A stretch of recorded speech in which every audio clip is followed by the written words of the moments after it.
Back.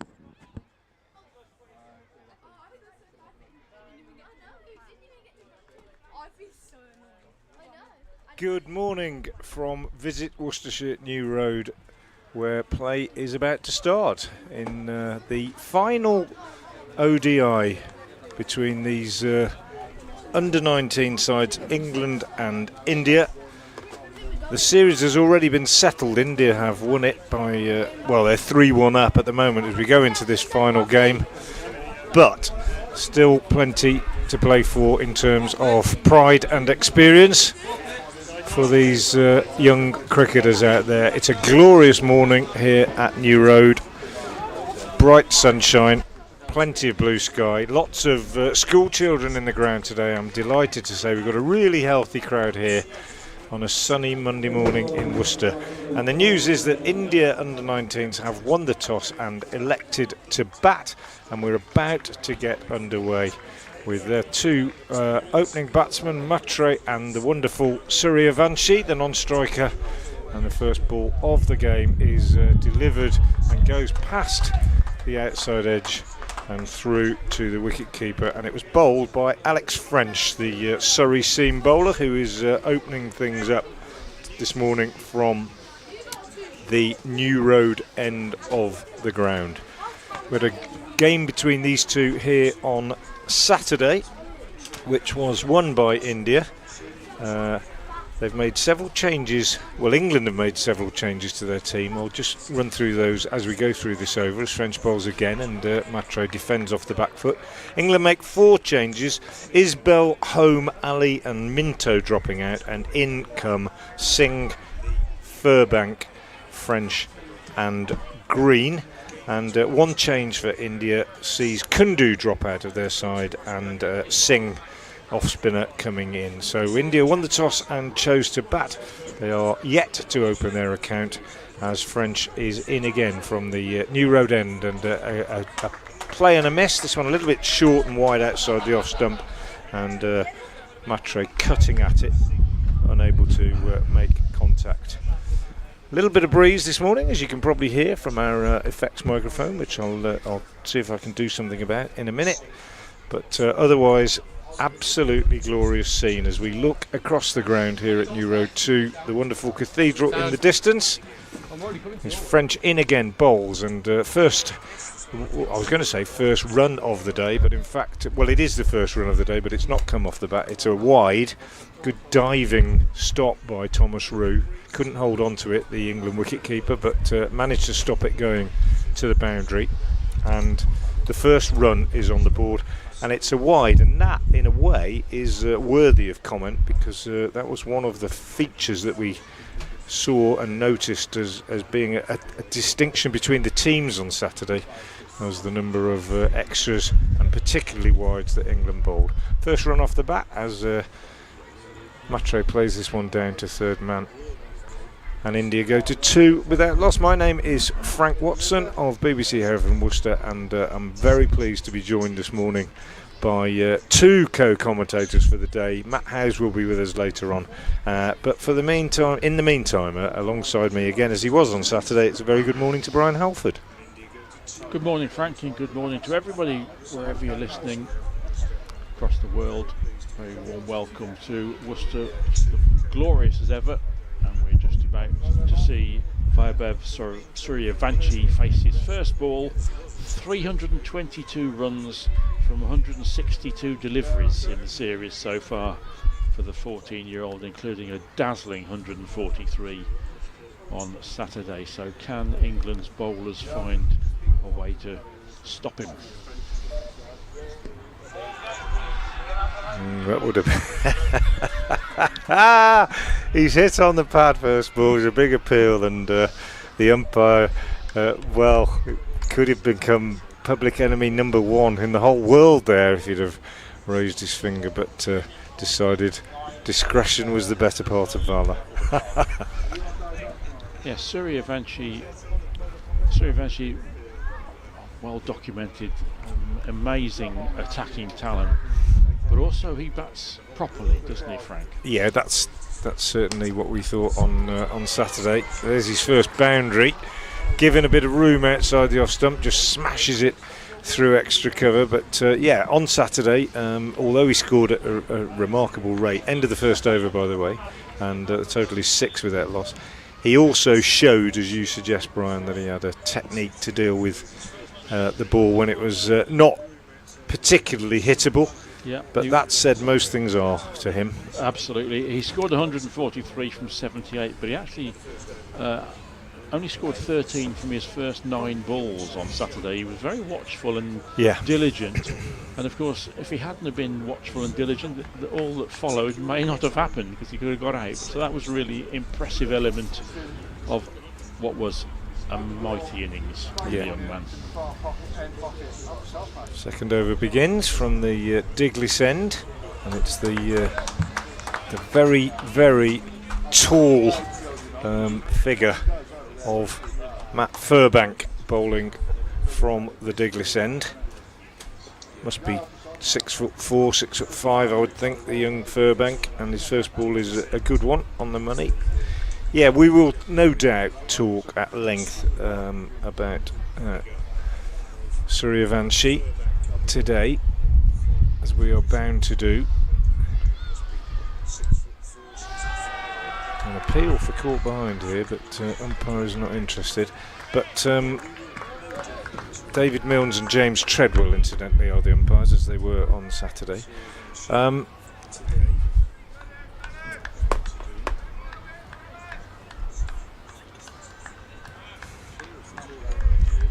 The intriguing thing about Suryavanshi for me is the fact that he is so imposing a figure at such a young age. I mean, even though it's under 19s, he's probably 4 or 5 years younger than most of the players in this game. As Matre, who struggled a bit on Saturday, is looking to smash that one away, doesn't get hold of it. And when we saw him close up, as you said on Saturday, Brian, he was fielding on the boundary just in front of us. You know, he looks 14. I mean, he really does look younger than the other boys here. But when you see him out there in the middle, he bats with such incredible authority. Incredible's the word, I suppose. It's just hard to believe that such a young boy can be such a mature batter. Ooh, we've got the first wicket. Matre's given it away, really. Chipped it up on the onside. Might just have stopped on him a little bit, but I don't think he's really given himself time to get in on this pitch. And a bit like on Saturday, he's a little bit too eager, and he's just chipped that one up in the air to mid-on. Hasn't really hit it at all. And first wicket for England is celebrated with great enthusiasm. So Furbank strikes, Matre has gone for 1, and India are 6 for 1 in the second over. Yeah, it's been an unproductive series for Matre. His colleagues have enjoyed themselves to varying degrees, but he's had a tough series, including a golden duck, 5 on Saturday, and 1 just today. 1 today. Yeah. So he trudges back to the pavilion less than enthralled, but a good start for Furbank on his return to his entry to the side. And now can England follow that up? There was a little bit of movement in the first half an hour, wasn't there, on Saturday, Frank? India have decided to bat first, so they clearly think it's a good enough pitch to make hay on if they can just get through the opening overs when there's still a bit of shine on the new ball. But that's 1 down, and if England can just strike 1 or 2 more blows, including of course the main one, Suryavanshi, although let's not forget how well Malhotra, the new batsman, he's also scored a brilliant century. He did, a very different one, but a really superb innings. Anyway, he's on strike now, first ball for him from Furbank, and he's off the mark, very watchfully steering that down to third man nicely. He batted with great poise, didn't he, on Saturday, we thought, Malhotra. He was very happy to give Suryavanshi the lion's share of their partnership, but once Suryavanshi had gone, he sort of nursed the rest of the order through, and I just thought it was, one innings was precocious, the other was very mature. It was some very high class, exquisitely timed shots from Malhotra, wasn't there? And I think on any other day, that innings would have towered over everything else. His century itself was a thing of beauty.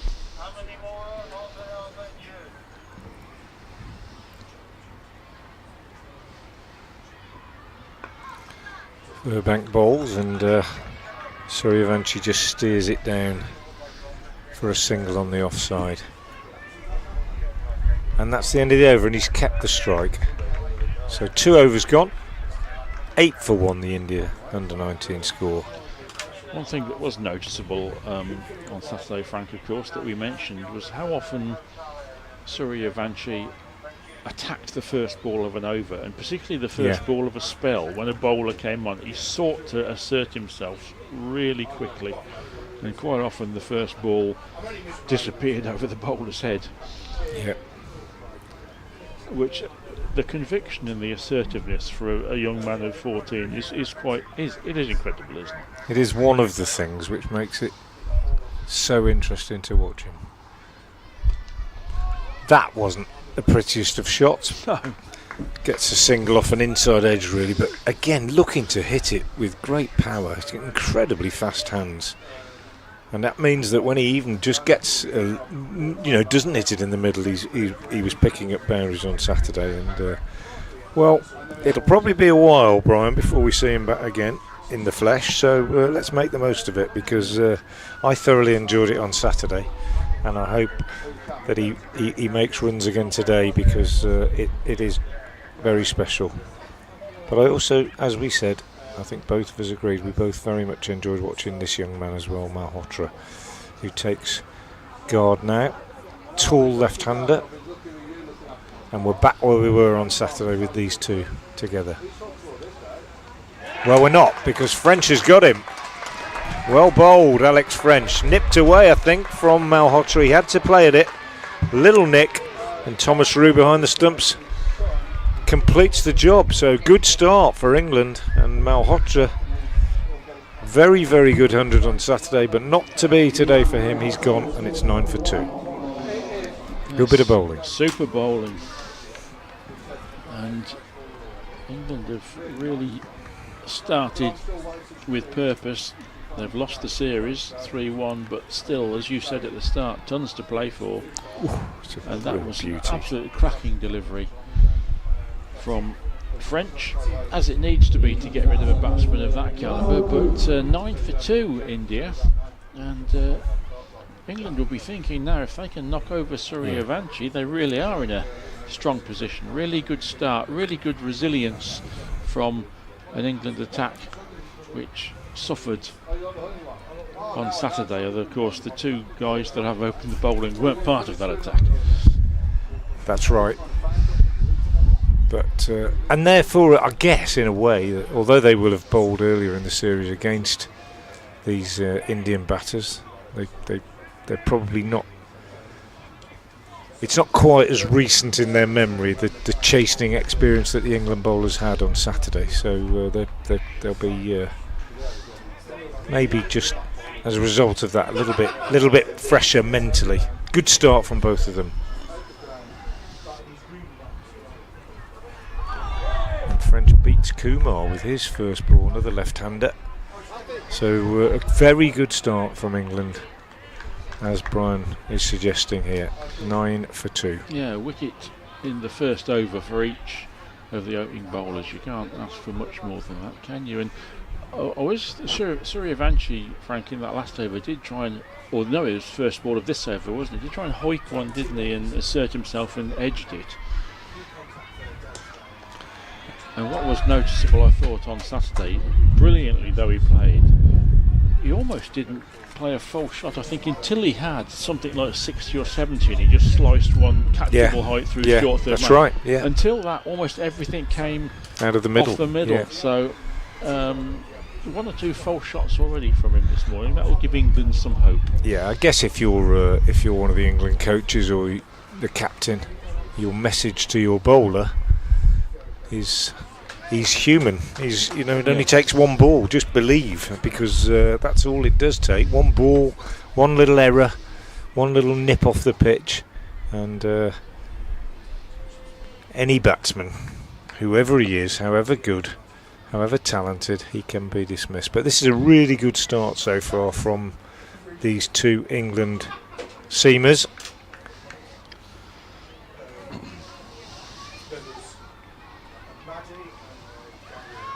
Oh, and that's a great way to finish what was an absolutely superb over from Alex French. Really, really well bowled. He picks up a wicket. Furbank has one as well. Both the bowlers entitled at the moment to run in with a bit of confidence. Just seen a message on the live chat from India. It says Worcestershire County Cricket Club is about to become very famous. Well, I think we'd like to think that it's already a name that's established in world cricket, but perhaps it's going to become more famous in India today than it has been in the past. But there have been many great cricketers that have played their cricket here at the New Road Ground in Worcester over the years.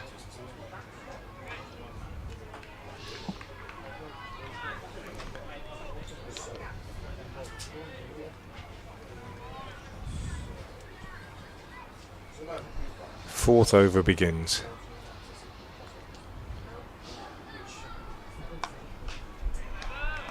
Nice drive from Suryavanshi, but straight to mid-off. Mid-off and mid-on both pretty deep. I can understand why that might be with Suryavanshi on strike. I think they should get a couple of short legs in. Yeah. You don't want to creep in too close, I don't think, if you're in the ring, because he's going to sting your hands if he hits the ball in your direction, that's for sure.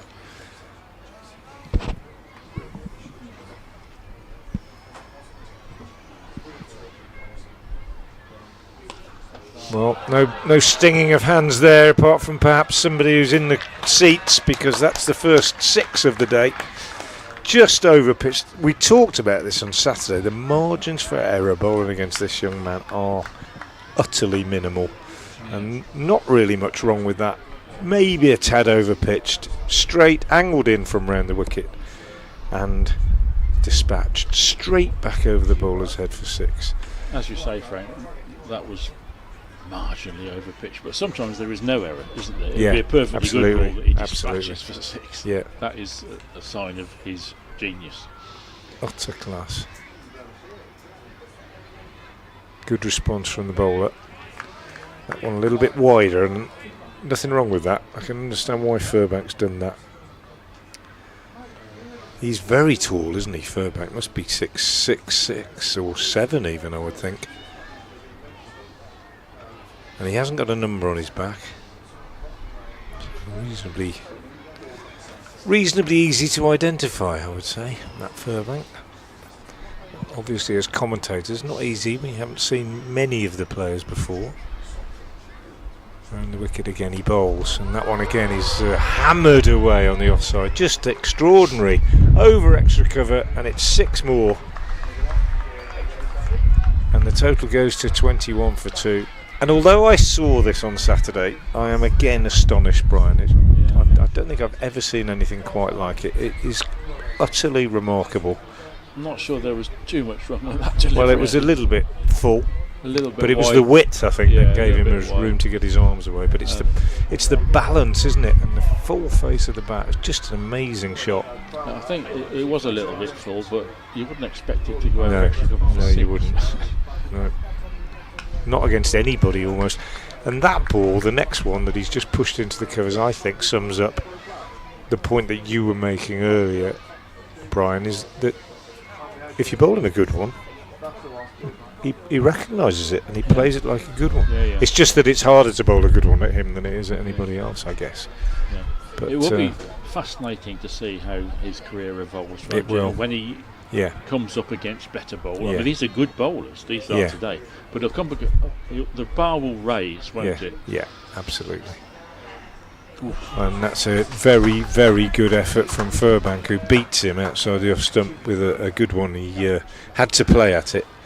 That was a bit like the one that French got the wicket of Malhotra with, just angled in, got the length right, a little bit of nip off the pitch, and the great boy, we can't say great man really, the great boy Suryavanshi was beaten. He's 18 off 10. Kumar yet to get off the mark, and India, after 4 overs, having won the toss and chosen to bat a 21 for 2. I mean, hypothetically, Frank, how do you think Suryavanshi would get on if he made his debut in the county championship this season? First class cricket against seasoned international, in some cases bowlers.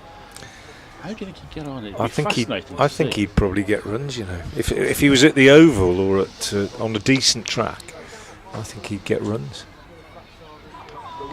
Beaten outside the off stump again. French is bowling really well here. 30,000 watching on the stream at the moment, apparently. Great to have you along watching the cricket from New Road in Worcester. Beautiful morning here in the Midlands in the UK, and very happy to be bringing you coverage of this game. One left alone by Kumar. We're obviously eulogising about Suryavanshi. I do think he'd probably get runs in county championship cricket. I suspect that over the next year or two he's going to play quite a bit of first class cricket in India and find out what he can do against more seasoned professionals. I also think there's quite a challenge for the rest of the team. I'll just enlarge on that as Kumar gets off the mark, turning this one on the leg side.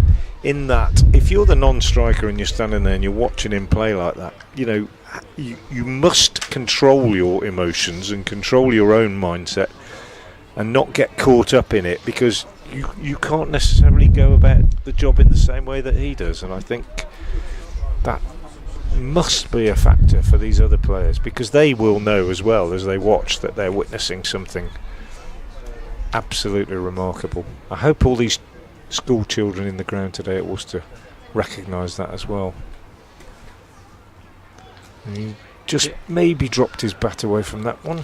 Yeah, good bowling though. A good point you make, Frank, and that's what Malhotra did so skillfully on Saturday, wasn't it? He just let Suryavanshi tee off and played. Malhotra still ticked over at quite a good scoring rate, but he wasn't tempted to try and emulate his partner. He just batted beautifully himself, and that was a beautiful century too. And it's a big wicket for England to get him so quickly this morning. In again is French, and this one just turned away on the leg side by Suryavanshi. They'll get 2. Relatively restricted stroke from the young man, who has already reached 20. 2 enormous sixes, one of them straight down the ground, the other over extra cover.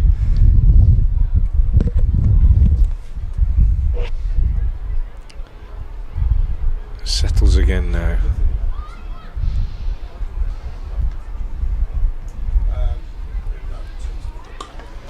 And he pushes this one out into the covers. Well bowled by French.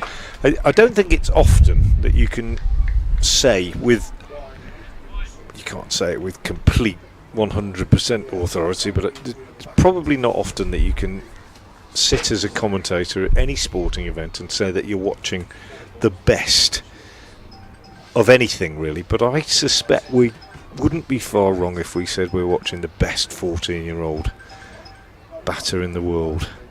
And it is an utter privilege as he plays a horrible shot outside the off stump. And that's the end of a good over. He's held his nerve really well, I think, French. And he's got the 1 wicket, as has Furbank. And India are 25 for 2 off 5. Yes, we've spoken a lot about the batters, and it is a privilege to watch them. Very fine players, but England's opening bowlers, the north-south combination of French and Furbank, have actually done really well. 2 sixes off Furbank's last over, but he didn't do too much wrong, and they've actually hit back with some good threatening deliveries and forced 1 or 2 false shots from Suryavanshi. Saeed Ansari on the live chat says, I would love to see Suryavanshi in county cricket. Well, I would too, especially if he was playing with 3 pairs on his shirt. Yeah. That's right. This one turned on the leg side for a single by Kumar. Well, just the job. Very endearingly, after he got out on Saturday, about 20 minutes later, he was posing for a picture just on the boundary with the cathedral in the background. So he wants to come and play at Worcestershire. If that wasn't a request to come and sign me up, I don't know what was. I could easily find him a place in a local school. I don't think that would be a problem. Imran Khan, of course, played Test cricket and then came to school in Worcester for a year after that. Furbank bowls and Suryavanshi steers it down on the offside. Yeah, Imran Khan played a Test match, I think in 1973 at Edgbaston, I think it was, and then needed to get 2 A-levels to go to Oxford, and he went to school at the Royal Grammar School and boarded for 1 year and got his 2 A-levels, got to Oxford, broke every school cricket record in the one season that he was there.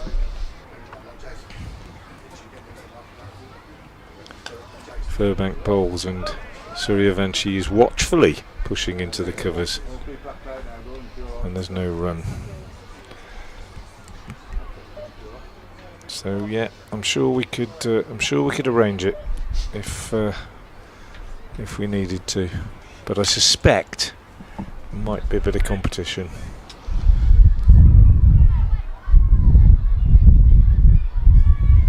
And that's another intriguing element to Suryavanshi's future, isn't it, Frank? Oh, I think he might. Oh, he's got away with it. I was going to say I think he might be out. He's gone for a big hit, top edge. It's dropped safely, and they've got a single. His coaches and his advisors around him and his family, what will they be plotting out? Will they want him to elevate into first-class cricket sooner rather than later? I mean, you've got to be careful, haven't you? You have. There was quite a bit of discussion, apparently, on the commentary on the Test match on television on Saturday while we were here, and they knew that he was setting about the bowling here. And I picked up a little bit of it, as this one is dabbed on the offside. Good running. Kumar gets a single, and the general opinion expressed was that those in positions of responsibility around this young man are very careful and very cautious. They don't want him to be exposed too much to the media, and they don't want him to be exposed too much to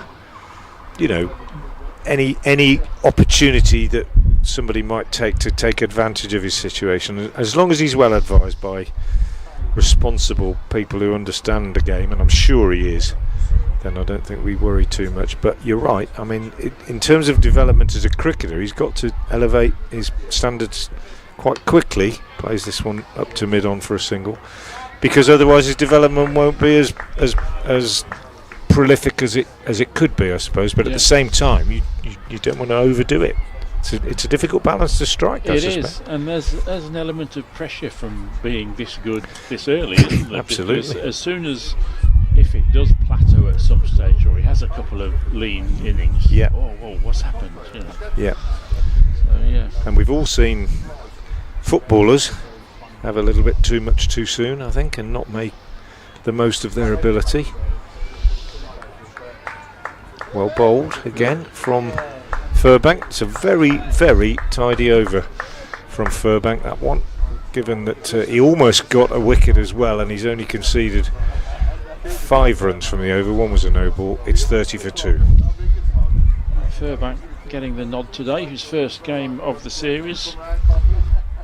Scarborough College pupil from the Harrogate Grammar School, and the north-south combination of Furbank and French in Kingston upon Thames has done really well. 30 for 2 from 6 overs in the context of this Indian batting lineup. That's a really good start from England on this very windy day. Yeah, breezy, I think. Breezy, we'll say. But you can hear it in our effects microphone, which I've just tried to sort of baffle a bit, but I hope it's not disturbing our commentary too much. When does breezy become windy? Well... So this is windy. Whatever, yeah, I don't know, really. It's not a gale, is it? But it's... I mean, the trees aren't moving that much on the far side of the ground, but it's a fresh breeze, that's what I would say. French is in, round the wicket, left alone by Suryavanshi. But it's a lovely day, a little bit more cloud than there was about half an hour ago. And let's repeat what we said on Saturday, because we've probably got a lot more people watching and listening than we had on Saturday. We're in the middle of England, if you have never been to the UK. If you imagine looking at the island of Great Britain, we're right in the middle of it here in Worcester. Not far away from Edgbaston, where the test match was played this week. Down the leg side, this one from French, and gathered neatly by Roux, diving to his right in his orange boots, the England captain and wicket-keeper, but wide signalled. And one of the great rivers of the country, the Severn, runs very close to this ground, hence the history of flooding. This ground is regularly under several feet of water in the winter months, sometimes in the summer months as well. Not at the moment, because we've had a very, very dry spell in England in the last couple of months. On the back foot, Suryavanshi plays defensively. They've bowled really well, these two, this morning, Brian. They have a little bit of carry. It's a good track. Bearing in mind it's been a dry summer, and the well-documented flooding, which, as you say, Frank, makes life so difficult for the ground staff here. They perform miracles, really. They do. But this is a good cricket wicket, I think. French again in, bowls. Oh, an absolute beauty. Beats him outside the off stump. Really good at the moment, this from Alex French. Picked up a wicket of Malhotra with an absolute beauty, and his line and length against the intimidating Suryavanshi have been excellent.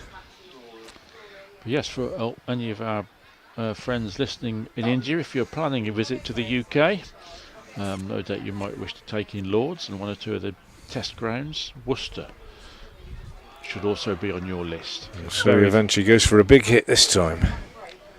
Yeah, I'd back that up. I think this is one of the cricket grounds you should come to, isn't it, Brian? Brian Halford leaves us for a short break, and he is replaced alongside me by Matt Howes,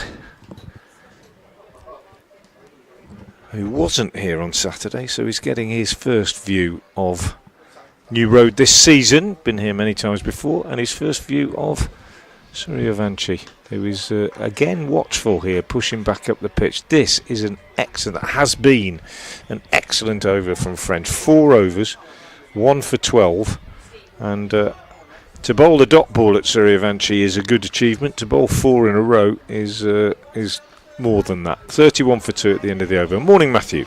Good morning. Morning, Frank. Morning, everyone listening. Yeah, first time seeing Suryavanshi in the flesh. I did check out some of the live stream on Saturday, and yeah, I've been very impressed. Obviously the strike rate is impressive, but like you talk about with top quality players, he just looks to have so much time. Yeah,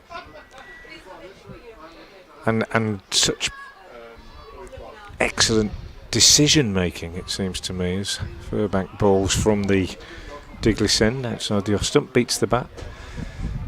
It is well, you can say it over and over again. It's just remarkable that he plays cricket or bats the way that he does when he is so young. You just wonder how you can get to be that good at that age. I mean, I'd love to know how good he was when he was 7 or 8 or 5, or when he first, showed signs of turning into this kind of cricketer. Nice little dab out on the offside from Kumar. Wanted a single, but sent back. Don't want to run out one of the very best players. Just just a privilege, a real privilege. We were saying it over and over again on Saturday, Matthew. You sit here and you just think, wonder what the future holds for this man. Wonder what he will become. Will it actually pan out as we sort of expect, or will it not? Will he turn into one of the greats of the game, or might it be unfulfilled talent? And we were running through, some of the names that we could think of who didn't fulfil their talent, both in football and in cricket and in other games, and there have been a few. But if handled properly, you can't imagine that he isn't going to be one of the greats. You just can't. It does feel a little bit different, doesn't it? Just the way he's taken to this level, and obviously the IPL with that 100 that's well documented. Lovely shot there by Kumar, brings him a couple. Could well have been 4, but Sebastian Morgan at mid-on made a very good diving stop to his left. He wasn't able to hold on to the ball, but he certainly saved 2 runs because it would have gone all the way. The outfield's pretty quick, very dry, quite brown, despite the flooding. And left alone this time outside the off stump. I mean, I've talked about the flooding. This ground, I said this on Saturday, I'll say it again, it was flooded, I think, 7 times this last winter, separately, 7 separate occasions, and underwater. And when I say underwater, I mean under 2 or 3 feet of water, the square, for 39 days between October and March. And not consecutive days, but over a period of time, for 39 days, it was under several feet of water, single here, pushed out on the offside by Saryavanshi, and had to be completely resown in March when it should have been done in October, or had been done in October, but that had all washed away. And they had to then put a big tent up with lights in it and grow the grass in sort of artificial conditions. The root growth apparently is nowhere near what it should be and what the ground staff would like it to be, and hence the difficulties that they've had. This pitch, though, and the one we used on Saturday, it seemed decent enough. Red ball pitches this season on this ground have been more than helpful for the seam bowlers. Yeah, and this wicket's had a little bit in it this morning, carry. Especially good carry from French, who's about to start another over, and a little bit of seam and help for the bowlers.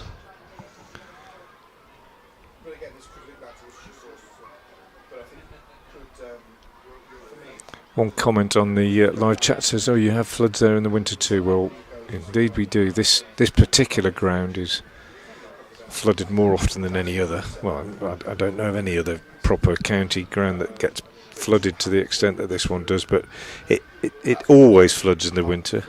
Over the years, it's got worse with climate change, etc. And certainly in the last few years, the frequency of flooding has been extraordinary. 2 dots to start the over. No, that one's not. It's a wide. Just got his radar a little bit wrong there, French, but he's bowled really well. But the city of Worcester itself, with a big river running through the middle of it, floods quite often. Not the floods don't extend very far from the river, but this ground is right by the river and is regularly underwater. French bowls down the leg side, and Kumar can't make contact with that one. And another river joins the 7 just a few hundred yards, a few hundred metres downstream from here, the River Team, which comes down through Wales, and where the 2 join, the confluence, which is only probably about a mile downstream from here, when there is a flood and the water's coming down the 7 and down the Team, huge areas of farmland are regularly submerged. Good from French. This is the best spell, I think, that probably anybody's bowled in the 2 games that I've seen for England. Sebastian Morgan bowled pretty well from this New Road End on Saturday. But French so far 1 for 15. He's in his 5th over. And when you think that Suryavanshi is there on 22 and he's taken 24 balls to get it, which seems by most standards reasonably quick, but for him is quite pedestrian really. And that's another good one from French outside the off stump. Beats the bat. Unfortunately, is called no ball by the umpire Treadwell, and that means free hit off the next ball. Yeah, I've been impressed with French so far. Looking at the numbers of the series, it's not been the most economical for bowlers across the 4 matches so far. I'm excited to see Chauhan later, who's gone at an economy rate of 4, whereas everyone else has gone at 5 at least, and most of them up towards 6 or 7. Well, the free hit is wasted because French has bowled it outside the off stump, and Kumar had a go at it but made no contact, so he's got away with it. But very good from this England opening pair so far. French in particular, 1 for 16 as he nears the end of his, well, the middle of his 5th over.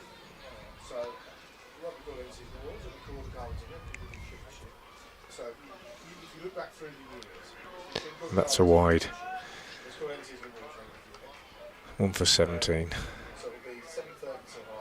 Wides have been a bit of an issue, especially on Saturday, weren't they? Yeah, I mean, there were 27 wides, not all of them in individuals. I think one went for 4 in the England bowling effort, compared to 4 from India. And well, I wouldn't say it was a game changer because the winning margin was 50 odd, but it didn't help. That's better from French, takes him on the pad. A shout for LBW, but I think we have to bear in mind that even if that had hit him in line, I'm just watching a replay of it now, and it did. Maybe it was just in front of leg stump, but he's delivered it from wide on the crease. He's round the wicket. If that delivered from where it is, use your geometrical thinking. If the bowler delivers it from round the wicket, angled in, and it hits the batsman in line, unless he's sitting right back on his stumps, there's every chance that it's sliding on down the leg side. French again in. That's a good one. Beats the bat. Dies a little bit in front of the wicket keeper. So 39 for 2. India, who won the toss and chose to bat this morning. Suryavanshi has hit 2 big sixes off the bowling of Furbank in just the 3rd over, I think, or the 4th over. But lost the strike a fair bit since then, and has become a little bit becalmed. Yeah. I don't suppose it'll trouble him. Kumar's almost caught up to him in terms of deliveries faced. Yeah, well, that's an absolute beauty from French. Past the outside edge, big shout for a catch behind. And umpire Treadwell says no, he didn't touch it. So just watching a replay now. What an absolute beauty. It's gone a long way. I think it must have gone off his thigh, maybe. Missed it, and it certainly changed direction quite sharply after it had gone past the bat. The slips were confident in that appeal. They almost expected the finger to go up. But the bowler he did and the look keeper back. less so. There's the old telltale look back from the batter there. You know, when you nick it and you look back to see if it's caught. I often think that's a good sign. You know, if you play forward and nick it and you or miss it, you don't tend to look back. But he did look back. I think he might just have got away with one there. French bowls Yorker, dug out by Kumar. Down to 3rd man for a single. He's going to keep the strike, so Suryavanshi continues to be starved of the strike. So good over, notwithstanding a couple of wides and whatever. And I think he struts away down to fine leg Alex French, thinking that he might just have been denied one there. We'll never know. 40 for 2. Might be a good strategy to Suryavanshi to starve him of strike and see that. Maybe frustrate him, see if he can lose his rhythm. Good opening effort by these 2 bowlers, though. Furbank, I've been sort of impressed by the way that he came back, having been hit for 2 sixes in his second over. His figures of 4 overs, 1 for 22 are pretty tidy. Wow. That's a good shot. It's a lovely shot. Over pitch from Furbank, and Kumar just leaning into it and driving it beautifully through the offside. Gets a pat of congratulations from his partner Suryavanshi. You can get in touch if you'd like to, and there are other ways to get in touch than just the live chat. If you're watching from anywhere you like in India or England or anywhere in the world, if you're watching our live stream coverage here from New Road, we'd love to hear from you. Furbank in again round the wicket bowls, and this is left alone outside the off stump. X, or Twitter as it used to be called, is a good way to get in touch, and the live chat comments flash past on the screen. We don't see them very much, and we don't have time to, but you can get in touch on Twitter if you'd like to, with either myself or Brian or Matthew. My handle is at Frank Watson 58, at Frank Watson 58. Brian is at Brain Haldorf. This one clipped away for a single. Not Brian, but Brain, BRAIN HALDORF, at Brain Haldorf. And Matt, you are? Matt Howes 9. MATTHOWES 9. That was a no ball, and it's another free hit. Just a little bit of indiscipline from these two. They've both bowled really well, and I think you can understand that they're a little bit tense as they run up, particularly if they're bowling at Suryavanshi. But just a few too many extras already in this England bowling effort. 2 no balls, that's the third in fact, 7 wides, and a free hit now for Suryavanshi. Where do you reckon? I'm thinking something violent over Row the leg 6, side. row 10. I parked my car a long way away this morning.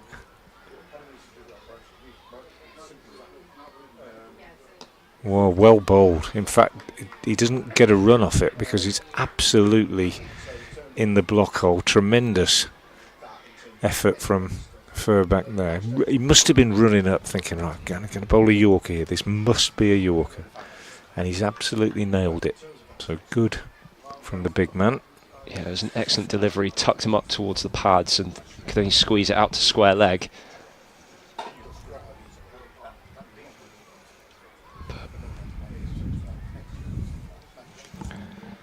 Free hit or not, I'm sure Suryavanchi's not overly concerned. No.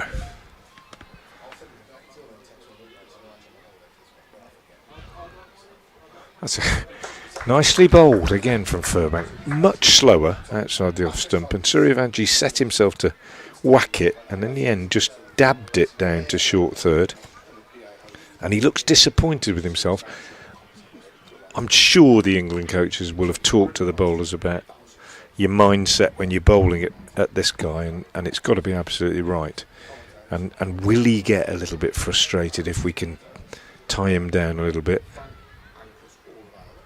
22 off 26.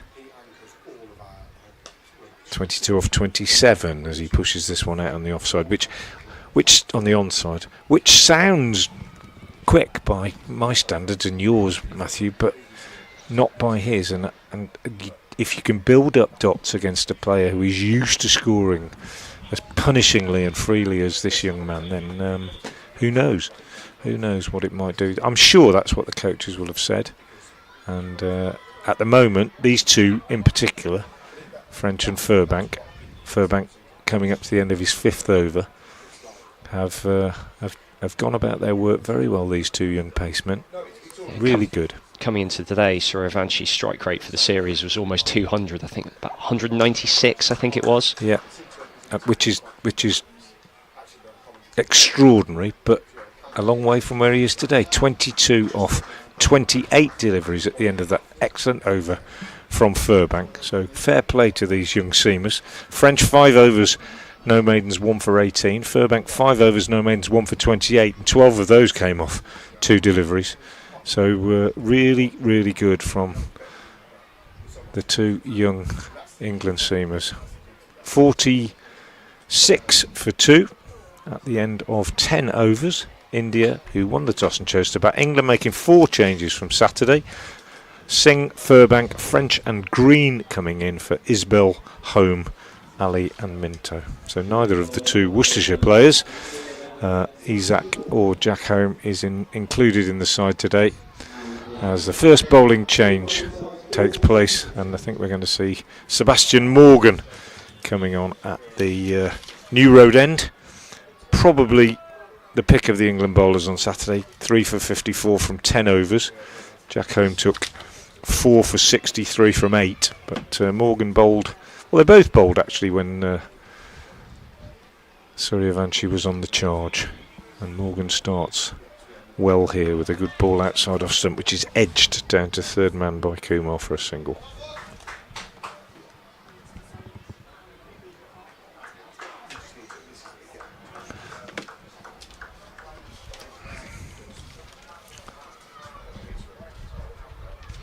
Yeah, Morgan with 4 wickets in the series so far.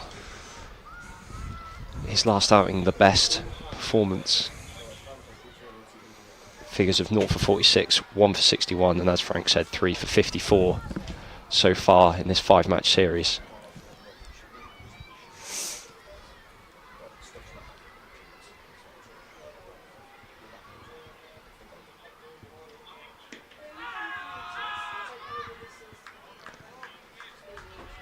Rather hopeful appeal there, I'd say. High on the thigh pad. Definitely going over the top of the stumps. At the end of the first power play now, so the field is spread. Slightly more defensive field.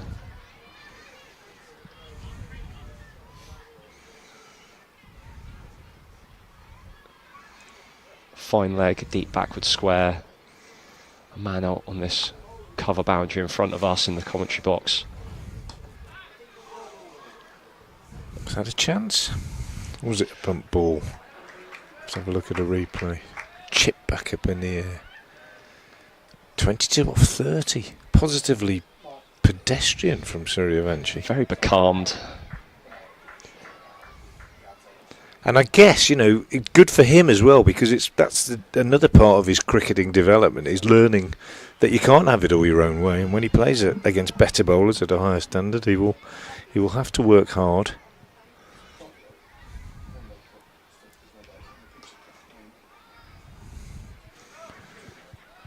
Turns this one away for a single. Not sure about that one before, whether it was chipped back in the air. There was a look of disappointment from the bowler. I thought it might have been hit into the ground.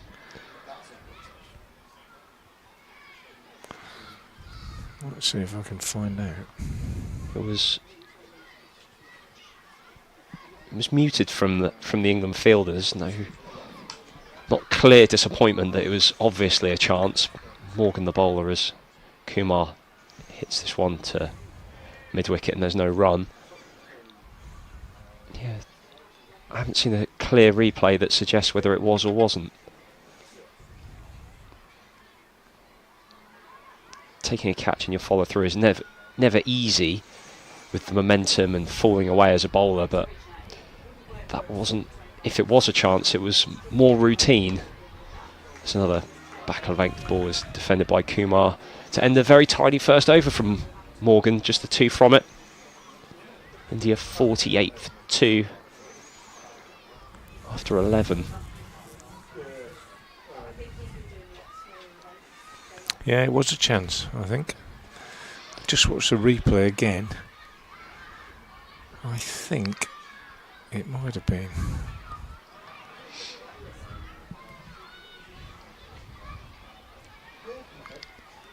Furbank's spell of 5 overs from the Digless Enders come to a close, and the tall, imposing figure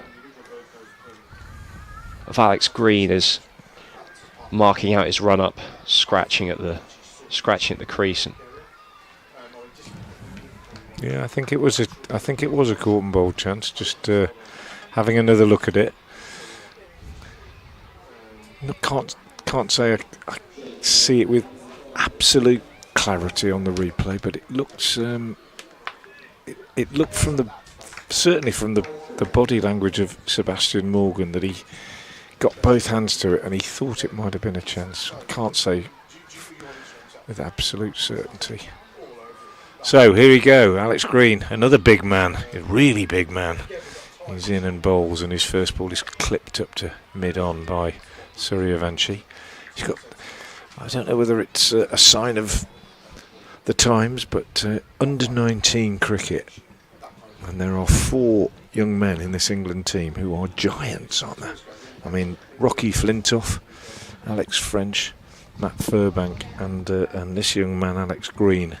The biggest of them all, really, I think. Not just in terms of height, but broad shoulders. Very broad shoulders indeed. Reminds me a little bit of Marshall de Lange, the South African seamer at Gloucestershire. Those big, broad shoulders, muscular delivery. As this one's flicked away to deep backward square for a single. Just looking at him from here, and I stress for our listeners that we are not behind the arm. We can see the pictures that you can see, but we are actually sitting square of the wicket, and I can't help myself as a coach from commenting on bowlers. And I watch Alex Green coming in, and he just seems to shorten his strides, doesn't he, just before he hits the crease. This one clipped very nicely through mid-wicket, and they'll pick up 1, that's all. And I don't like to see that. I like to see a bowler get into his stride in his run-up and then sort of hit the crease and explode through the crease. There is a bit of explosion there, but I just get the feeling watching him that as he comes into that last 4 or 5 strides before the crease, he shortens his stride a little bit, and I don't always think that you necessarily get full momentum through the crease when you do that. Yeah, just watching him now, he's striding long and then slowing down on this occasion because he's not going to deliver the ball. He's pulled out, but you can see what I mean, Matt, I think, can't you? Yeah, certainly can. The start of his run-up is long strides, rhythmical, and then they do sort of that stutter step towards delivery point, and I think that might put a lot of stress on his body as the run-up probably isn't doing as much of the work as you'd ideally like. And he's pulled out again. He's clearly not happy, I think, with his run-up. And that might be it. That might be why it's happening. It's the first time I've ever seen him bowl. This is something I've noticed with Adam Finch, who is in the Worcestershire side, has just come back into the side. Sometimes I think when he's not bowling with great confidence, the strides shorten a little bit just before the crease. But clearly, this morning, Alex Green is having that problem. Gets this one away, and it's driven nicely by Suryavanshi, but into the covers. But this is the first time I've seen Suryavanshi. Well, the second time I've ever seen him play. The first time I've seen him go through a period where he's hardly scored a run for a few deliveries, and he's now faced 34 deliveries for his 24. He's hit 2 sixes, but that was quite a long time ago in the 3rd over this morning. Is he fretting or is he patient? We shall see.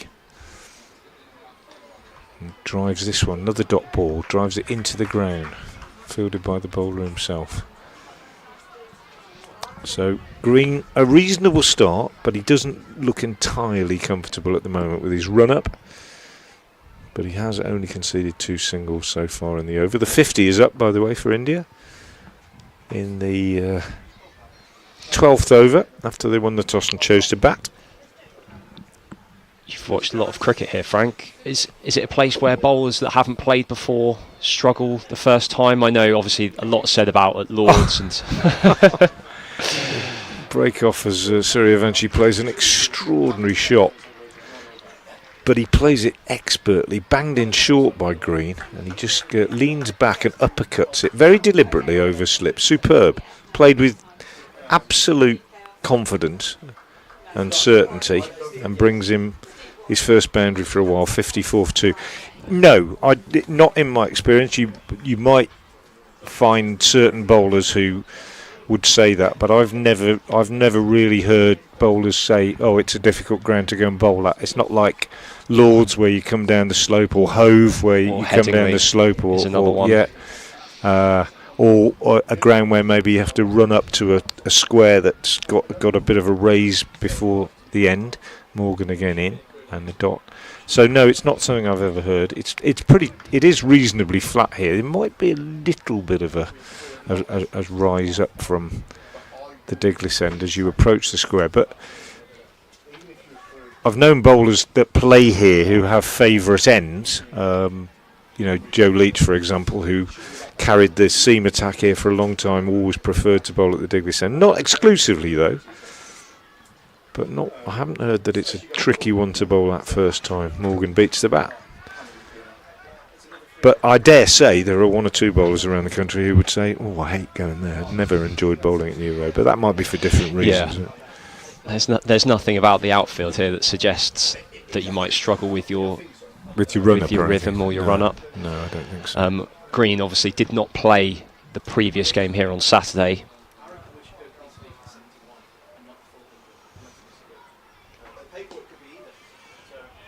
But good from Morgan in his second over, and good from the two opening bowlers, I think, from England this morning.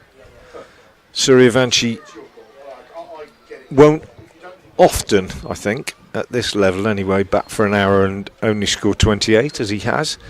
It's quite unusual in this series, certainly.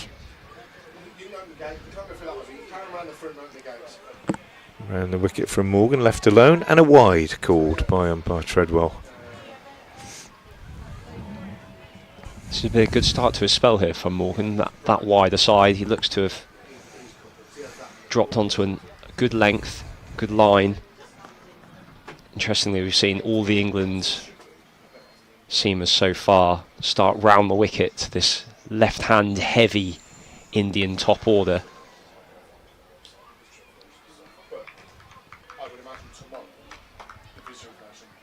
And as the clock strikes 12, I'm going to leave you, Matt, and Brian will come back in to join you for the next half hour with India on 55 for 2. Thank you very much, Frank. Morganson again. This time it's a defensive push, a firm push to cover, but there's no run again.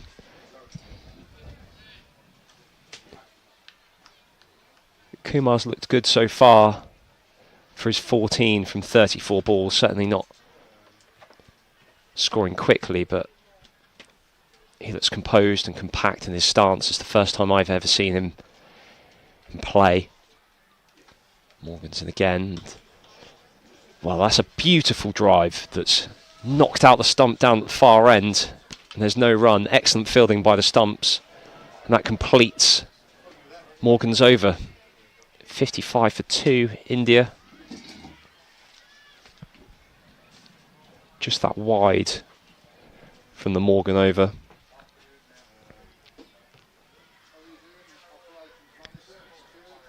And compared to the carnage of Saturday, things are much more sedate, much more traditional, should I say, for ODI cricket. The run rate just fallen a bit and over. Seamers firmly on top as Green begins another over. Hit down the ground, but not timed, off the toe of the bat from Suryavanshi, and there's no run. Good afternoon, Brian. Hi, Matt. It's a compelling contest, isn't it? It is. Two top-class batsmen, or young batsmen, and England's seam attack rising to the challenge. Very good contest out there at the moment. A very evenly balanced match. 55 for 2 from 13.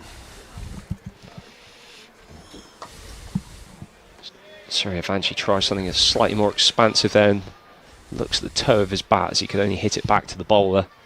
Yeah, it's nice to see a slightly more even contest between bat and ball compared to the series so far. They've been quite high-scoring games, mostly thanks to the brilliance of Suryavanshi and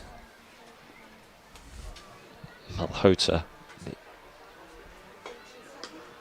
Well, what a shot that is. Full in length, and Suryavanshi bends his back and lifts it over Rocky Flintoff at mid-off. It bounces once before rocketing into the fence. Yes, full tosses can sometimes be tricky to put away. It's very easy to lift them to a fielder or try to do something too extravagant with them, but that was just eased into the gap over extra cover. Yeah, many a club cricketer knows the dangers of a full toss, that's for certain.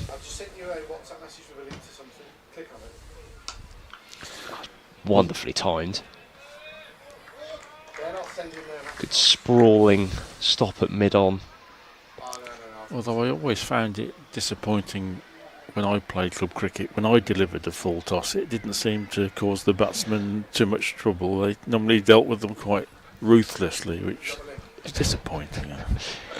Yeah, it's tale as old as time. They look threatening when you're facing them, and when you deliver them they look rather easy. Green pushes off his long run again. It's another full toss.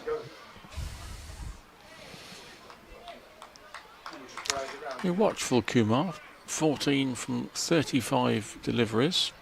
There's lots of too early wickets, just made sure that India couldn't go fully at full throttle on the attack. Suryavanshi 33 from 40 deliveries. It's a reasonable platform still for India. They've shored things up after those two early wickets, but it's a very even contest, and instead if England will think if they can knock over one or two more, they're well on top, and they're bowling very well. Yeah, the partnership's 51 without too much risk and too many expansive shots. So India have rebuilt quite nicely after the fall of those two early wickets. 6 for 1 and 9 for 2. There were some really good deliveries delivered early on by Furback and French, weren't there? The one that got rid of Malhotra, what a huge wicket that was after his brilliant century on Saturday. But Alex French found a really good one for him, which landed in the gloves of wicketkeeper Thomas Roux. That was 9 for 2, so as you say, Matt, India have rebuilt watchfully and solidly. And they will be looking just to start accelerate again fairly soon, I think, if there are no more wickets. Yeah, it does feel like a period of play where India could start to put their foot on the accelerator slightly. Run rate just 4.3 so far from 14 overs and 1 ball as Suryavanshi blocks that into the covers for no run. But another wicket or two here for England could really put them in the box seat.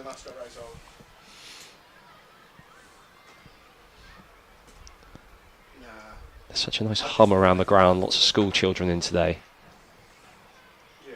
It's Morgan's in again, and that is sliced and taken at third man. Suryavanshi's out, Morgan with the wicket, and that's a massive moment.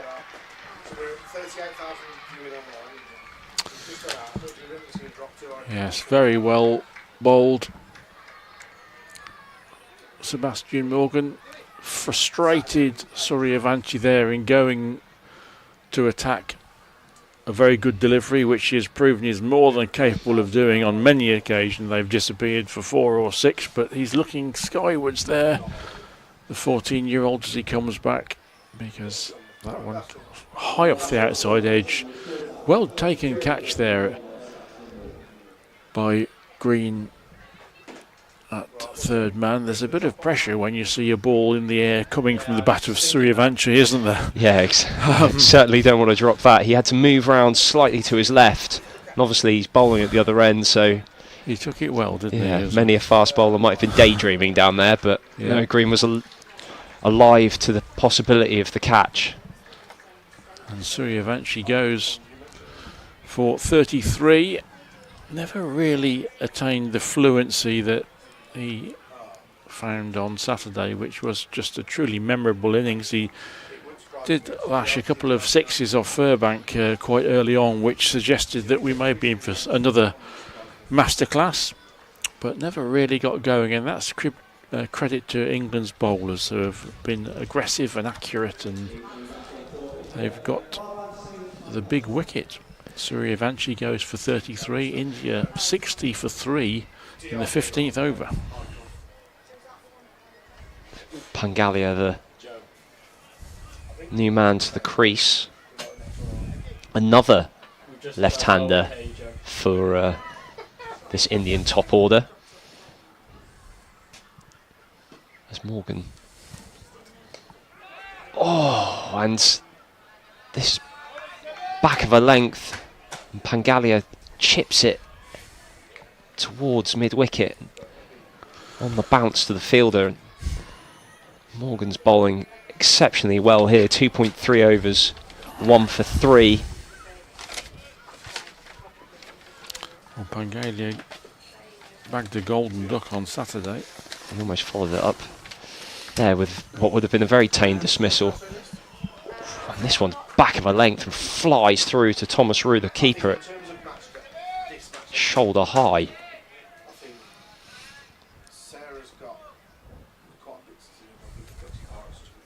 Morgan's not as tall as French, who was bowling from that end previously, but managed to get the same level of bounce there.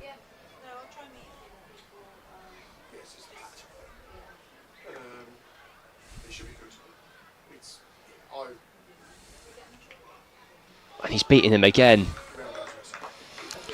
That's an excellent delivery round the wicket, and the follow through. The bowler liked it. Follows through almost all the way to Pangalia.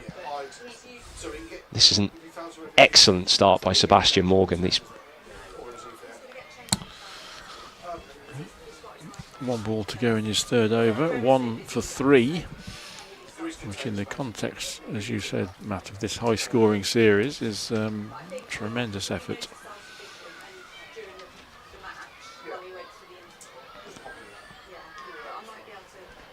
You mentioned Pangalia's first ball duck on Saturday. He's had a lean series, just played in the third and the fourth game. 11 from 23 at Northampton and that first ball duck. But he did score 103 not out in the warm-up game against a select 11.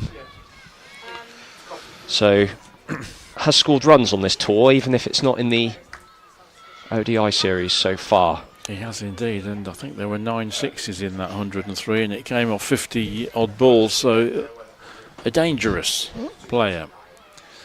But England have certainly kept him on naught really impressively there. Sebastian Morgan, 4 balls Pangalia faced and didn't really look comfortable against any of them. So the ball doing a little bit. There's a little bit of cloud cover. We've got a sky of many colours above us at Worcester.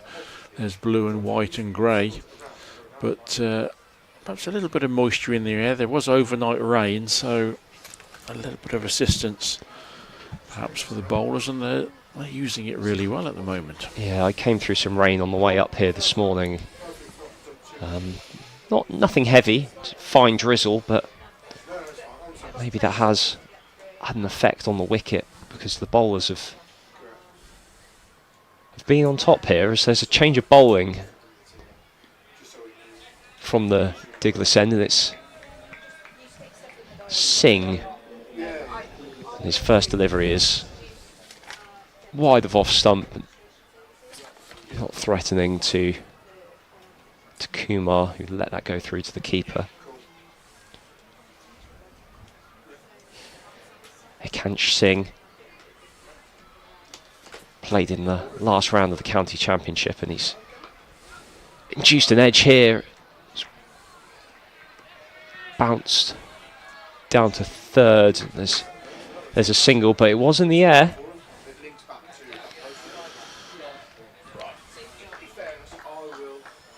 Did pretty well in the county championship for Kent. against Northants, 49 and 27, batting at 3. This time he's got the ball in hand with England, I'd say, on top at this stage. Yeah, doing everything right so far, and if Singh can emulate the other 4, we could see all the overs bowled by seamers today. In this innings, at least. I'm sure India have, they showed on Saturday, they have a couple of spinners that can inflict damage. England, of course, have Ralphie Albert, who bowled very well, better than his figures suggest on Saturday. But at the moment there's a little bit in it for the seamers, a little bit of overhead, a little bit of moisture in the pitch perhaps, and they're giving the Indian batters plenty to think about. That's a beautiful cover drive though by Pangalia, who is off the mark with a gorgeous 4. Very full in length, and he managed to squeeze that one out through the covers. Excellent timing. That'll settle the nerves. No matter how good you are, it's always good to get off the mark, especially when you've suffered a first ball duck in your previous innings. It's really important here that Singh doesn't ease the pressure that the other 4 bowlers have built up as he comes in again, and this one's back of a length and it's no run, tucked to backward point, and energetic fielding there, shy at the stumps. But Kumar was leaning on his bat down at the non-striker's end. No danger of a run out. Yes, it's been good stuff so far. Alex French, 5 overs, 1 for 18. Matt Furbank, 5 overs, 1 for 28. Sebastian Morgan, 3 overs, 1 for 3. This one's aerial, but Pangalia again is on the front foot and driving out. There's now a man out on that cover boundary, but it's good running by the 2 Indian batters, and they get back for 2. So at the end of Akansh Singh's first over, the 16th of the innings, India are 67 for 3. The men out so far: Mahatre for 1, caught Morgan, bowled Furbank. Suryavanshi was the 3rd wicket to fall. He was out for 33 from 41, and Malhotra, off his 100 in the previous match, was out for 1, caught by the wicketkeeper Rue, bowled by the impressive Alex French.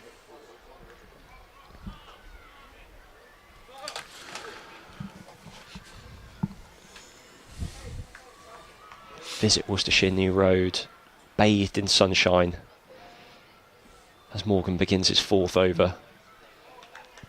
Again, just continuing on that really good length. I've been really impressed with what I've seen from Sebastian Morgan so far. The speed gun saying around 77 miles an hour. He's not as tall as the other England seamers that we've seen, but he's bowled on a good length. Did a lot of bowling in the warm-up, and he's right on his straps here as it's back of a length and forcing Kumar to defend. He rehearses something slightly more aggressive.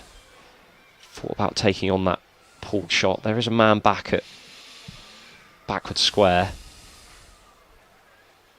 Fine leg. And 3rd, where we saw Suryavanshi caught. So there is protection if Morgan does bang the ball in short. There's excellent running in the ring there. Pressure on as batters rotating that strike. It's important. And that's good running. The running and the intent to run from all the Indian batters today has been impressive. It has, and they do need to just keep the scoreboard ticking over. So much of white ball cricket now is about boundary hitting, as Morgan draws the outside half of the bat and it runs down to 3rd, where I think that's Green doing the fielding, and there's another single. Yeah, with so much boundary striking is at the forefront of white ball cricket now. All these strike rates are so impressive, but there's definitely still a place for being able to rotate the strike, keep the scoreboard moving. Right on cue.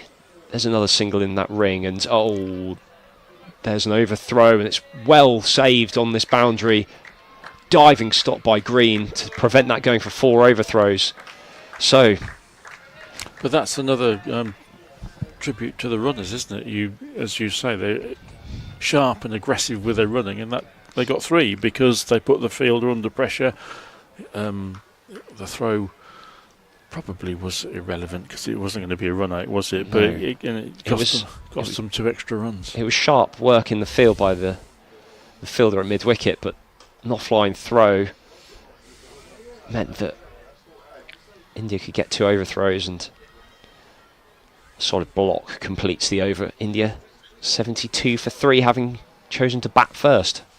17 overs have yielded just 5 4s and 2 6s. So as you say, when the boundaries are not flying, that's when the batters need to keep scampering and keep those 1s and 2s coming along, and that's what India have done. But it's as we have a drinks interval, 17 overs gone. India 72 for 3, and this game really couldn't be more finely balanced. As we'll just take a 2-minute break like the players and resume when they resume.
Big team huddle for England during that drinks break. I'm sure they're fairly happy with their work so far. 3 wickets. The Indian captain Matre, Vaibhav Suryavanshi and Malhotra, the players out. 3 big wickets. As the opposite side of the ground to us, under the scoreboard, one of these schools that are in the ground there cheering as an England fielder makes their way out to that cover boundary. So Akash Singh begins another over round the wicket.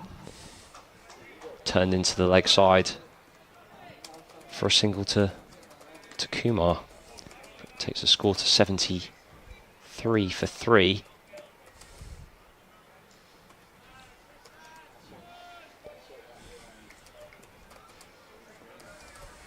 The sun bathing New Road.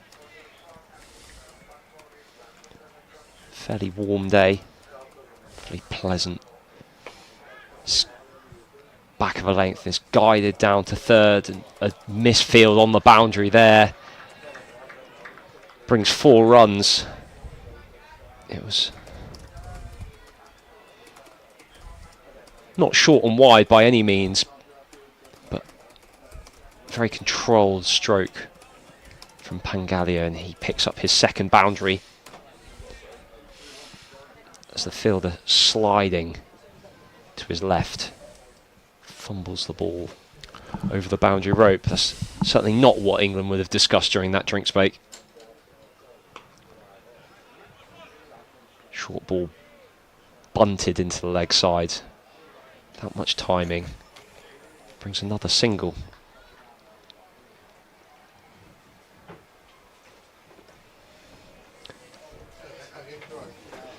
Sorry, I need more than that.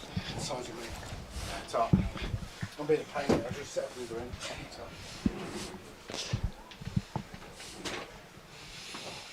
Singh balls from round the wicket again, and this one's just left alone.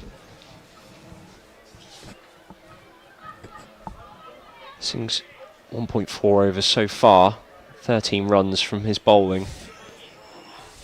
He's looked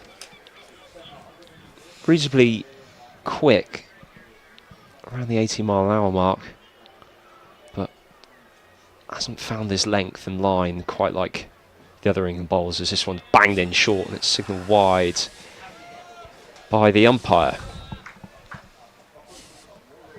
Down to a third. As soon as he got out, the line from fingers just Yes, wides have been an issue for England's bowlers during this series, particularly in the second and the fourth games. So far today they've been better in that regard, but they need Singh just to maintain the control that the other seamers have imposed. Very good work so far from the England seam attack. The sunshine that Matt described in the last over has deserted us briefly, which I don't think the bowlers will be too unhappy about. More cloud cover the better. That's a much better line and length there from Singh. Draws Pangalia forward into a firm block. Back to the bowler. Completes his second over. India at 80 for 3. Yeah, just a large, fluffy cloud. It's obscuring the sun. There's a little bit of grey in there, but it doesn't look like it will come to anything. Still a warm day. 20 degrees or so, as it looks like Alex Green's going to come back on for a change of ends. the roles just been slightly changed on Friday. A little surprised that Sebastian Morgan's come off 4 overs, 1 for 8, bowled beautifully, and there's obviously a case for keeping some of those overs in the bank, but his bowling I thought maybe well enough to warrant another over or 2 from the New Road end. I'd agree. As Green begins a good length delivery that's driven firmly to mid-on. There's no run. Well, that pitter-patter of feet and the shortening of the strides that Frank described when he was bowling from the opposite end, still apparent in that first delivery as he strides in again. Big tall frame, and this one's up in the air, and man circling underneath it, deep backward square, and he takes the catch. It was a full-length delivery. Kumar, who's been fairly circumspect, looks to flick this away, and he looks at the toe end of his bat there. Maybe stuck in the pitch slightly, but the ball went high into the outfield. The fielder circled underneath it and took a fairly comfortable catch, which brings about the fall of the 4th Indian wicket. They're 80 for 4 now. And the change of ends has worked. It has indeed. Ben Dawkins with a catch right down there on the rope. I think Kumar was hoping that he just got enough on it. It was overpitched and flicked down there towards the practice nets here at New Road. And Dawkins took a really good catch on the almost on the boundary. Just had to be aware that how close he was to the rope, concentrated hard, and that's a big wicket for England, because India were just starting to build another little partnership there, and it looked as though Kumar was going to play the anchor role, which they need someone to do for the rest of this innings. 80 for 4 now, and England have worked their way into the middle order with only 18 overs gone. They just keep picking up wickets. Just every time that India look like they're going to try and progress the scoring rate forward, another wicket falls.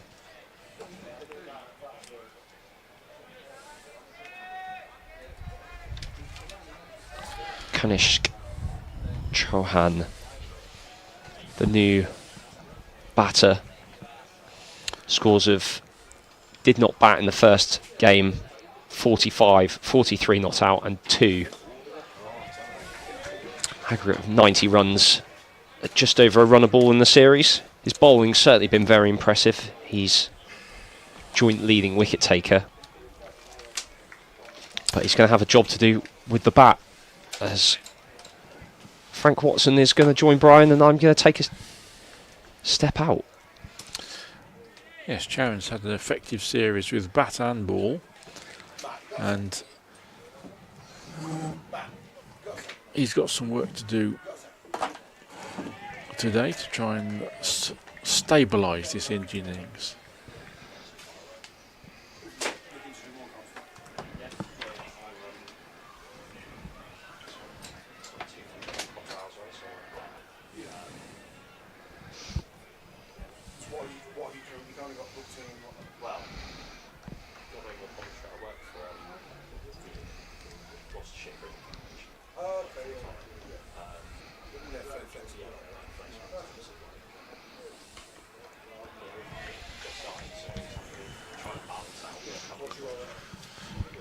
Thomas Roo's change of captaincy, change of bowling has worked well, and I think most of England's plans have come together in these first 18.5 overs. They've got the real danger man, Suryavanshi, who didn't quite flow today. 33 from 41 deliveries before slicing Sebastian Morgan to deep third man.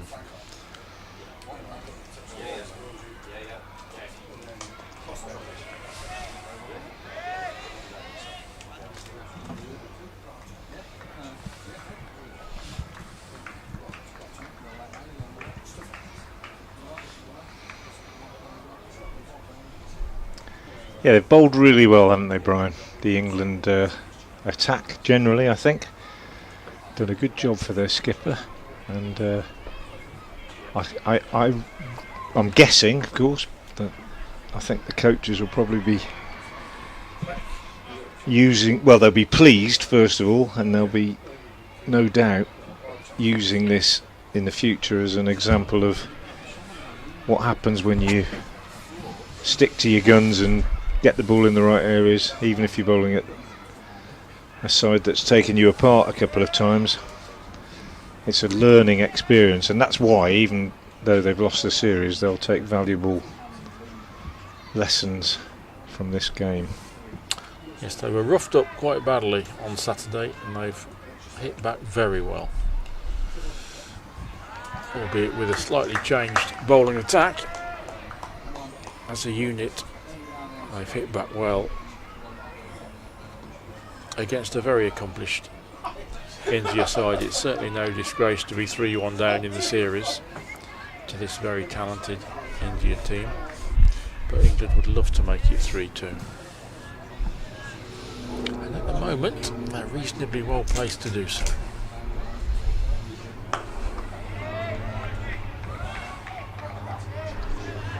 And from the Indian point of view, of course, opportunity for players who maybe haven't contributed as much as they might have done in the earlier games to do so, because the big gun's gone. Yes, they need 2 or 3 good contributions to get to, I'm guessing, 250 they might be happy with from here. And to get there, they're going to need somebody, a couple of players at least in the middle and lower orders to get half centuries. Got plenty of time still, 31 overs remaining. There's no need to go gung-ho too soon. Chowan doing a bit of gardening out there. A very good series.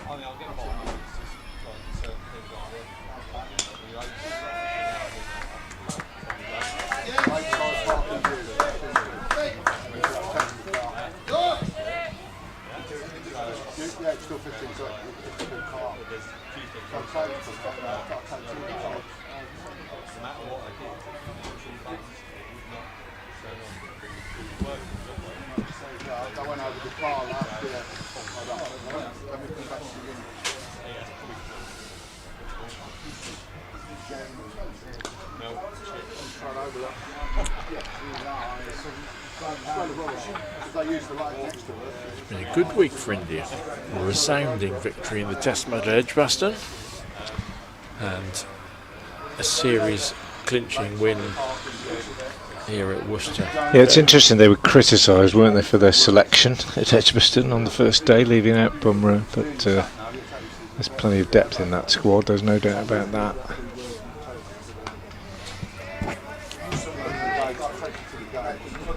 Speaking of depth in squads, I think another thing the England coaching group will be happy about in this game is the fact that they've brought in these bowlers that didn't play on Saturday, and they've all done pretty well, I think.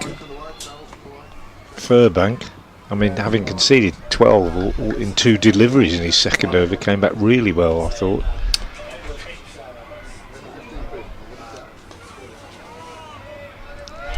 Yes, as you say, all the bowlers that have come in, and 4 of the 5 bowlers used didn't play on Saturday, and they've all done well. And perhaps the best bowler of them all is the one that did play on Saturday, and a little bit surprised, Frank, both Matt and I, that Sebastian Morgan came off. He's bowling so well, 4 overs, 1 for 8. Yeah, it was a case for maintaining that. Yeah, sort of pressure. I thought that, and I thought he bowled really well on Saturday as well. It might be a workload thing. It might be that he's played every game in the series, I think, and they might be a little bit concerned about workload.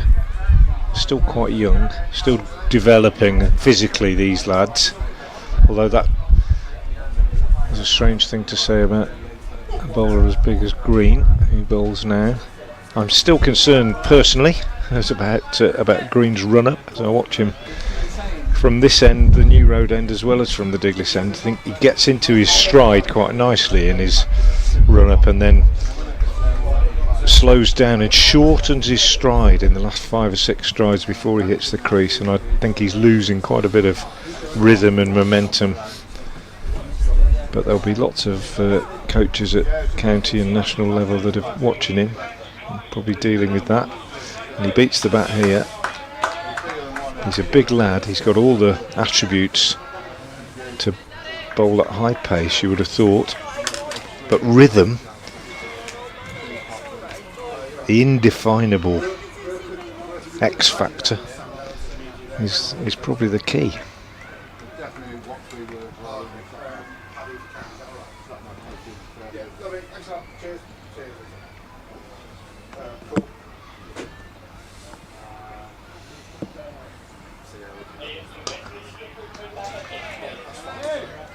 There's also a noticeably palpable purpose about England in the field today, Brian, isn't there? More so than Saturday, and especially since Suryavanshi was dismissed. Yeah, I think they're on it, you could say. When both of your opening bowlers take a wicket in their first over, that gives you a bit of buzz, doesn't it? And it galvanises everybody a little further. Yeah. It's been impressive work from England.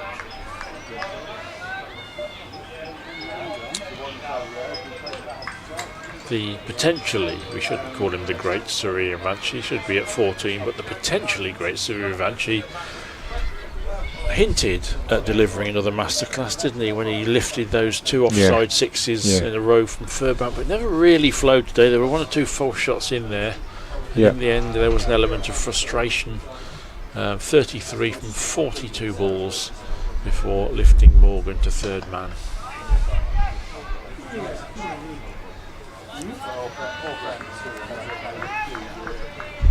Single taken there that's probably completed more easily than it should have been, because Alex French just let the ball come to him at mid-off rather than attacking it.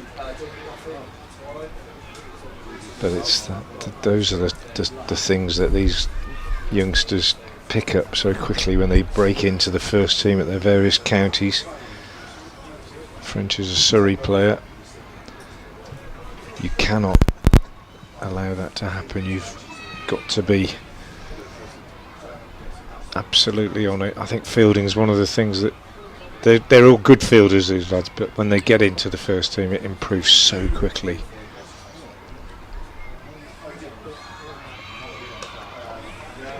Nothing wrong with Green's line though. He's bowled a good line generally, just 1 wide, nearing the end of his 4th over, 1 for 13. Former Worcestershire captain and England operations manager Phil Neal, now president of the club, has a wander past our commentary pod here. 58 overseas tours with England, I think, Phil Neal, in his role as operations manager, and he only lost 1 bag. Single taken off the last ball of the over. And a very accomplished fullback for Lincoln City.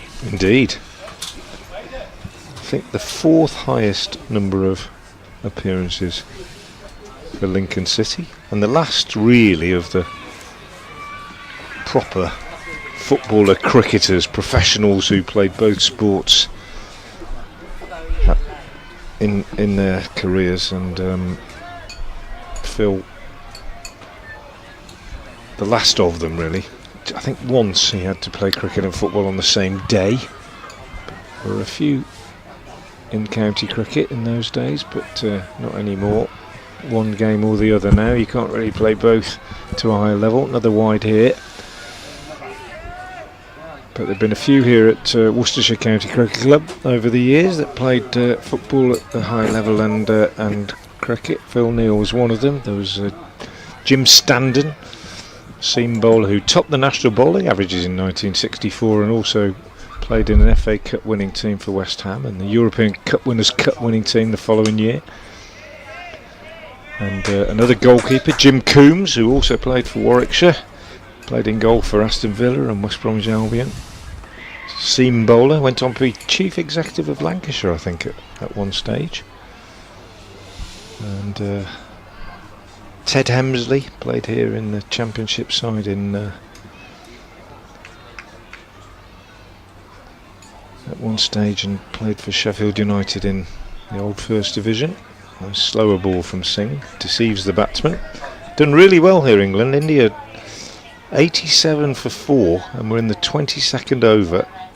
So the run rate is just 4, but Suryavanshi responsible for a fair bit of that early on, and since he's been out, he was out in the 15th over, and they've added only 27 since then.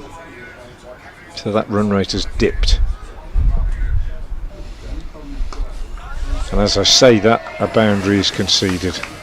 Singh drops short, and Chowan swings him, swivels him round to with a sort of hook shot down to long leg. 91 for 4.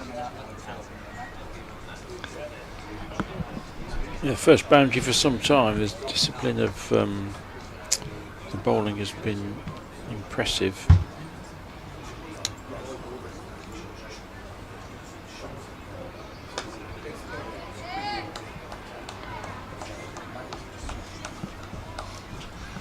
I wonder if we will see some spin at some point soon. Ralphie Albert provides that option. No Taz Ali today. The Warwickshire spinner did somewhat bear the brunt of the assault by Surya Vanchi on Saturday. Ralphie Albert bowled well, didn't he, on Saturday? I think in 3 separate spells, I think, from memory. Oh, almost a catch here into the gully. Diving attempt from Joe Moores, I think, unable to get a hand on it. Pangalia is an interesting player, I think, Frank. He has been a little bit scratchy, but I just get the feeling that there might be something quite dangerous about him as a batter. Clearly he can hit the ball, 100 off 50 balls in the warm-up game at Loughborough. Yeah, of course, he was out first ball on Saturday. He was.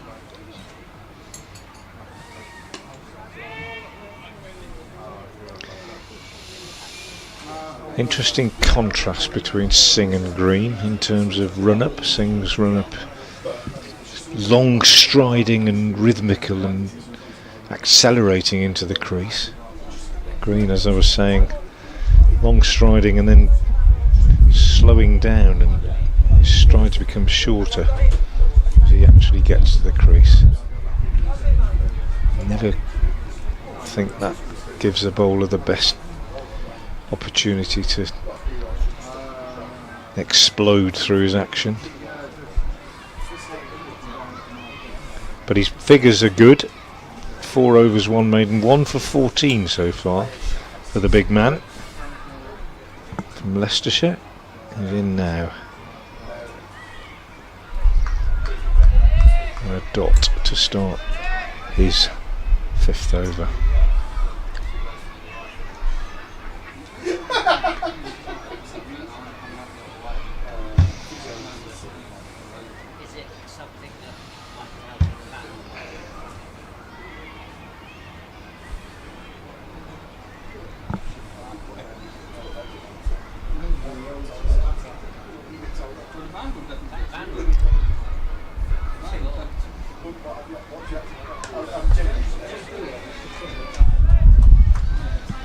Good running. Pushed out on the onside and quickly through for 1. It's important, if the bowling is tight and your boundary options are restricted, that you keep the scoreboard ticking over.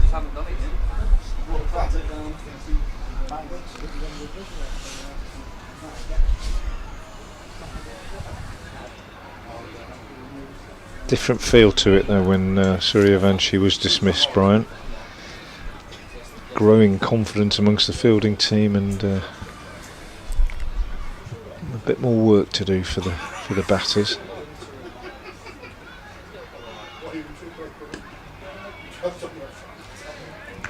Yes, India have the series tied up, of course, 3-1 up. This is the last game, so in that sense the pressure is off. But I'm sure that is not a factor in England's control so far today. They've just bowled very well and capitalised on decent bowling conditions. I think it's a good pitch, by no means massively bowler friendly, but there's a bit in it for seamers. Again, beautifully bowled, goes past Pangalia's outside edge. Payush Matri's unproductive series continued to the end today, out for 1, caught at mid-on off Furbank. Both England opening bowlers striking in their first over, then the huge blow of Vihan Malhotra caught behind. Really good delivery from Alex French, and India were 9 for 2, and since then England have been on top. Yeah, they have, and they've. I think the opposite of what we saw on Saturday is, well, it's probably obvious to say it, but we saw on Saturday bowlers running up with trepidation and worried about where they were going to get hit to, understandably. And today we've seen them run up under less pressure with confidence, and they're hitting good areas and going past the bat quite frequently.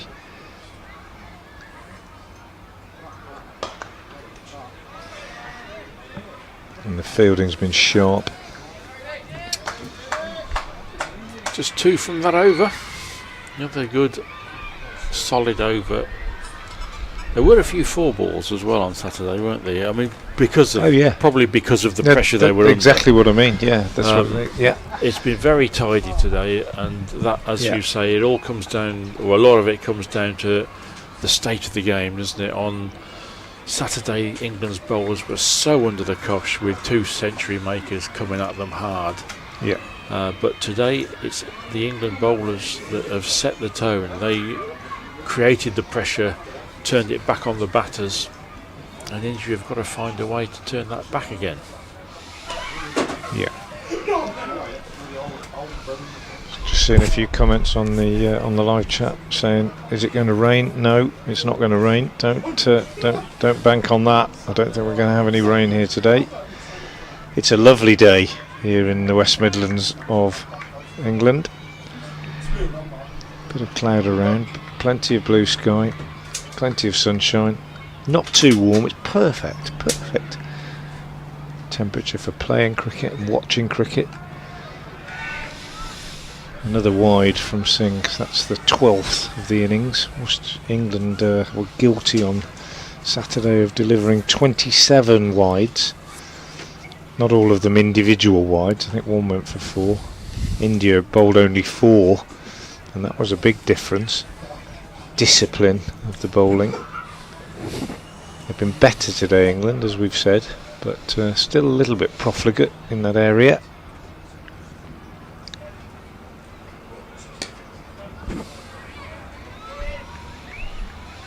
Single taken, the push through the covers by Chowan.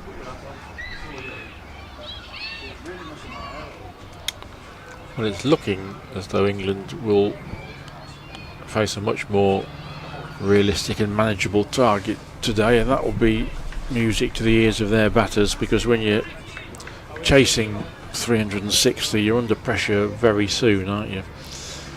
Yeah. But it looks like England's bowlers are going to earn their batters a bit less pressure, unless there is something in the Indian locker in the second half of this innings. Pangalia certainly has got that potential. Chowan has had a very effective series with bat and ball, so England are by no means through, but they've done a lot of good work so far.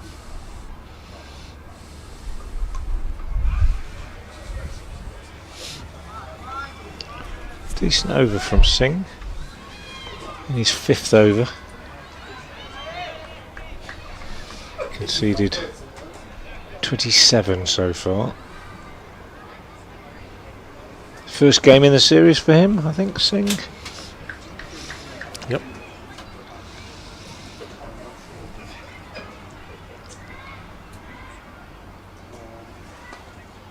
Varies his pace quite nicely. Good slower ball there.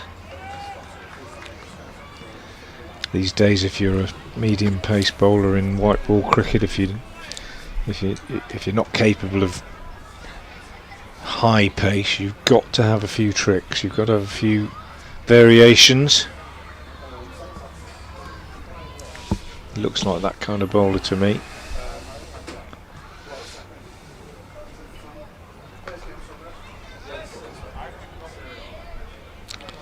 Well, he'll be looking to do some damage with the bat later on, of course. Top order batter as well, so it's in his interests to keep a lid on this Indian scoring and make his life easier later on. 97 for 4. Chowan 9, Pangalia 17. They ran out Suryavanshi 33 from 41 balls, positively dilatory by his standards. Matre 1, Malhotra 1, Kumar 21. And the England bowlers collectively tidy, maintaining the pressure.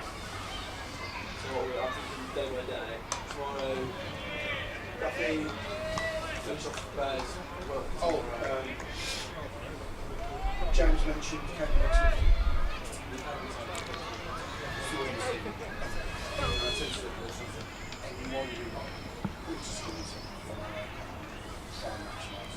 Alex Green 1 for 16 from his first 5 overs.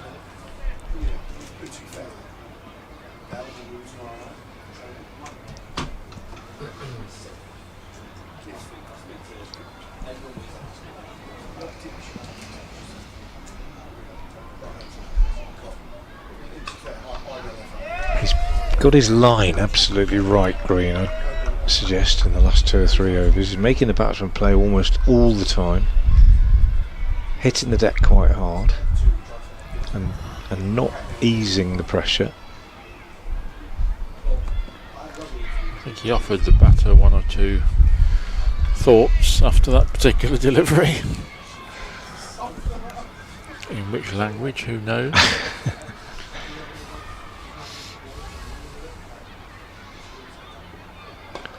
Well, next ball is a bit too full and just steered gently out on the offside for a single. Neither Charan nor Pangalia has yet tried anything extravagant. Charan has 10 from 20 deliveries. Pangalia 17 from 30. Still 25 and a half overs left in the innings, so Yeah. perhaps they'll just continue to tick over for the next 4 or 5. Yeah, I would imagine that'll be the plan. No need to do anything drastic. It's the 50 over format brings back that old adage, which is a cliche, but a cliche like many cliches because it makes sense, which is you can score an awful lot of runs off the last 10 overs if you've still got 5 wickets in hand. Indeed. You can't do it if you've only got 2 wickets in hand. So they can just tick along for another 10, 15, maybe even 20. And then, if they've got wickets in hand, they could score 100 off the last 10, for all we know. Indeed.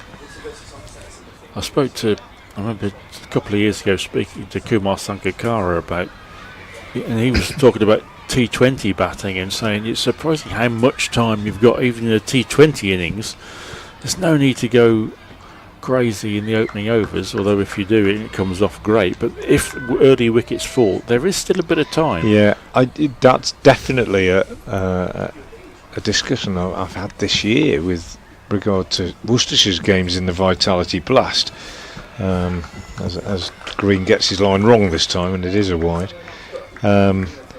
That if you go too hard too early, and you find yourself in a position, and Worcestershire twice this year have been bowled out without using up their 20 overs, you find yourselves in a position where when you ideally want to capitalise, and the field is spread, last few overs, ball getting a bit softer, you just can't because you've got so many wickets down. And I agree with Kumar Sangakkara, but I think this year I've seen, particularly not just in Worcestershire games but in a lot of the games that I've watched on television as well, that I think this year there seems to be a feeling that, whether it's come from Bazball and people seeing that the test played in that way, but there seems to be a feeling that you just go hard right from the start and just keep going hard all the way through. And as you say, when it pays off, you end up with a really big score. But I reckon on the 2 or 3 occasions in 5 where it doesn't pay off,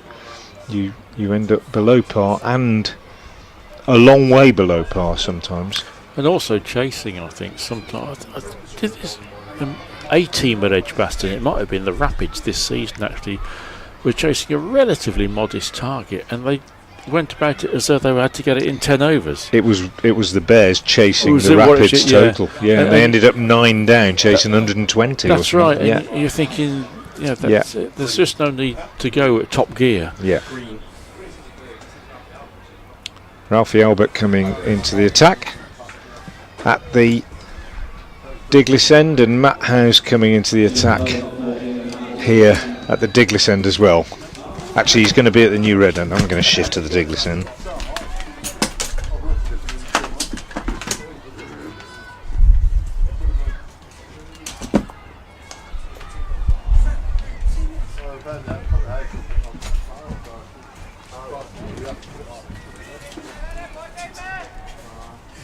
So Ralphie Albert into the attack at the Diglis end, starts with a dot, bowled pretty well on Saturday. His figures probably, we didn't think here in the commentary pod, did him justice on Saturday. 10 overs, no mains, no wicket for 71, but he bowled in 3 different spells at different times in the innings, and I thought he bowled pretty well. The left arm spinner, and dropped onto a nice length straight away here. You seen him before, Matt? Only on the live stream, last game on Saturday.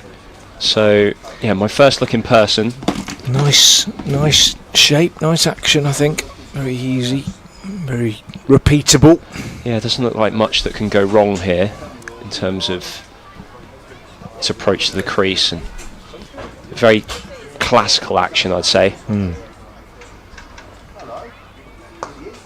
That's a good shot though from Pangalia. Has been very watchful, the Indian wicketkeeper batsman, but down on one knee here and slapping that one away to the square leg boundary, and it takes India to 106 for 4. Yeah, it was a really well played sweep shot, classic, straight from the textbook. Be interesting to see how India play against the spinners. This is the first time we've seen spin today, as that ball's short and dragged into the leg side by Pangalia. And there's just a single. Well, he has scored at one big score on the tour, Pangalia, in one of the warm-up games. Good chance for him today. This time it's Chowan clipping it nicely up to long on for a single, but no great urgency about the batting at the moment. Just pretty watchful, and as Brian was saying a moment ago, just you sense it's a bit of rebuilding. Really, it's a bit of steadying of the ship, and there's still lots of time to go. We're only just over halfway through the innings. 26 overs completed, 108 for 4. And we're going to see Sebastian Morgan coming back into the attack at the New Road end. 4 overs, 1 maiden, 1 for 8 earlier. Bowled beautifully. Very impressed. We were surprised when he came off. And he's being recalled. Yeah, very impressed with what I've seen from Sebastian Morgan so far. Like I'm sure a few of you, or many of you on the live stream, first time seeing a lot of these players.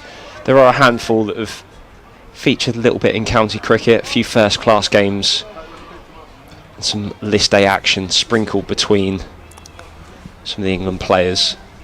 Yeah, you'd imagine quite a number of them will play quite a bit of one-day cup cricket when the 100 begins. Yeah, there's a good competition for these players to ply their trade in, as Morgan straight back onto that line and length that he bowled so expertly in his first spell, drawing Chauhan forward.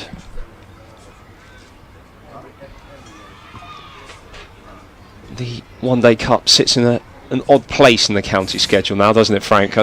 Maybe don't want to open that Pandora's box, but well, there'll be many people watching this live stream who are in India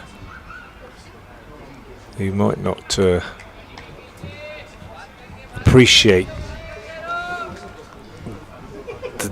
the current chaos and discussions around that chaos regarding the scheduling of county cricket and franchise cricket in England at the moment, but the invention of the 100 in the last few years has created a situation where we've got too many competitions and not enough time to play them, you could say. So there have been all sorts of discussions currently ongoing in cricket admin around how best to accommodate the different competitions, and the one-day cup, as we call it, the 50 over white ball competition, has been pushed into a competition really with the 100, and so with several big players missing from a lot of counties, it means that the one-day cup has presented opportunities for the youngsters such as the lads we're seeing today to come into their first teams and get some experience. Morgan continues to bowl beautifully in this over, just a single so far. In fact, there's a meeting, an online meeting this week, I think, for Worcestershire members here, because that's the other thing. A lot of these counties are members' clubs still, so the members get to vote on relevant issues. This one's chipped away upishly on the onside just for a single. And there's an online meeting this week of Worcestershire members to discuss the 5 proposals that have been put forward by the ECB about how the scheduling might change next season. It's all to do with how many teams in how many groups in the T20 and that kind of thing. Very complicated. Morgan is in, and this one is steered down to third man for a single. Well done. Another good over, 111 for 4 at the end of it. My feeling is lazy, in that I tend to feel, well, nobody's going to take any notice of what I think, so I'll just wait until they tell me what's going to happen next year, and then get my diary out and try and arrange it accordingly.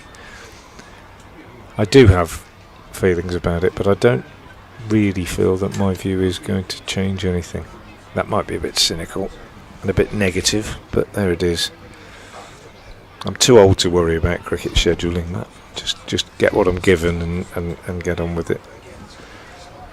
There's only so much room, though. The one thing I will say is that there's only so much room in my brain for cricket, and it's played a huge part in my life ever since I was a teenager.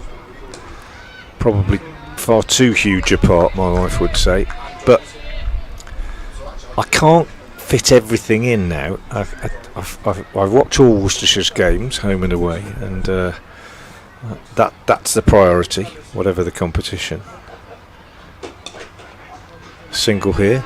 Albert bowls nicely and just pushed away on the offside. England continue to go about their work very purposefully this morning. That was well flighted by Albert. There was some nice dip on that, almost drawing Chauhan forward and beating him in the flight. Late adjustment from the batter. Yeah, he did well with his wrist to open that out and hit that ball slightly squarer so that he could access a gap in the field and pick up a single.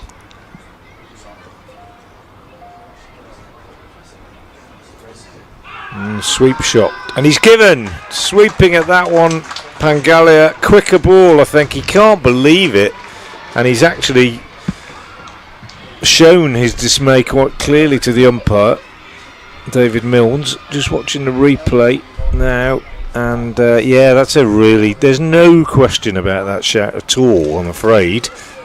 It's pitched in line, he's swept it, he's missed it, dead straight, and despite his apparent disgust at the decision, I think we're right to say that David Milnes has got that one absolutely right, and Ralphie Albert picked up his first wicket, and it was with a nicely flighted delivery, and India are 112 for 5.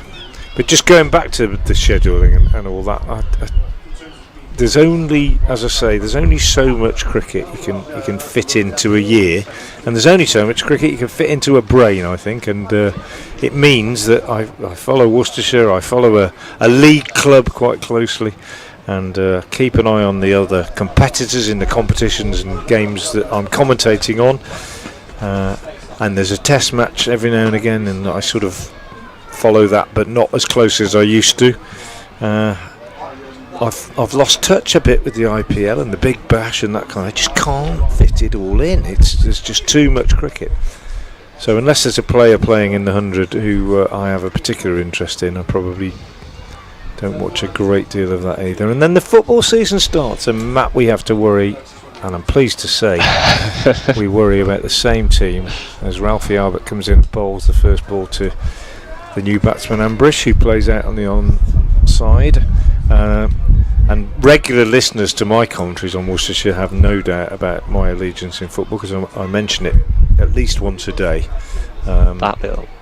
And I'm pleased to say that Matthew alongside me supports the same team as I do, and that's a coincidence. Well, it's not. I only have colleagues who support Norwich City, but yeah, we're very excited because we think they are announcing a big signing today. Anyway, enough of that. Ralphie Albert, having picked up a wicket, is in to bowl to Ambrish, who's off the mark, pushing this out on the offside. And they take a single. The end of a successful over for Ralphie Albert. Well bowled, the young man. India, for the first time really in this series, I think, in a bit of trouble at 113 for 5 after 28 overs. I wouldn't say this pitch is playing like an old school 50 over wicket where 4 and over.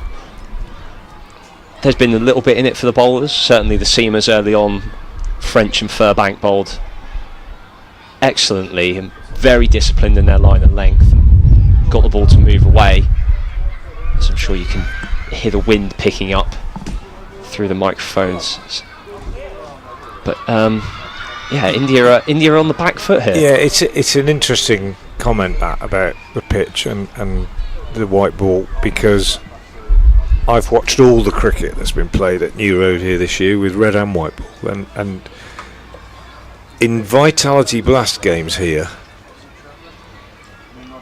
a par score in a T20 is probably about 160, 170 maybe.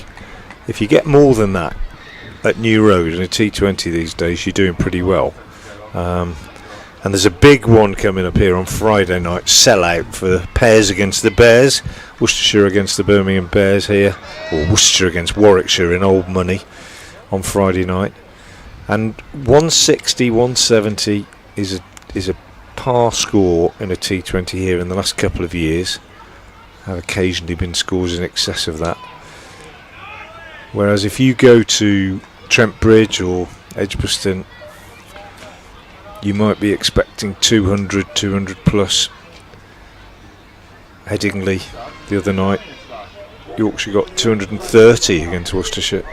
Not here, not often anyway. So I reckon we might have been flattered by Suryavanchi's assault on Saturday, and indeed by England's response, in which Rocky Flintoff made 100 and 2 scores of over 300 in 50 over cricket. Might have been a little bit above par. So if England restrict India, as they are doing at the moment, and Morgan has started, bowled half of another excellent tidy over so far with 3 dots. If they keep India to below 250 here, it might not seem very much. You know, say they got 240 or 50 overs, and they'd have to go well to do that. There's 5 of them out already. But it won't necessarily be a walk in the park for England if they're chasing 200 plus. Certainly not. I think my comments mostly around this. It's definitely not a minefield out there. There's runs to be scored if you play properly. Yeah. If you take your time, and there will be bad balls. Yeah. You always see that. And last time I was on commentary, Brian and I were talking about the running of the Indian batters, and that intent to run is certainly going to propel that score forward as Ambrish picks up another 2. No, you're right, it's not a minefield, but it doesn't appear to be a pitch on which, if you bowl in the right area, run scoring is particularly easy. And even Suryavanshi was a lot more circumspect today than he was on Saturday, certainly. And Morgan, at the moment, is not offering many scoring opportunities. No. Nor does he there. I'm not sure he's bowled a loose ball in his 5.5 overs so far. He's been really good, hasn't he? Excellent. England do have 5 wickets, but as is often the way now in these sides, India are batting deep. Ambrish, an all-rounder, scores of 4, 31, not out, and 9 so far in the series. Certainly not from the Chris Martin of New Zealand mould of bowlers who weren't particularly sure at which end of the bat to hold. There's so few like that now, aren't there? That was a wide, by the way, having said how well he's bowled. Just drifted down the leg side. Yeah, you get very few now, do you? Batters, tail-enders who have no idea. No, the expectations of modern white ball cricket is that even your number 10 and 11 need to have the ability to hit boundaries or at least keep the ball out. As a single off the final ball is run down to third. And you're 117 for 5 from 29 overs. Yeah, another good over from Morgan. 6 overs, 1 maiden, 1 for 14. His figure's really tidy. Let's get away from Rob Jones, the Worcestershire batsman, who's down there having a chat to one of the England lads, who I think is probably a former club mate up at Lancashire when Rob Jones was up there. The other bowling figures: French 5 overs, no maidens, 1 for 18. Really good at the start. Furbank 5 overs, no maidens, 1 for 28. Green 6 overs, 1 maiden, 1 for 20. Singh 5 overs, no maidens, no wicket for 27. And Ralphie Albert about to start his 3rd over, 1 for 9 so far. He's in now and he bowls, and that is driven by Ambrish up to long on.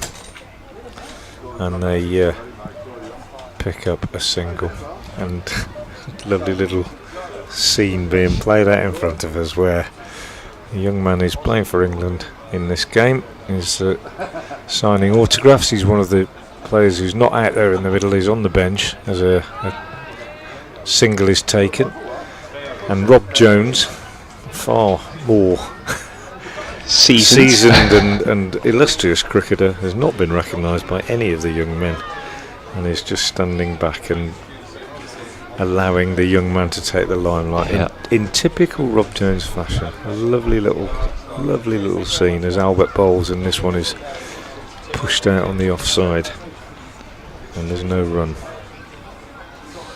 119 for 5.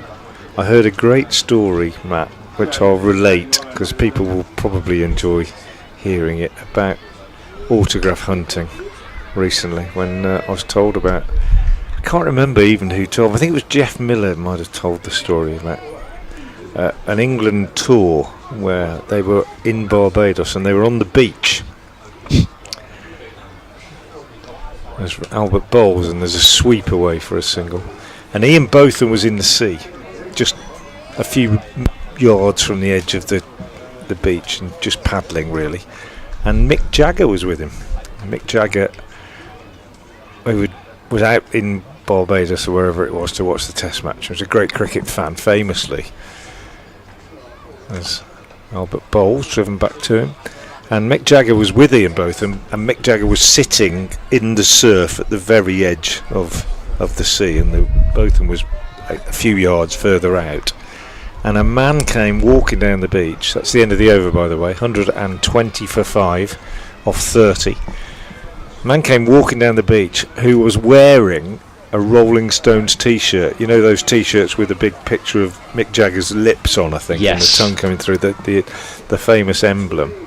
And he came into the He came in. It was Jack Home that he was talking to. I beg your pardon. Worcestershire Jack Home talking to Rob Jones. Anyway, so this man wearing the Rolling Stones T-shirt saw both them. There's obviously an England cricket fan who was in Barbados watching the Test match. Saw both them in the surf and immediately made a beeline for him and pulled a piece of paper out of his pocket and a pen or whatever and said, "Can you sign this?" And Ian Botham obliged. It's true, honestly. I think I believe it anyway. Ian Botham signed this chap's piece of paper, and there's a change in the bowling, by the way, and we've got Alex French back into the attack. He bowled really well before. First ball goes for a single, and Ian Botham said to this chap wearing the Rolling Stones T-shirt, "What about him? Would you like him to sign as well?" And this chap said, "Are you a cricketer?" And Mick Jagger said no, and he said, "No, I'm not interested then." And he walked away off up the beach, which was I just loved that. Imagine that happening. So there we are, and I believe that it's a true story. If not, it should be, shouldn't it?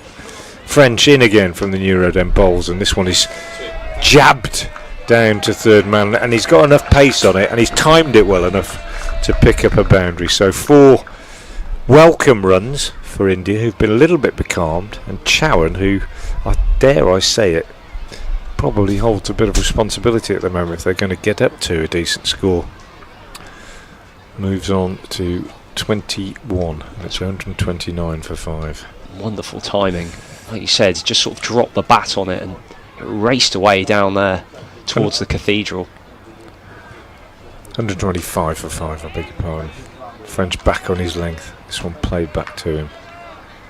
I liked what I've seen so far of Chauhan with the bat. He looks very compact. He certainly, there's no lavish movement. Everything's fairly orthodox. But he's timed the ball well, dealt with any short balls that have gone his way, as he deals in another back of a length ball there. Our effects mic is very effective at picking up the wind, isn't it? And I've just turned it off for a moment.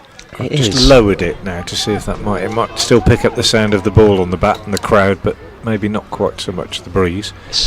The trees opposite us aren't blowing too much, so but there is a little breeze obviously blowing towards us here and in the commentary box. It's a lovely day though. It is a perfect day actually. Sometimes that Basil d'Oliveira stand away to our right as we look across the ground is a sun trap, and I worry about spectators sitting there sometimes. They're not undercover, they don't perhaps have sufficient protection from the sun, but today the sun isn't too strong and it's very pleasant temperature. French round the wicket bowls, and nicely played by Ambrish down to third man for a single. They've all looked, dare I say it, at the end of the over, 127 for 5, they've all looked, the Indian batsmen so far, and you'd expect it at this level, but a phrase that is often used by coaches, they've all looked well organised, and what I mean by that is they know their games, they've got basically good techniques, and most of the shapes that they take up are correct, and what I mean by that is they play the right shot to the right ball. In other words, you know, if it's outside off stump and it's short, they're looking to cut it. If it's full and it's on off stump, they're looking to play it up towards mid-off or extra cover. Yeah, there's no idiosyncrasies in there. And there may be in the shorter format, and they may be in the later overs, but generally speaking, as we see here as Albert bowls and Ambrish drives him up to long on, generally speaking, the ball bowled in a particular area receives the response that it should from the batter. No, I certainly don't want to take differing techniques out of the game, but there's no Rory Burns, for example, Surrey and former England opener, with lots of moving parts and things that can get out of sync, and you can go through runs as a batter where when things aren't quite working, you do look horribly out of form. All these Indian batters, very technically sound. Yeah. You can develop on top of a good technique, and it's hard to put a good technique into place if you've already developed habits that don't lend themselves to good cricket. This one driven into the ground and half stopped by the bowler off his own bowling, but they get a single. But he's been tidy, Ralphie Albert, so far, very tidy, and he's halfway through his, just over halfway through his 4th over, 1 for 13 so far. Slight adjustment in the field here as he moves mid-wicket onto the boundary, and substitute fielder Home moves round behind square. This one played nicely by Ambrish off the bat foot. He is looking very well organised at the moment, and he goes on to 10. 130 for 5.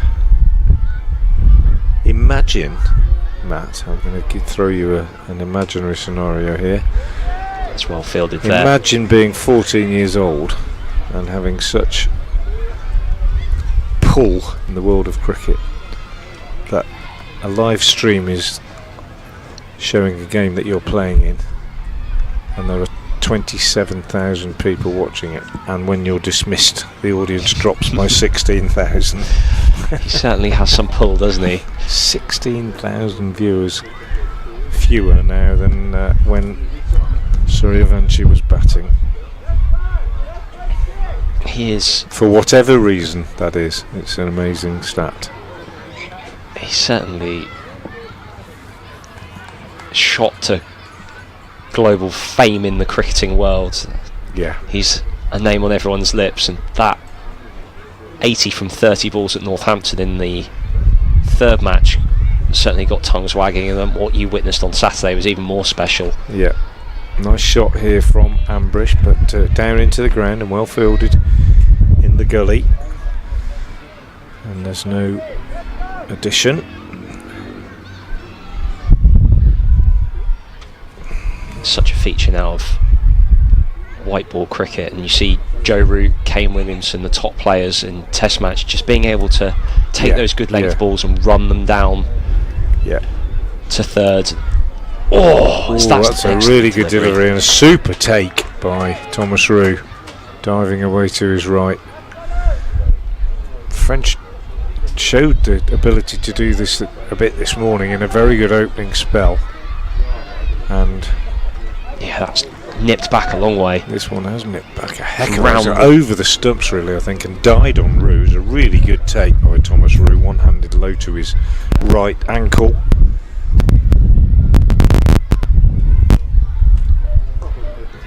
And there is that shot I was talking about, as French bowls back of a length, and Ambrish just rides the bounce down to third, picks up a single in the 131 for 5.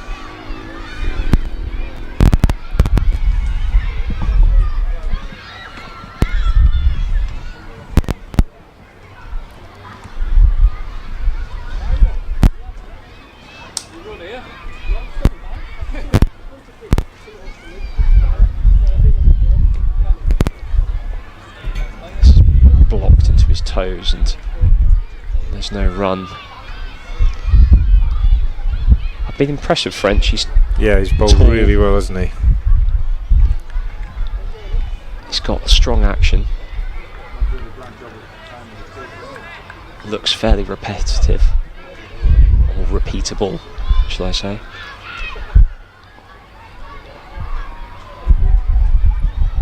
Lots of school children in the ground today, I'm pleased to say, watching their these young internationals.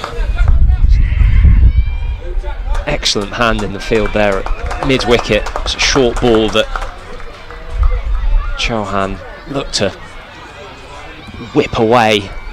A diving stop saved 3 runs there, I think. Furbank, I think. Yeah, he's a man without a name or a number on his shirt, which The man with no name. doesn't help for identifying him here. It helps that he's 7 feet tall, I think.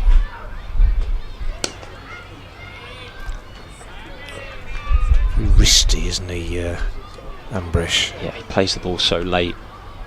That's been a feature of his innings so far as he moves to 12. Plays the ball under his eyes.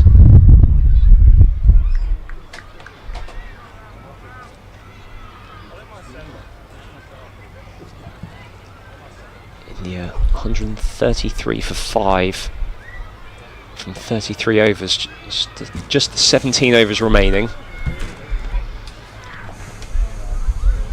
The old adage of double the score from 30 overs. I'm sure India will be hoping for a few more than that. Yeah, not always easy to do that when you're 5 down, is it? I think we were talking about this before, Brian and I. It's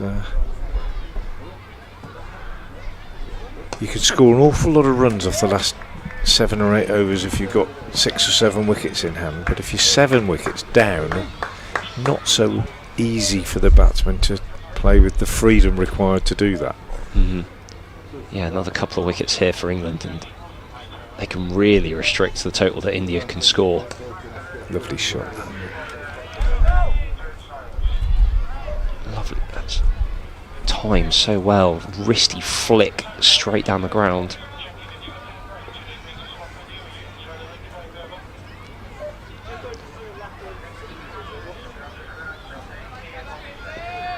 A little bit of a holding pattern at the minute. India looking to accumulate singles. England's bowler's bowling well. Disciplined. Albert halfway through his 5th over, 1 for 16 so far. I think just the one boundary. So he's in again. And he's got a wicket. Well bowled. Draws Chauhan down the pitch, and Yeah, built the pressure, didn't he? Really good. Thomas Rue whips the bails off. I think he was looking to hit that over extra cover, and it's a quicker ball and does turn a little bit as well. Bowled. It's Really excellently well bowled. bowled.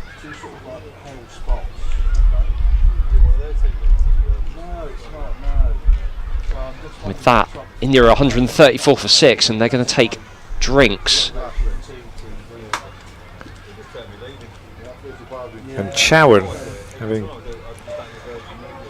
played pretty carefully and watchfully for 40 odd deliveries, has kind of chucked it away, I have to say. And you look at the scorecard, and after the first 2 early wickets, 33, 21, 24, 24, tells its own story. India getting people in, but they're failing to go on, and it's great credit to the England bowlers. And Ralphie Albert picks up his 2nd wicket. Lovely bit of bowling, 2 for 16 for him, 134 for 6, and India failing to capitalise individually, as it were, on several pretty good starts, and even more responsibility, I would suggest, now on Ambrish, as he is joined by Devesh Devendran, and Matt Howes will be joined by Brian Halford.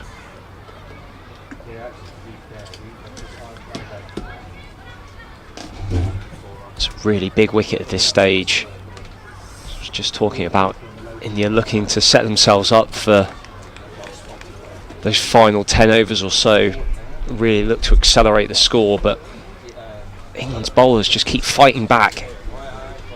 Ralphie Albert excellently bowled that delivery, drawing Chauhan down the pitch, and a little bit of spin away from the right-hander was enough to beat the edge, and Thomas Rue did the rest, a simple stumping.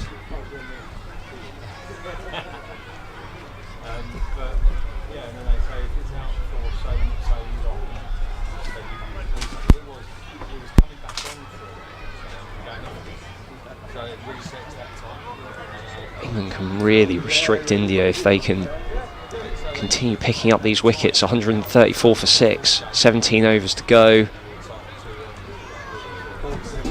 Another one here and really into the bowlers. And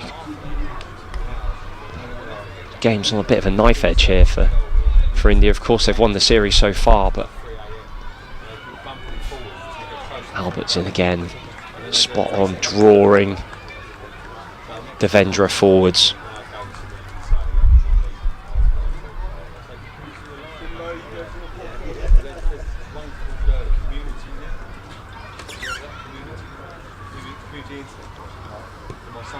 And this wraps him on the pad, sliding down. There's no appeal from the bowlers.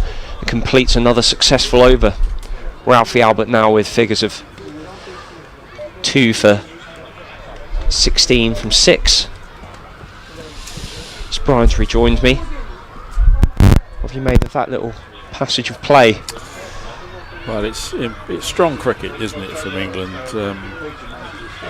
4 batters have got past 20, but nobody's really seized control, and that's such a sea change from previous games in this series, notably the one on Saturday where batters were totally in control. Whether there's a slight loss of intensity about the Indian batting with the series clinched, I don't know. Possibly not. They've just been compressed and oppressed by really good bowling from the seamers, and now as much as anybody by the spin of Ralphie Albert, who's done well in this series and is doing a great job today. French draws a flashing blade from Ambrish. It was short. He was looking to flay that over backward point 4, but it was too quick for him. French into his 8th over, 1 for 28 so far.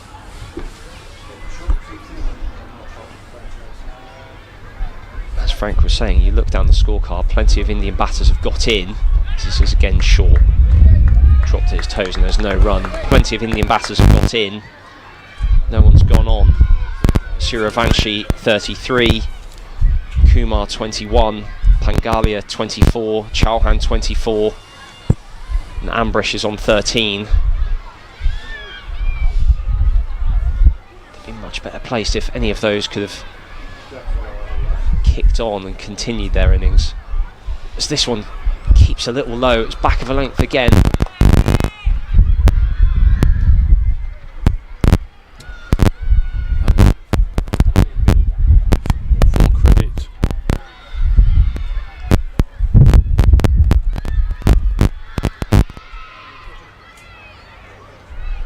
Full credit to the England bowlers for bowling so well as a unit. Just needs one bowler to release the pressure. This is short. It's cut out in front of us where Sebastian Morgan does the fielding. He's quickly round there to his left.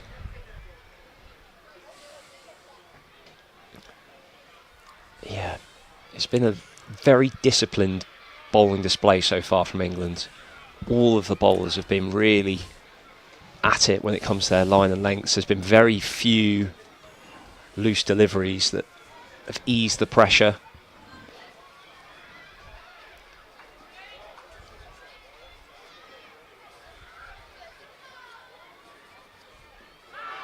As there's a big appeal as it hits him on the pad, and it's another wicket.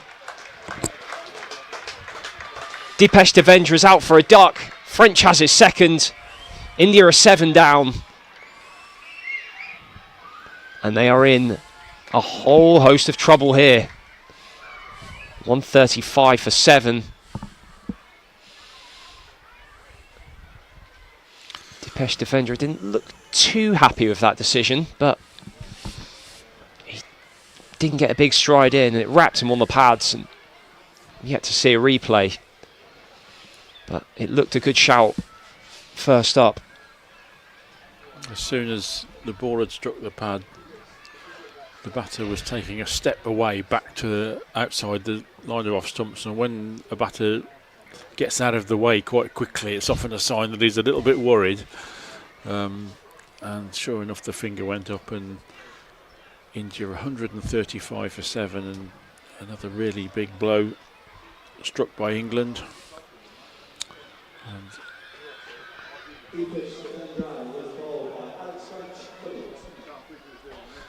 the India lower order is going to have to come up with something special to give their bowlers anything to bowl at here. A minimum of 200, you would think. I mean, the pitch is giving a little bit of assistance, and the conditions, the overheads, it's not by any means easy batting, but India will want 200 at least. Yeah, certainly is. French completes this over with a dot ball. Just the one from it and that wicket, so that's back-to-back overs now where just a single's been scored and the wicket taken. England really are in the box seat now, you have to imagine. 15 overs to go. 3 Indian wickets to take. And just 135 on the board. Albert's going to continue his spell from the Diglis end.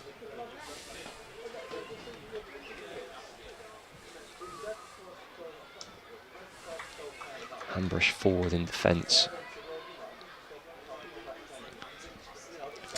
It's an untested lower order for India.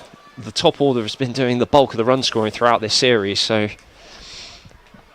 maybe a little lack of match action. Let's see how they negotiate these last 14 and a bit overs. If you were out there, Brian, what would your plan be? With the bat? Yeah, with the bat. It's a tricky one, isn't it? Because only 3 wickets left. You want to make sure that you use up the 15 overs, don't you? So you wouldn't want to be too gung-ho and be all out with 8 or 9 overs to go. It's a tricky balance to strike, isn't it? So there's a case for not going too aggressive. As Albert drew the edge off that previous delivery that ran down, they picked up 2 runs. He's back on his dot ball. I guess if India are looking at maybe 200 as probably the maximum of their ambition now, so if they were to bat the rest of the 15 overs, they just need 4 or 5 and over. Punched into the leg side here, fielded in front of us by Mays. It's another single. On the other hand, you may suggest that someone should have a go and they could score 40 in 20 overs, and if they get away with it, then that can turn the game round again, or it can certainly transform the innings. So what would you do? Attack? I'm very much in the camp of trying to play positively, but like you say, if a lot rests on Ambrish here, if he was to go on the attack and get out, then India might limp to 160, 170, and then you really are up against it. So it's a fine balancing act. I'm sure Ambrish will keep his powder dry for the next maybe 5 or 6 overs, see if he can get some support from the lower order, then go on the assault in the final few. So Albert completed his over. And from England's perspective, it's really just to carry on what they're doing, isn't it? Not that they've bowled with a lot of accuracy and a lot of discipline today. Very few 4 balls. The batsmen have had to take risks. Oh, as French draws the edge from Ambrish, and it inside edge beats the diving Roux and runs away for 4. Another excellent delivery. He's round the wicket at the start of his 9th over. Again, it's still movement. It comes back from outside off stump quite a long way and draws the inside edge. 83 miles an hour, a brisk delivery. Of course, the India seamers will be looking at that and thinking, well, this might be fun to bowl on, so they're still very much in the game. There's certainly enough in it still if we're into the 37th over and the ball's still deviating off the seam, off the wicket.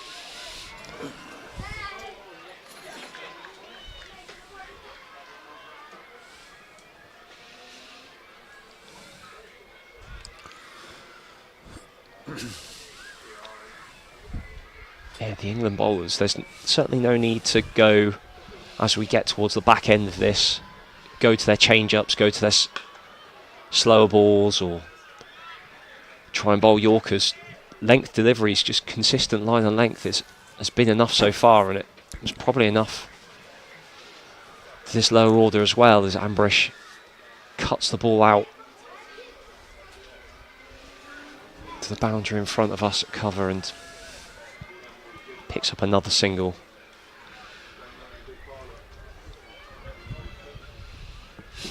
It's a flock of children autograph hunt in front of us. It looks like Tazim Ali is the latest recipient of attention. And Sebastian Morgan fielding at deep extra cover there has just signed a few. And just noticed him ask one of the little boys, are you having a good day? Oh, how lovely of Sebastian. That's really nice to see sports stars giving the youngsters a real thrill there. Yeah, this is what, for me, this is about days like today. Future stars, future internationals, being able to spend time with a also young crowd, lots of schools in today, being able to provide those memories. I remember as a child those moments where you meet the players, things that stay with you. I remember I went to a game at, it was an outground, Southend. Saw Leicestershire against Essex a long time ago. Tamal Mills was still playing for Essex back then, playing in a red ball game, and meeting James Foster. He was signing autographs for us at the end of play. It's always stuck with me. As this one's flicked away for four. Off the pad, it was poor delivery by French. It was full. I think he was trying to bowl that a magic in-swinging Yorker, but just lost the line slightly and goes away for 4. 147 for 7. Yeah, it's a lovely connection, isn't it, between sports stars and their audience when a simple thing as a signature. And I thought it was really wonderful to see Rocky Flintoff. There's two things that if I was Rocky Flintoff's friend or relation, I'd be very proud of him. Firstly, for the way he batted on Saturday, a lovely century, but also then afterwards he came down and signed autographs and was absolutely charming with all the children that wanted to get his signature, and that was lovely to see. Yeah, different sport, but my Ralphie Albert beats the defensive push of Ambrish there.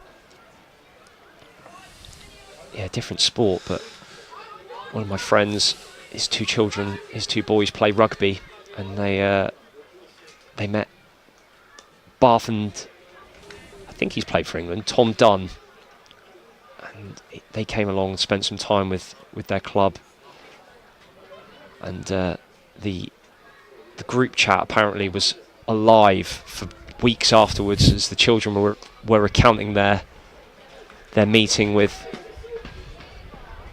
Tom Dunn. So I'm sure many of these children in front of us right now, as they continue to gather autographs, will be telling their parents and friends all about it, about my day at the cricket. And who knows, it might be planting the seed for one of them to be a very fine cricketer and signing autographs themselves one day. So that's certainly the hope, as Albert continues his economical display here. 4 balls in the over gone, no runs so far. So that is pushed to long on, and there is a single.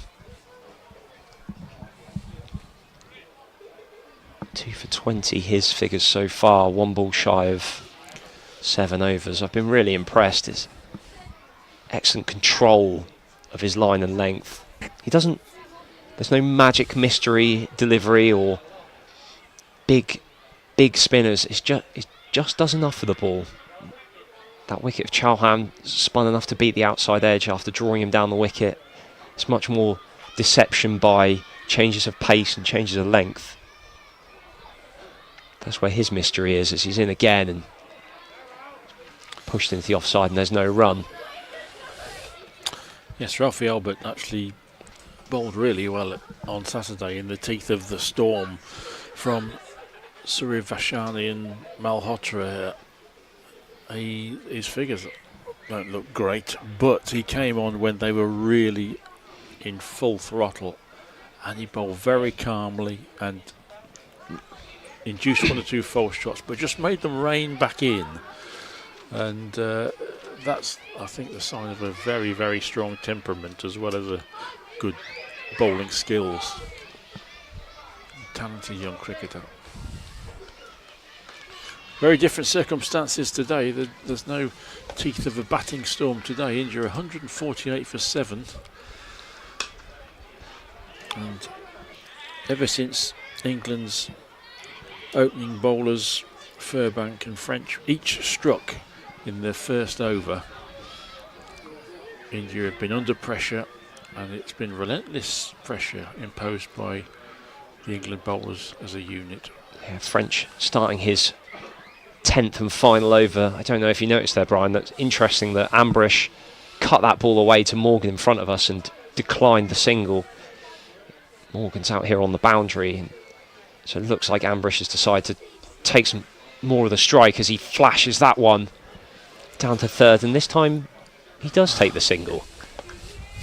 With 4 balls left in the over. Yeah, interesting that he didn't take a single out here off that first ball. Yeah, curious thinking.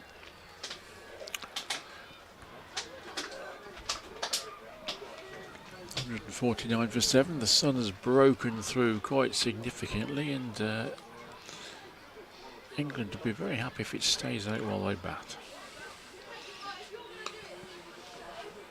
This one's squeezed off an inside half of the bat behind square on the leg side. Guha gets off the mark. The 150 up for India, 150 for 7. 11.3 overs remain. We were talking about what India's strategy will be. It appears to be an attritional one, just to gently try and gather a few more runs. Just the one attacking shot in this last few minutes earlier in this over from Amrish, sliced down to third man, but nothing reckless at the moment. Just wanted to fill the innings, just to bat 50 overs. And I guess if they're still 3 down with 5 overs to go, then they can tee off a little bit and see if they can get some boundaries. Yeah, we see the ability of batters nowadays to score quickly and score heavily, even in a short amount of time. So having wickets in hand for those last 5 overs, the potential for 50 or more is certainly there. But there would have to be a real change of direction from the momentum of this game so far. England's bowlers have been so disciplined. It's beautifully played. This one's played almost as it passes Ambrish. He guides that one down to third for a single off the last ball, and Alex French completes his spell. 10 overs. 10 overs bowled, 2 wickets. The 35, I think it is. It's just gone off the scoreboard. And one of those wickets was the huge one of Vihan Malhotra, scorer of a scintillating century on Saturday, and French found a really good one for him. Malhotra just one run to his name, edged it to Thomas Roux to leave India 9 for 2.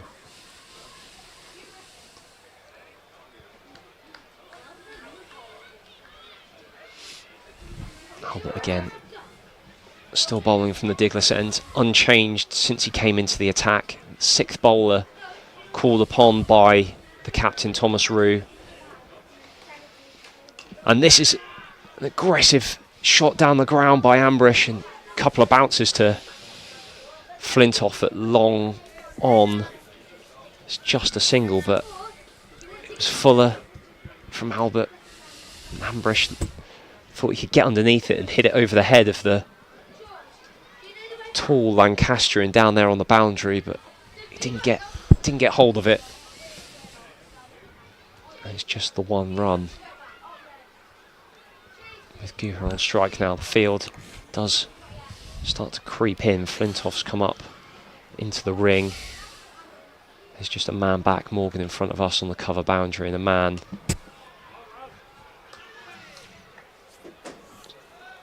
directly opposite him on the leg side. Sort of looks like it for a slog sweep, that back foot punch as Albertson again. This one's slower, dips, draws Guha forward. There's no run. Just 46 miles an hour, that delivery. He's changed his pace really nicely in this spell.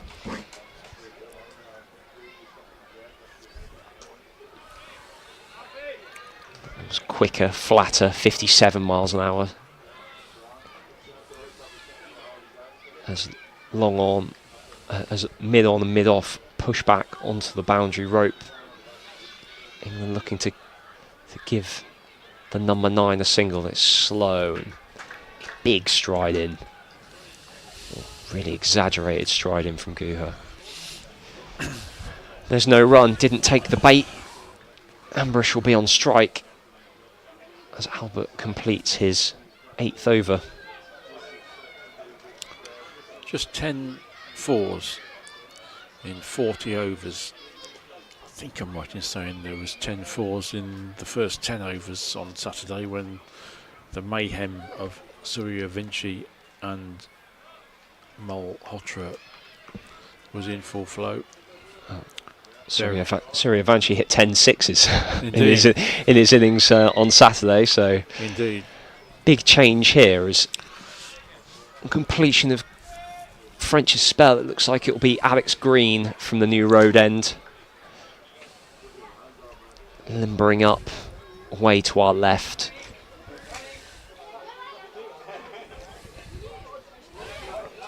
Have you got his figures in so far in front of you? 6 overs, 1 for 20 so far. The wicket of Rahul Kumar. His first 2 overs went for 11 as he starts around the wicket. It's left alone by Ambrish.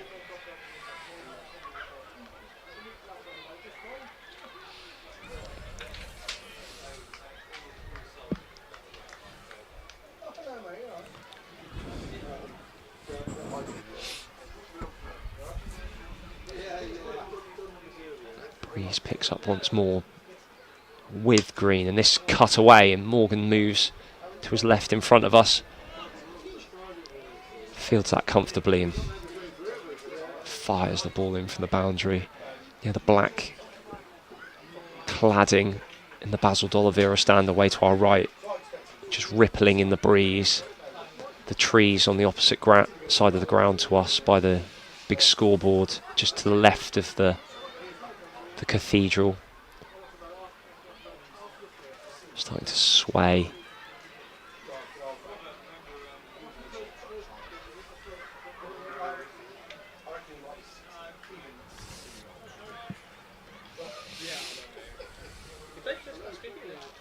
Still one of my favourite places to come and watch cricket, even though I've been here now a few times.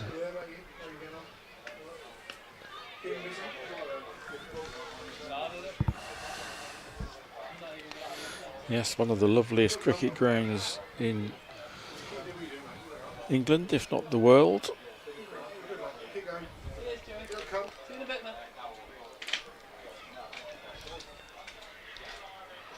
And really brilliant effort by the Worcestershire ground staff, who have to deal with such difficult circumstances, of course, with the flooding of the adjacent river. It's flicked between two leg side fielders here, both Morgan and I think it's a substitute fielder, Isabel. Comes around, cuts that off. It is quite remarkable. I mean, I've listeners from India, I think Frank was mentioning earlier on how the ground's position next to the river leaves it very liable to flood, and it's not just a little bit of flood water. There are times when the entire field is underwater, and it's halfway up the pavilion steps as well. Yeah, this one thuds into the thigh pad. So for the ground staff to actually deal with that, and there's obviously they can only wait for the waters to recede, but then to reseed the surface and then produce not just a ground that is playable, but pitches that are good for cricket. It's an absolutely brilliant effort. Yeah, I saw photos over the winter, where the media box is away to our left at the new road end. The water, there's a brick wall over there, and the water was probably halfway up there. There's 3 or 4 rows of seats. All of those are underwater. And obviously the ground and the wicket also. This is short ball fended off by Gura. Gets a stare from Alex Green, the bowler.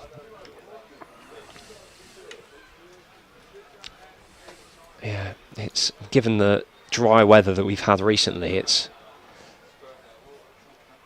seems wild to be discussing floods, but that is the issue that every year the ground staff here have to contend with.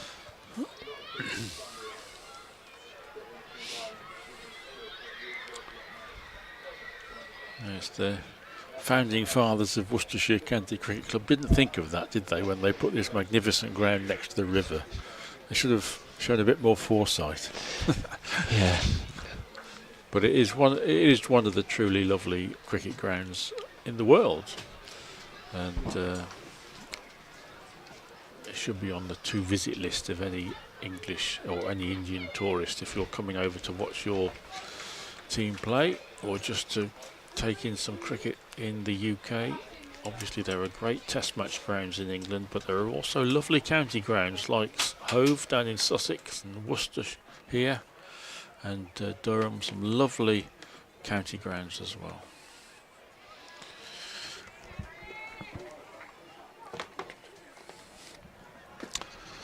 Ralphie Albert continuing to give the batters no respite. Very accurate bowling.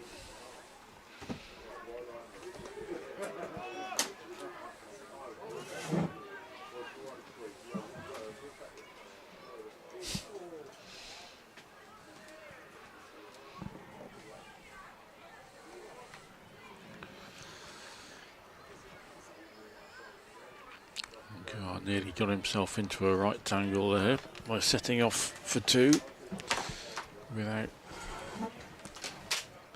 being on the same wavelength as his batting partner, and scrambling to regain his ground, but he did so. 156 for 7 as Frank rejoins us. Thinking India might be happy to get to 200 now. Yeah. Really good effort from the England bowlers this morning and early afternoon. But maybe pitch a little bit more difficult to bat on than we saw on Saturday. We'll have to wait and see.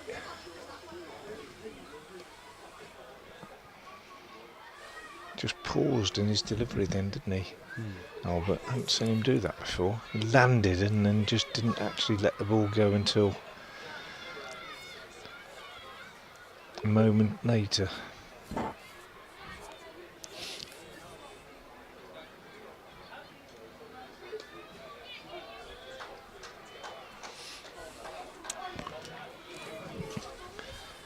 But yeah, completely different feel to the game from Saturday. Because I think probably A, the early wickets, and B, obviously, Suryavanshi.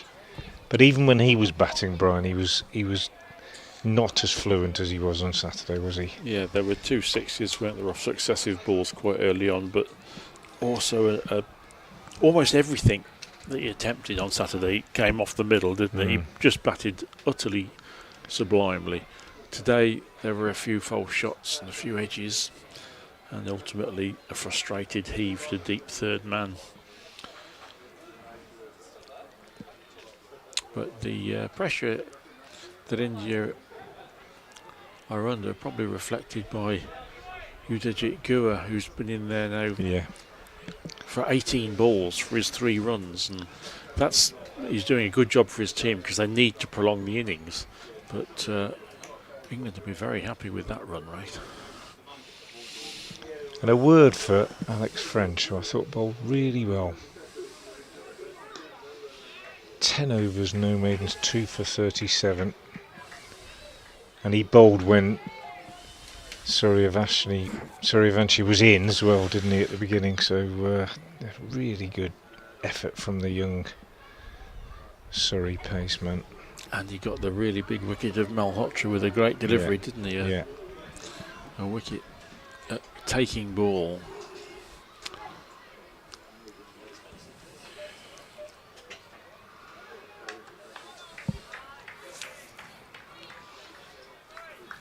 And Green has done really well too. 1 for 23, he's in his 8th. Been a good all-round effort. Furbank 1 for 28 off 5, but he was the one who suffered those 2 successive sixes early on, and there wasn't much wrong with the deliveries that he bowled.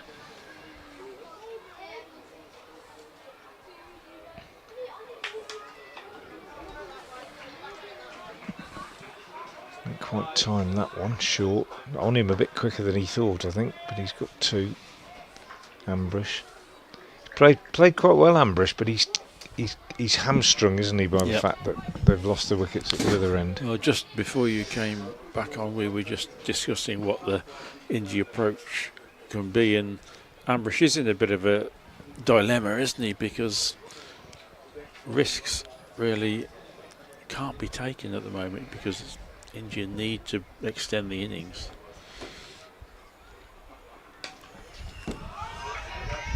There's a welcome boundary, but it's short, a rare loose ball from England, short outside the off stump, and Ambrish capitalises to move to 34. Yeah, they've been a lot straighter, haven't they? That was a bit wide. They've been a lot straighter than they were on Saturday, the England bowlers generally. Top scorer now in the innings, R.S. Amrish, 34. Suryavanshi 33, Kumar 21, Pangalia 24, Charan 24. But nobody's gone on to play the beginnings, which India really needed.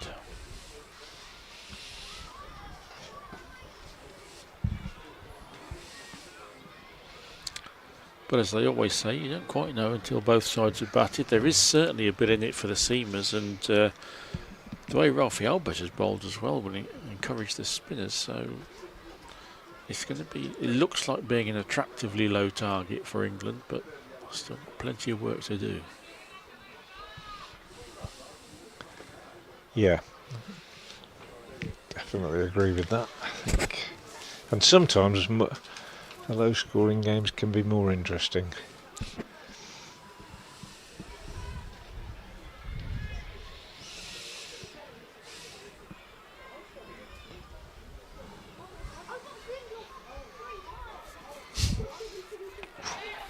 That was wide, wasn't it, on Green? How many is that? 15 so far, so it's still something the coaches will want to improve on. 28 on Saturday. I think it's over 100 in the 5 now. Yeah, too many, isn't it? And as you quite rightly said on Saturday, it's not just the runs that accrue, it's the extra balls that are bowled, isn't it, as well? Well, you're giving the opposition several more overs, aren't you? Which is, can lead to many more runs. End of the over, 169.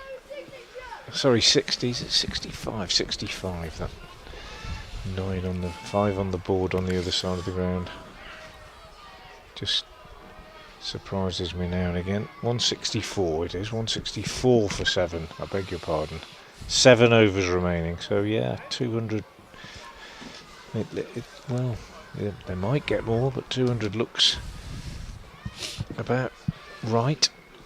As I was saying earlier, on this ground in T20s, 170 is par, so maybe Saturday's scores flattered the sides a bit, and 200 will not be as easy as it might look. Toby Albert, I knew I'd say it. I said it once on Saturday as well. Ralphie Albert starts his last over. Really good figures, 2 for 22 so far. It's a good effort.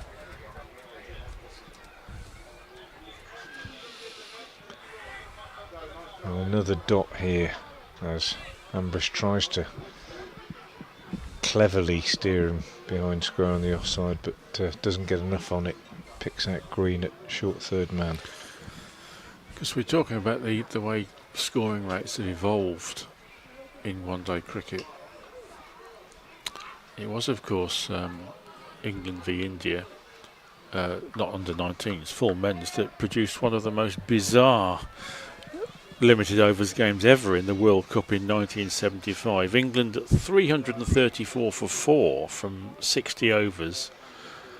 India replied with 132 for 3 from 60 overs. Sunny Gavaskar batting all through the 60 overs for 36 not out. Amazing. One of the most truly bizarre Yeah. one-day games ever. Yeah. I've never heard him talk about it. I wonder what his take on it is now. Well, immediately after the game, he said that it was a difficult pitch to play strokes on, but Dennis Amiss had scored 137 on it, and England had piled up 300 plus. Yeah. So, and the India coach was pretty grumpy at the time. So, but I don't think he's ever actually spoken at length about it. So. No, I've never heard it discussed. It's extraordinary, isn't it? But in a World Cup match, the first World Cup, 36 not out from 174 balls with 1-4. That is curious. How is that even the same game as that one that is played by Suryavanshi? It is just amazing, isn't it? Although, I mean, I can remember county cricket games here at New Road and elsewhere where a batter like and Tim Curtis springs to mind would set his stall out at the start of the day to bat all day, and if he was 110 not out at the end of the day and we'd had 100 overs, that would be okay. Build your innings around that, get 400 on the board and win a 3-day game playing like that. It's just unrecognisable almost statistically from those days, isn't it? But all the more so in that instance, of course, because Gavaskar was such a fine player, wasn't he? Yeah. 10,000 Test match runs, and later in his career dominated in one-day cricket. Absolutely. As well. Yeah. Sunil, if you're listening to us, perhaps you might. Could be. What was that all about? Do get in touch on the live chat. Ralphie Albert, by the way, has finished 10 overs, no maidens, 2 for 24. That's a good effort. Green in. Almost too quick for Guha. This one takes him on the thigh pad, runs down the leg side for a single. 166 for 7.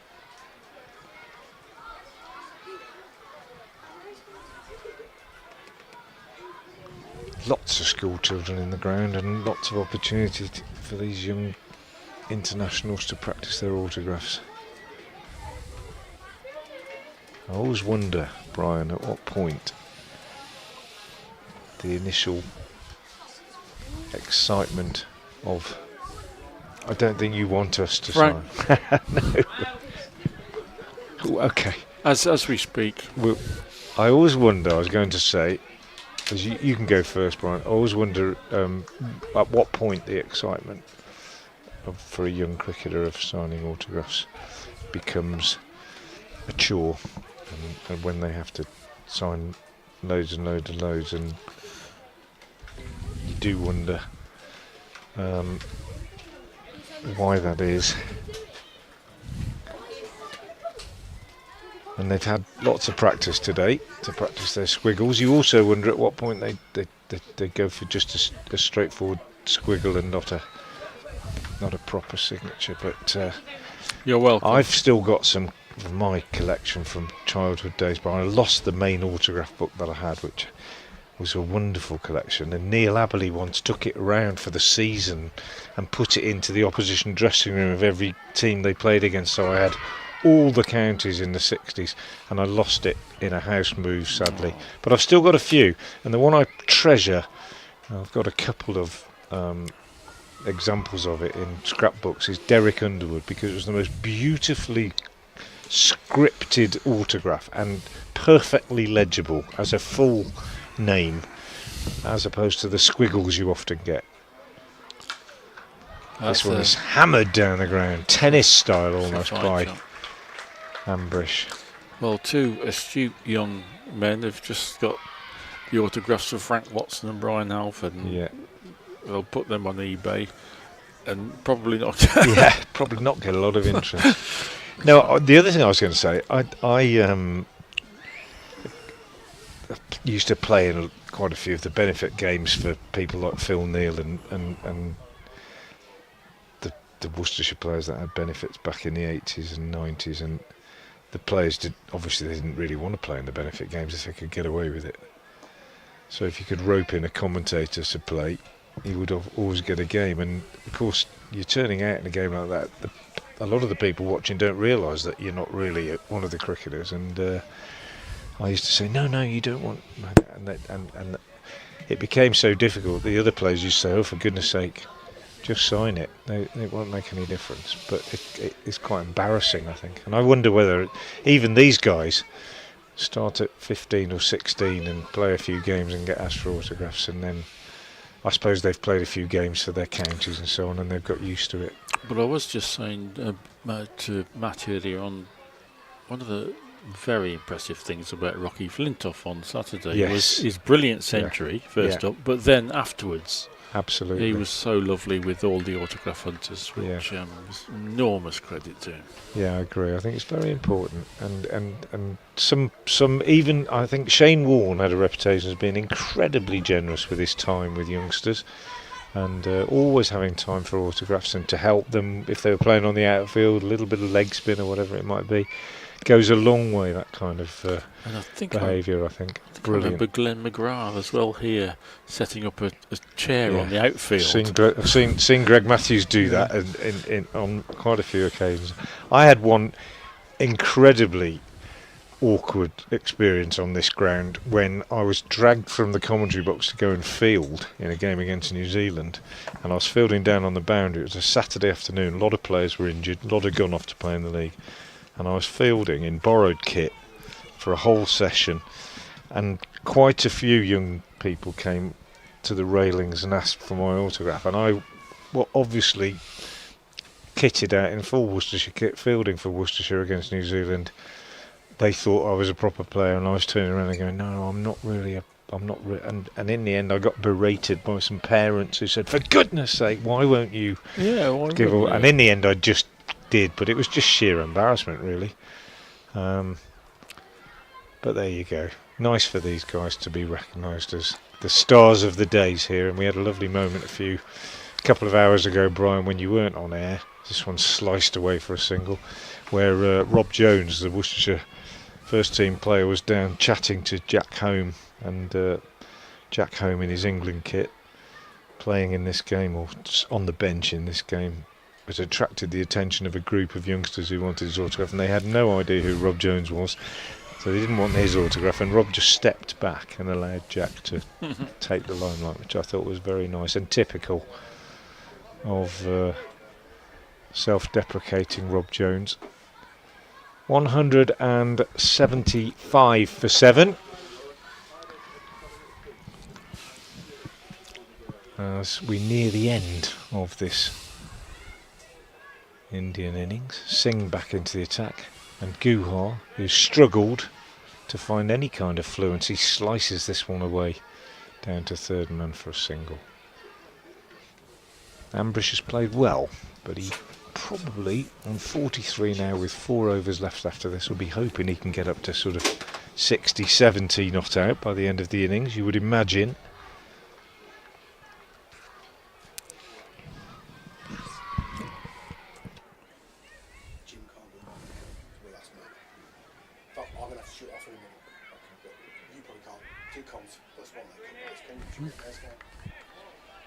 Depends which ones, mate.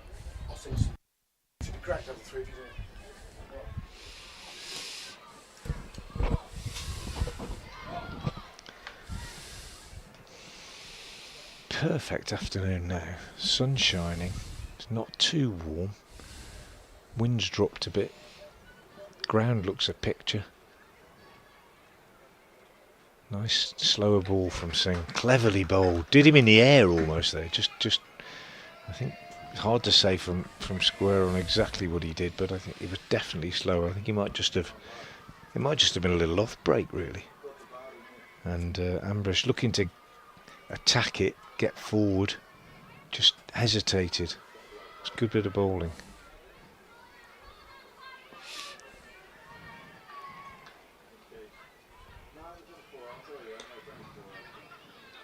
Tickles this one round the corner for a single.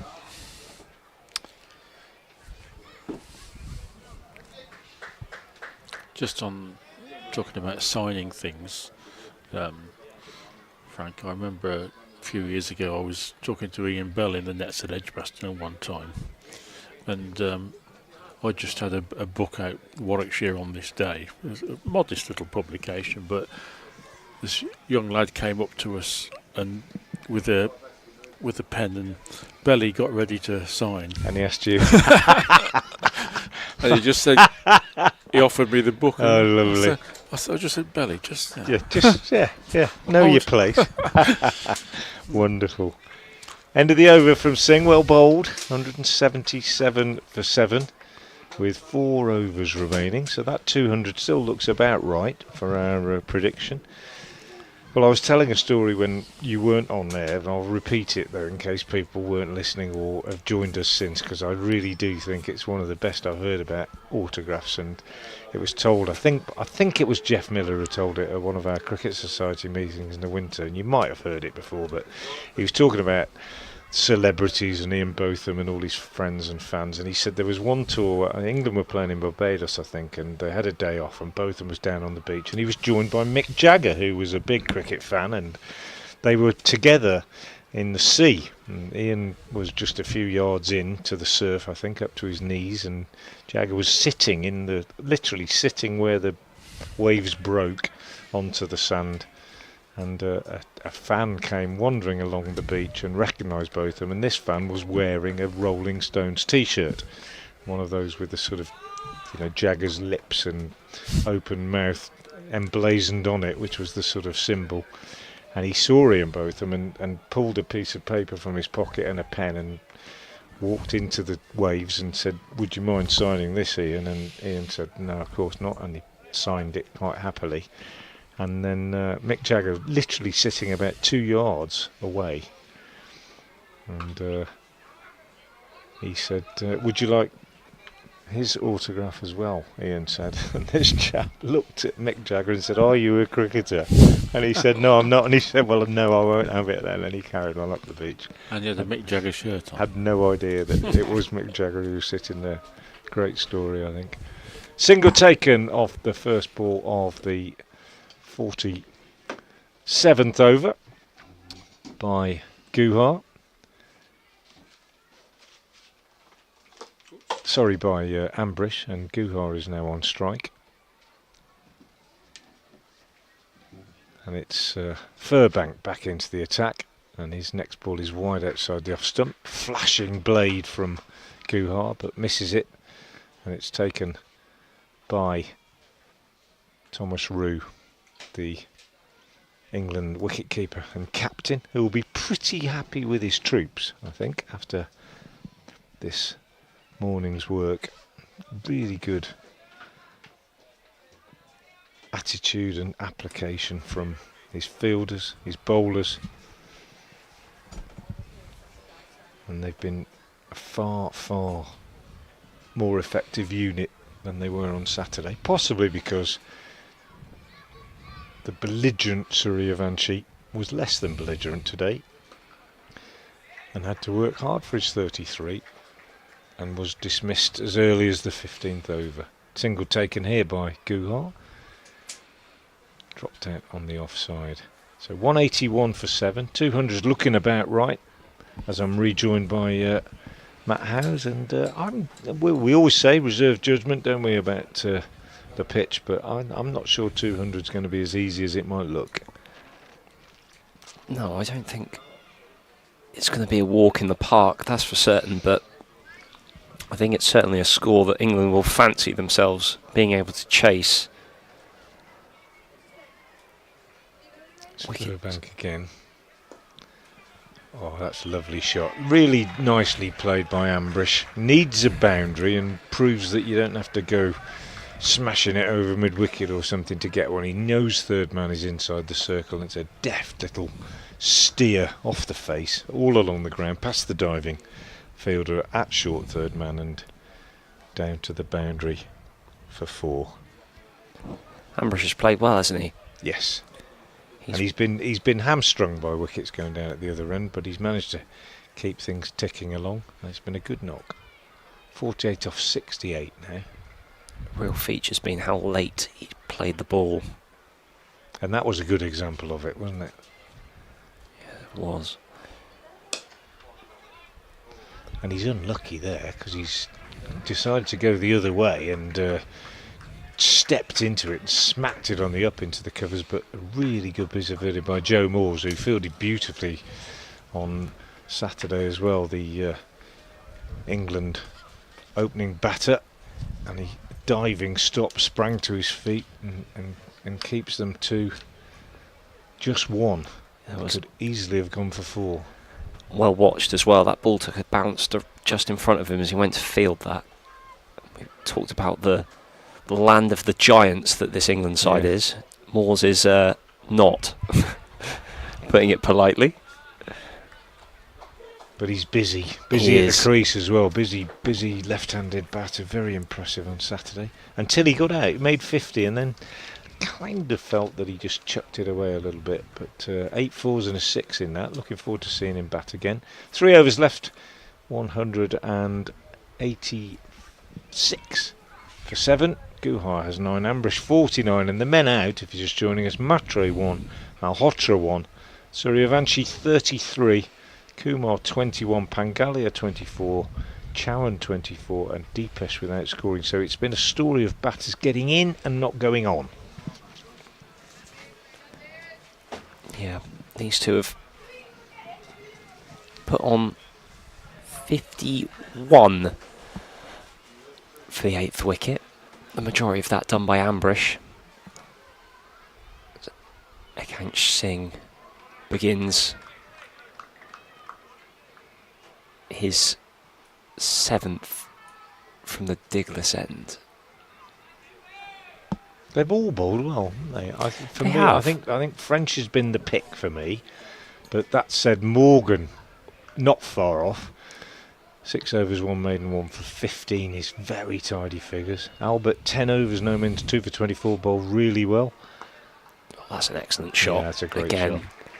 Not just well played, wristy, isn't it? Yeah. Played it late and just a really nicely executed.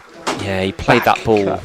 Played that ball on his back hip, almost as it sort of passed him, and then flicked the wrists through it to access backward of point. And that's his 50 off 70 balls. 71 balls with 5 4s. a measured innings, a very mature, responsible innings, given that he was aware that he had to sort of hold it together. Yeah, he's marshalled the lower order really well here. And that's brilliantly run as well. Just dabbed into the leg side. Didn't even make the 30-yard circle, but he set off with the intent that he was going to get back for 2. Super running. Yeah, it's excellent running. I was at Headingley on Friday night when Will Luxton and James Wharton did that about 8 times in the T20 game against Worcestershire. Just Ran 2s when the bowler went and did his own fielding inside the circle, but just knew what they were doing right from the minute the ball was hit. Super exhibition of running. It might not be as flashy as hitting boundaries, but you can really tick the score along quickly by just having the intent to run 2 there rather than being happy with the single. I think in that game I counted that Yorkshire, I think it might have been 12 or 13 2s they ran, and Worcestershire ran 1, I think, in their innings, or maybe 2, and it just shows you the difference. That's another lovely shot. He's finding the gaps now really nicely. Slightly full, to be fair, from Singh, but Ambrish opened the face as he drove it. Just opened the face and got it wide of the fielder had extra cover. And a big gap out there. 2 fielders on the boundary on the offside. 1 square, 1 fairly straight. They both charged round, but neither could cut it off. And it's a second boundary of the over. Again, showing that good work. Once you take the time to get used to the pace of a wicket, even on one that's challenging, there are runs to be scored out here. And he keeps the strike as he nudges this one down the ground. So it's 197 for 7, 2 overs left. They now might be hoping they can get up to something like 215, something like that.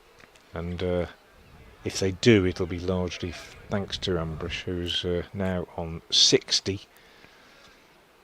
And it's 197 for 7 with 2 overs remaining. A lot of getting to 215 will rely on Ambrish facing the majority of the deliveries remaining here. Guha's ably supported him in terms of occupying the crease. Yeah, he has. He's struggled a bit, hasn't he? He bowled very well on Saturday. He's struggled a bit, but he's done what he had to do. It'd been very easy for him to have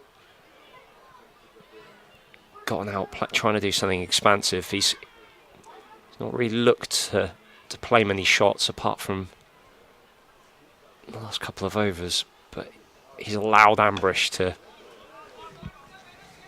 go about his work here. That'll be an outcome that England will be fairly happy with. Ambrish a couple of steps down the wicket, driving to long off, and only managing to get a single. Disappointed with himself. You could tell from his body language, even as he ran, he wanted 2 and he couldn't get it. Yeah, there was 2 or 4. If he'd managed to get that slightly squarer to the right-hand side of the fielder down there long off, he'd probably been able to get back for 2. Instead, he had to settle for 1. And that was wild from Guha. Back of a length from Furbank, and just get a bat on it is what his coaches will be thinking. And I think that's what his partner Ambrish is telling him as well. He's taken a couple of steps down, sort of a disapproving shrug.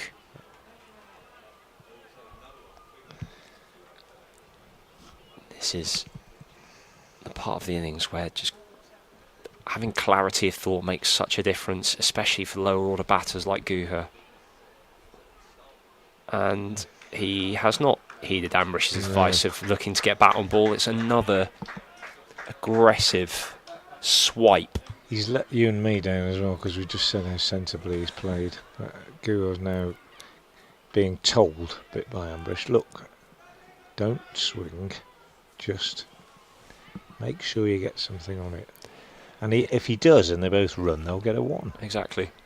And even if, like we saw in the last over from Ambrish, if one of those that previous delivery was tight enough to the body that he could have shuffled inside the line of that and done exactly what he's done there, and if he'd have got it closer to that 30-yard circle, they could have easily come back for 2. This time he gets too much bat on it, and the fielder behind square here, Sebastian Morgan, I think that is. So 2 chances for Ambrish to find the boundary. In an ideal world, he'll find the boundary once and then get up to the other end. Easier said than done.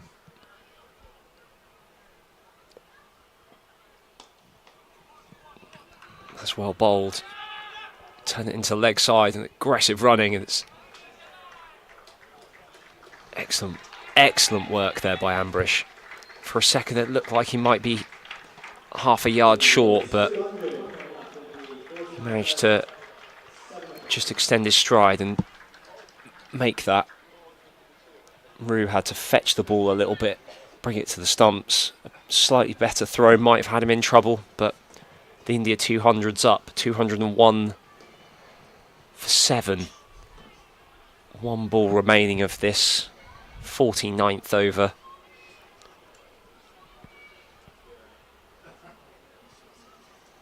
Ambrish will be looking to keep strike. And he will. Only just.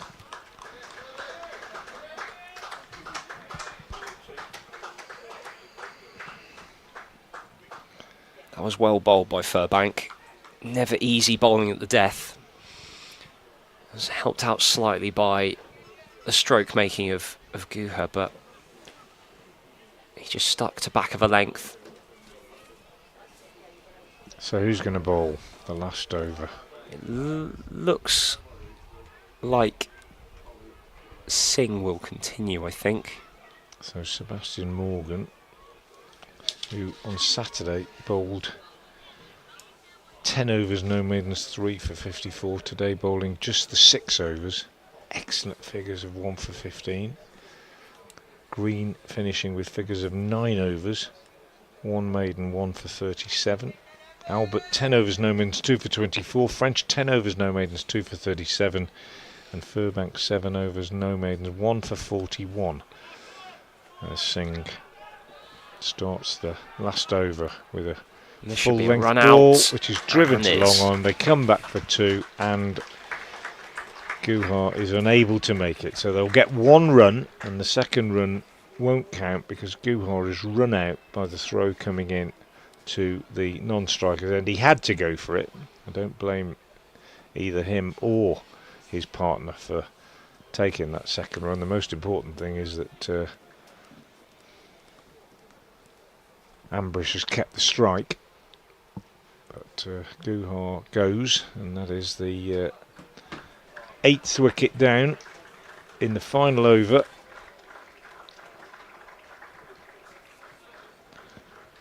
So they've been together for a fair while. Those two. They've been together for 15 overs. Those two. So the extent to which Guha did play a good hand in adding 67, yeah, for that 68. In fact, I think it's 203 now. So 68 for that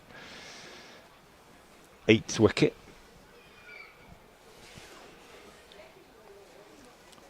Good effort. 5 balls remaining. Trying to identify who the fielder was that threw the ball in from the boundary. I think that's Ralphie Albert down there that did the fielding, caused the run out.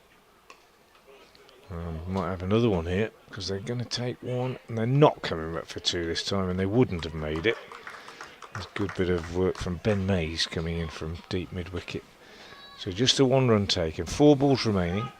204 for 8, and Pushpak on strike. Did he have a bat on Saturday? Just have a check back. He was 2 not out on Saturday, Pushpak. Got a chance of red ink again here. Not that he'll be bothered about that. What he'll really want is to find the boundary one way or another. Little inside edge will do.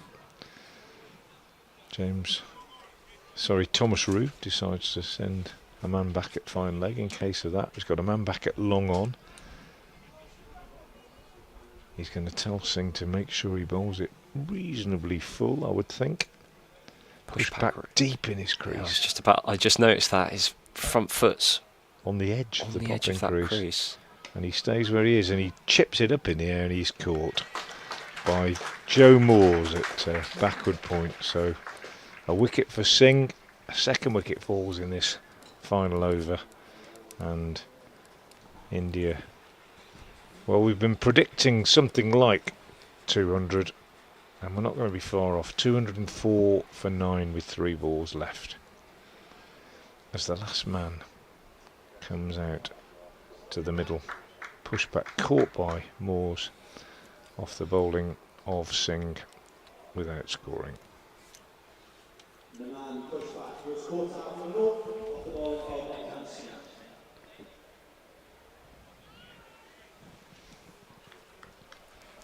It was Green who got the throw back in apparently on the run out. Although I'm with you, I think it might have not been Green, but that's who's gone down on the official scorecard. Here we go. And that's nicely played, actually, by the number 11 batsman. Down to the third man. It's gone for 4. He's a Yorker, as well bowled. But Singh just jammed the bat down on it. Singh to Singh it was. And the Singh of India triumphs over the Singh of England. And that's down to the boundary. So welcome runs, 208. Now the total with 2 balls left. French unable to keep that ball from going over the boundary rope there. Big, tall, fast bowler was left in a heap of limbs. Slower ball. Nicely played out for a single. 209 for 9, 1 ball left. Ambrish on strike. Has played a good hand here. And he's going to be there at the end. That would have been his aim. 66 not out as he faces this last ball. And Singh will complete his 8th over. No maidens.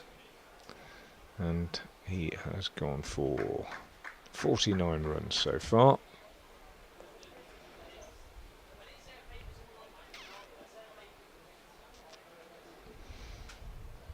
So here we go, last ball of the over. Singh is in, he bowls, and a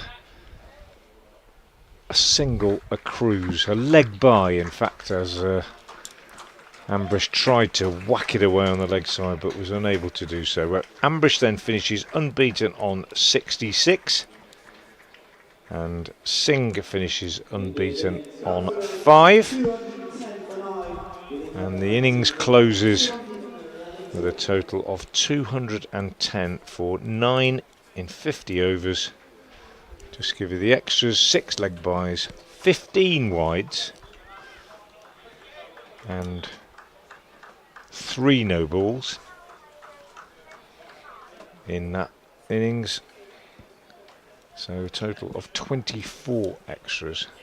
Ambrish 66 not out, Singh 5 not out, and the only bowling figures that we haven't given you, finally, those of Singh for England.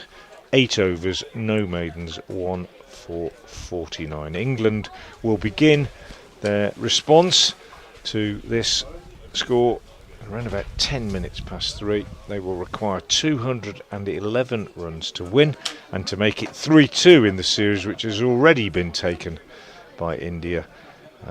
A good effort by England today, easily their best, well, a better performance than Saturday. I didn't see all of the other games in this series, but a very good effort by the England unit, led off now by their captain Thomas Roux. I hope you've enjoyed our coverage from New Road this morning. We will be back as soon as the England innings begins in response. Until then, from myself, Frank Watson, from Matt Howes and from Brian Halford, a very good afternoon.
Good afternoon, welcome back to Visit Worcestershire New Road, where England under-19s are about to begin their attempt to score 211 to win this final youth ODI with India. The series already won by India, 3 games to 1, but England, having done very well this morning to restrict their visitors to 210 for 9 in their 50 overs, and Ben Dawkins and Joe Moores, the 2 England opening batsmen, out there at the moment as we speak, about to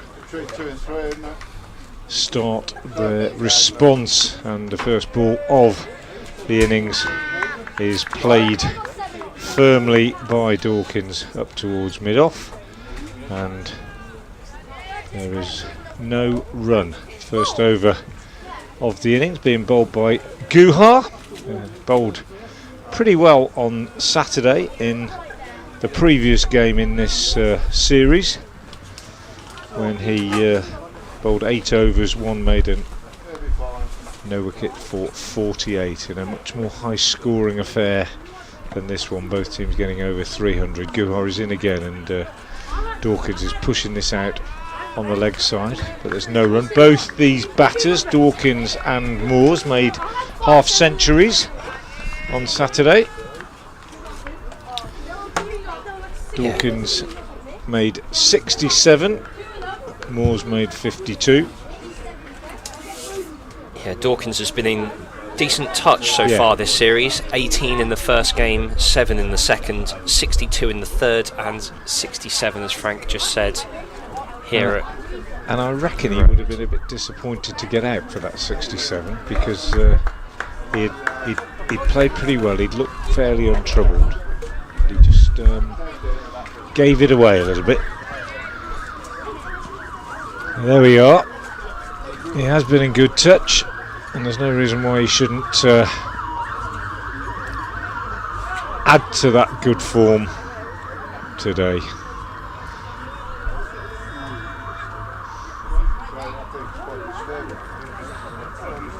Meanwhile, his opening partner Joe Moores has gone 9, 13, 0 and 52 so far.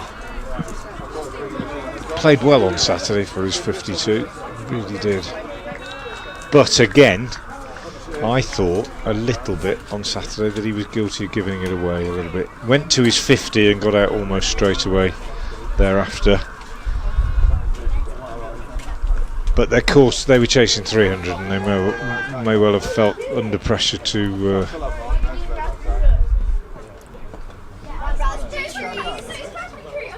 keep going, as it were. Guha in again, bowls, and Dawkins again is pushing out on the offside. Another one of the Giants club, Dawkins, big tall man. Got Flintoff, also very tall. Furbank, French Green. They're a very, very physically well developed unit, this England under-19 side. Certainly are. As you've seen more of Ben Dawkins than I have, Frank. Only a bit. What should people at home expect from this tall opening batter? Okay. Plays for Kent, has a grey nickels. I don't want to start projecting on him, but I can tell you where he likes to score. Based on what I saw on Saturday, he has one particular area which is behind square on the offside, between sort of backward point and third man. He sliced the ball over the field and through the field in that area countless times in his innings on Saturday. As yet he hasn't done that because that first over was a maiden, and a good start from Guha, and at the other end we are going to see I'll just tell you who we're going to see in a minute. I'll check the numbers. We are going to see Deepesh Devendran, who bowled pretty well on Saturday. From the other end, mainly 9 overs, no maidens, 1 for 65, which doesn't sound great, but it was, as I say, a very high-scoring game. but he bowled mainly. I think he started actually at the Diglis end as he is now, but then bowled at the New Road end later on. Oh. It's a good one to start with, isn't it? Yeah. Beats Moores outside the off stump. Sharp and back of a length, that delivery. Moore's shorter than his opening partner Dawkins. Left-handed. Ooh, that's a good one. Definitely played at it. I'm going to turn off our effects more because the wind is becoming quite annoying in our ears. So a good start for Deepesh. Good start And for again. Guha with a maiden. This one not as short, but bounces and takes the glove of Moores and runs into the gully, and there's no run. There's certainly something in this wicket, Frank, as you were talking about at the back end of India's innings. 211 is not going to be an easy score to chase down. No, you don't think, it doesn't look like it, does it? It's not a road. Today's modern 50 over games, you would expect 210 to be fairly routine, and that was flicked away for 4. Back of a length again by Deepesh Devendra, and Moores controls this pull shot round the corner, runs away to the boundary fairly quickly in front of us, in front of the pavilion. And England are up and running after 9 deliveries of their reply.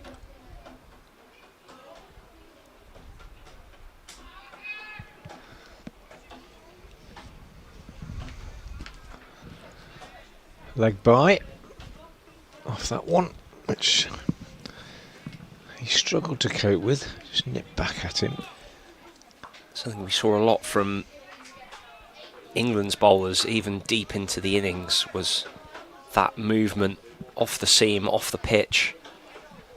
French was still getting the ball to come back off the pitch, even into the latter part of his quota of bowling. So after the 30th over or so, there was still movement. Oof. Good one from Devendran to beat Dawkins outside the off stump. Every now and again, when you get to my age, you see a player who reminds you of another player, maybe from a previous generation, perhaps. I sometimes look at Brett D'Oliveira here at New Road, especially when he's non-striker, just leaning on his bat. Dawkins defends this, and he reminds me very much of his dad. And so I don't know, sometimes you just see a player and you think, oh, he reminds me of him.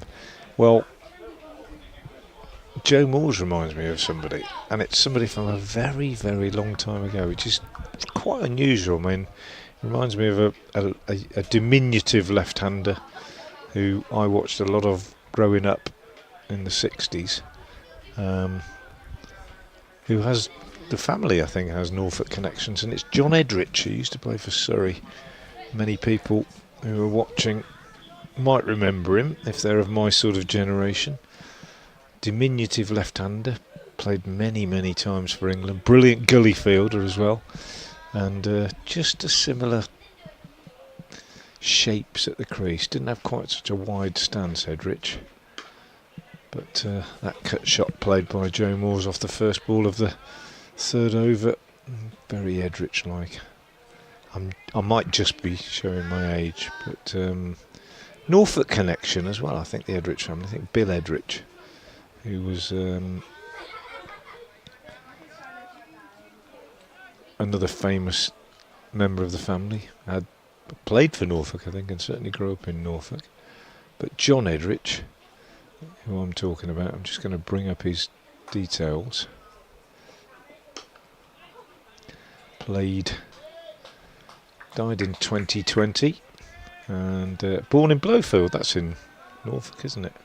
It certainly is. Area I know well. And educated at Brackendale School, and played How many tests? 77 test matches for England. Average 43. 1,224 50s. Top score of 310 not out in test cricket. Not bad, is it? Not bad going at all. And I wonder if I can find a little video of him and show you, and you can tell me whether I'm talking nonsense or not.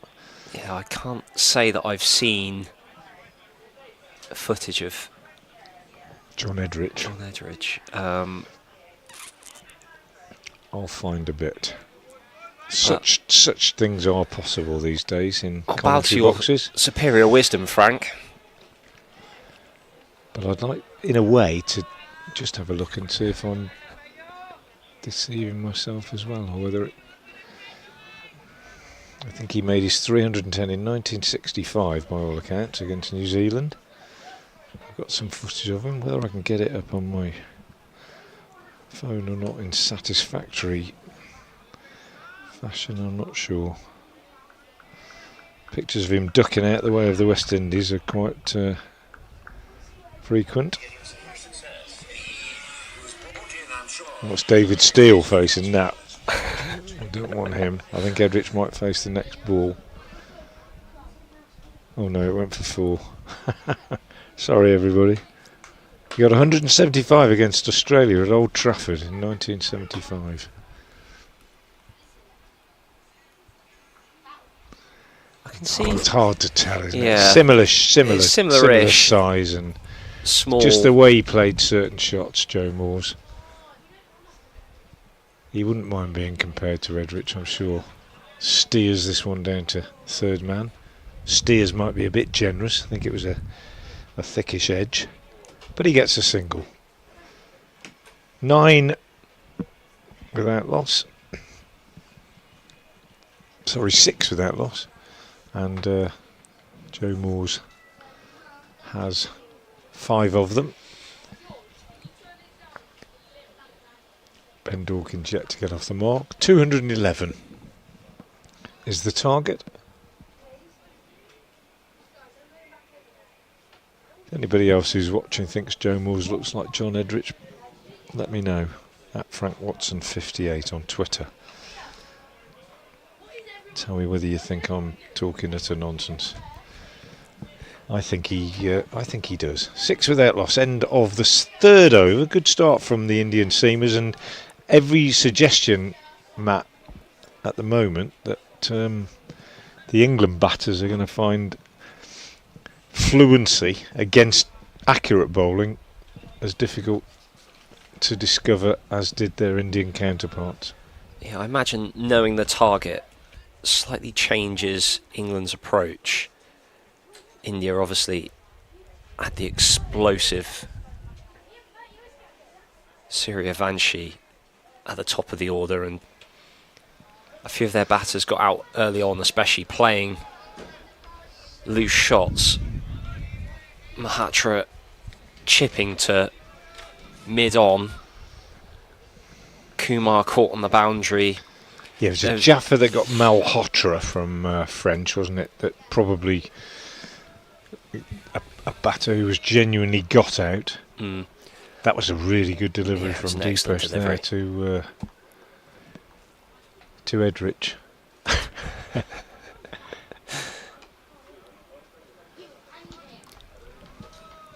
Steered down into the gully. Just from our position in the commentary box, so we're side on for those of you watching along, whereas the live stream is obviously behind the bowler's arm. Now, I can't go back as far as Edrich, but Moore's left-handed, hands close to the body. The bat comes down not quite in a straight line, but there's a little reminiscence to Jacob Bethel there for me, as well. I think the hands close to the body is the Edrich comparison as well. Very similar. I know you're going to go home tonight and study footage. I know you are, because you're that kind of student of the game. You go home tonight and study footage and come back with a message to me tomorrow saying, "No, you're talking rubbish." Or maybe not. Oh, well, we've got a wicket. So the Edrich comparison is is over anyway, because Joe Moores has been dismissed by Devendran, caught behind by the wicket-keeper, and England lose their first wicket with the score on 6. Went for a big launch outside the off stump, and well, it might even have been a bottom edge on it. It was really high up outside the off stump. He was looking to uppercut it really, and no top edge, but he's got a big nick on it, and the catch was completed by Pangalia behind the stumps, and Moores has gone. And Ben Mays, who got a first baller on Saturday, comes out to join Ben Dawkins, who is not off the mark either. So we've got two batters who are still yet to score on England in the 4th over, needing 211 to win us 6 for 1.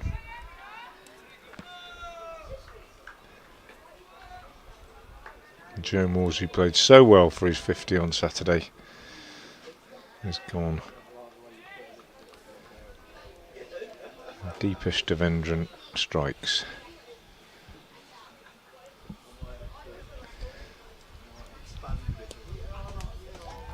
Ooh, and that one is down the leg side, not call wide. I think it must have flicked the pad. Moores out for 5. I think it's going to be a tough run chase, this. I've got a sense of it. Yeah, I think it did flick the pad. He moved a long way inside it, Ben Mays. If these early exchanges are anything to go by, we might be in for the full allocation of 45 overs here for England to chase this total. Defender beats the bat again. And that is the end of the 4th over. A wicket maiden. A wicket maiden, as you say, 6 for 1. Earlier today, if you're just joining us, India 210 for 9 in their 50 overs. Top score of 66 not out from Ambrish, who held things together very nicely for them in the later stages of the innings. Other than that, 33 from Suryavanshi, 21 from Kumar, 24 from Pangalia, 24 from Chowan were the other main contributions. Good effort by the England bowlers. French 2 for 37, very good. Albert 2 for 24, also very good, but a good effort all round. Here's Guha from the New Road End bowls, and that's a lovely shot. Beautiful shot from Ben Dawkins to get off the mark. The tall right-hander standing up to his full height and hitting that off the back foot on the up through extra cover. Nice way to get off the mark.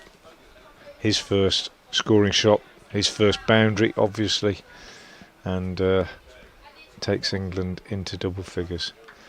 And they've blocked off that area that I was talking about, Matthew, having seen him on not just Saturday but earlier in the series, prolific through that deep gully backward point region. I should have guessed that was a strong scoring area looking at the field. There is... Well, that's a good response from the bowler. Beats him outside the off stump with a good length delivery, which he's walking into and pushing at. But yeah, I mean, he hit the ball not just through but over that area very consistently on Saturday. I mean, to the tune of, you know, maybe 60% of his first 20-30 runs came in that area. But as he showed earlier in this over, he's also quite capable of playing in front of the wicket as well. And you don't reach this level and score as many runs as he can if you can only score in one area. But he is very strong in that backward point region. Guha bowls, he's forward to this one, pushing it out square on the offside. Yeah, for those of you who can't see the field, there are men at point, backward of point, and then a very wide gully. So there's 3 fielders in sort of a small area of the field to cut off that shot that Frank's talking about.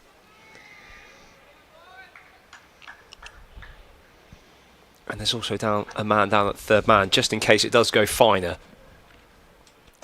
clearly an area that they've identified that Dawkins scores his runs. But this length from Guha is excellent. The line also tight, fourth stump or so, means that he can't access that part of the ground.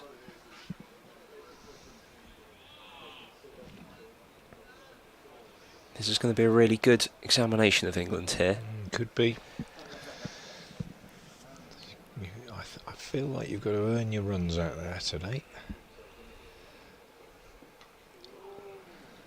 Well, Dawkins not going to hang around on the march to this one. There's a swish at it. Edges it, fortunately, really, in the air.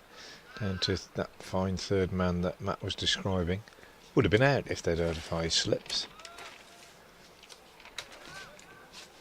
I say that, not really being silly, but just to explain that that's where the ball went. And now, Suryavanshi has moved into a sort of second, third slip position. And it's Ben Mays walking into this one and playing it out on the offside. It's the end of the over. 11 for 1 England. We've had 5 overs. They need 211 to win. That means that the required run rate for the remaining 45 overs of the innings is 4.4. And after a few more words from Matthew Howes, he'll be joined by Brian Halford. Yep, Ben Mays yet to get off the mark. Scores so far in this series of 16, 27, 31, and that first ball duck here on Saturday. India have started, much like England have here, very disciplined in their line and length. As Deepesh Devendra begins another over from the digless end. It's a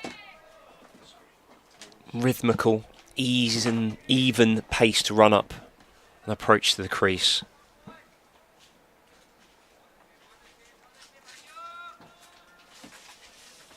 Not quick by any means, sort of around that 80-mile-an-hour mark. But on a wicket like this that's doing enough for the bowlers, will certainly be a handful. And there, Dawkins chases a wide delivery and gets a top edge that flies over the head of the slips, and one bounce into that boundary rope down at third. As Frank spoke about, it's an area where he scores a lot of runs, and that's his first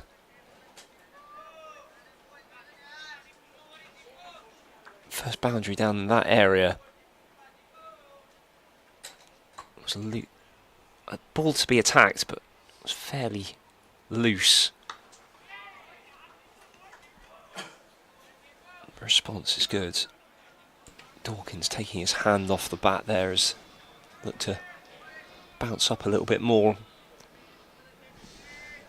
Good afternoon, Brian. Good afternoon, Matt. Hello, everybody, wherever in the world you're listening to us. Visit Worcestershire New Road, looking an absolute picture here in the middle of England. And we've got a very intriguing cricket match here. We certainly have. Potentially for a low-scoring thriller. There's plenty of noise out there from the Indian fielders. If you can pick that up. They did bowl very well. And they have bowled very well in this series. But on Saturday particularly, although the batters took the glory, if you like, 2 really spectacular centuries, the bowlers defended it really well as a unit. And I think if you give them a bit of assistance, and there is a little bit in this pitch, I think England are going to have to work hard for these runs. Oh, and this is a genuine edge that runs away for 4. Dawkins pokes at a delivery that's just outside off stump. The sparing dive of the keeper out of his grasp. I think the keeper may be a little disappointed. It was a little bit late going for that. It was certainly had there been a first slip, I think it would have been a wicket keeper's catch, to be honest. It's although maybe I'm being a little bit harsh, but certainly unlucky for the bowler. Dawkins did actually begin rather sketchily on Saturday with quite a few down to third man, some deliberately but others a bit streaky, but then he really settled and played very well for his half century. Yeah, that shot was one of indecision, and this time back down to his favoured third man area as he carves that one away for 4 runs. It was short, it was wide, it deserved that treatment. 3 boundaries off that over. It's got the scoreboard ticking a little bit. I don't think it was out of the middle of the bat as Dawkins holds the toe there, but I'll probably feel a little bit better about his start now. Yes, not the most convincing of overs, but a productive one for England, and that's what they needed after that. After what has been a difficult start, 23 for 1 from 6 overs. It's one of the things that the England bowlers did so well, is we saw very few poor deliveries that really eased the pressure. And that over, Dawkins got a couple, and he made sure to cash in when they came. He's a big fella, and he goes hard at the ball, and when he hits it, as they say, it stays hit, and sometimes that means you can just get away with things as well, because if you hit it hard and it flashed even the outside edge, when he was palpably beaten by the bowler, but he flashed hard and it was beyond the wicket keeper before he could get down to it. Oh, that was a delivery that probably 5th stump outside. Mays looked to drag that into the leg side. Maybe kept a little bit low. That we did see once or twice in the India innings of deliveries keeping low. But for the most part, there's been excellent carry in this wicket.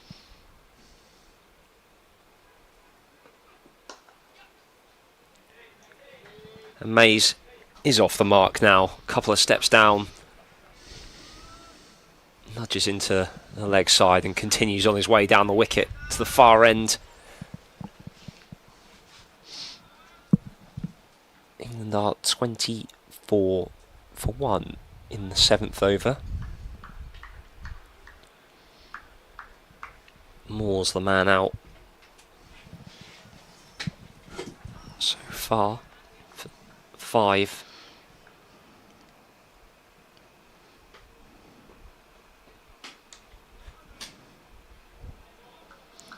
England's excellent bowling display has earned the batters the luxury of a bit of time. There's no need to chase too hard, and actually we were talking earlier on, I think it was with Frank or yourself, about the era these days we're in white ball cricket. There's a tendency, even if you're chasing a relatively meagre total, in T20 certainly, to go at it really hard. Whereas in fact sometimes you've got a bit of time, and the England batters have got some time here. Chasing just 210. That is imperious from Dawkins. Step down and hits a back of a length delivery through extra cover. There was some width, but he got his hands through it, and he's starting to tick along quite nicely now. 21 from 22 deliveries. Yes, 4 quick-fire boundaries, all on the offside for Ben Dawkins. One really good substantial partnership will put England in command, won't they? Chasing 210, if they can get any sort of a partnership of 80-100, the foundation will be there. Yeah, that was one of the things that India didn't do particularly well, was building of those partnerships. Only 2 made it past 50. Ambrish, the only bowler making it past that mark on his own.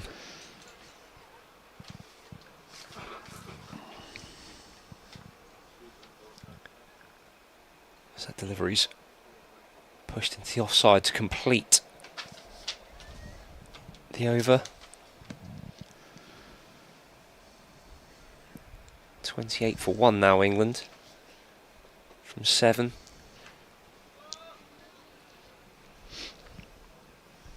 The two main men next in the order, Flintoff and Roux.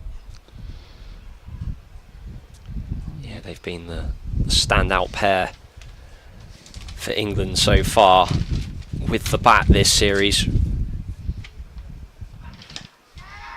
Oh, and that was driven uppishly by Mays on the bounce to the fielder at cover. Yeah, so far this series, Roux has made 231 runs. Flintoff on the back of his 100 in the last game, 218. And then Dawkins, who's at the crease now, 154 coming into this, where he's added another 21 to that tally. And this drive is much, much better by Mays. Big, long stride out to the ball and gloriously driven through the covers for 4 runs. Given just a little bit of width, took full advantage. Glorious shot.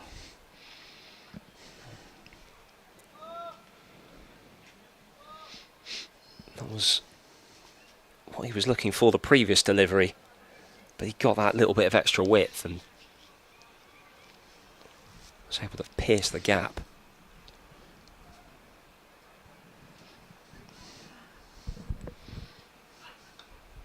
It was a good response by Devendra, drawing the edge, but it runs between the two fielders stationed for a catch behind the wicket. I think there could be a case, Matt, for a second slip. I think the ball is doing a bit, isn't it? And especially Dawkins loves to plunder the third man area. And India really do need to take wickets. As England did, wickets are the thing that's going to stem this tide. Again, Dawkins goes big, tries to find the offside boundary, but it beats the bat. And I think, I'm not sure driving on the up on this wicket is advisable there from Dawkins. Yeah, India have got this field to Dawkins where Suryavanshis at a very wide gully. There's a man at backward point. There's a man just in front of point to cut off that area.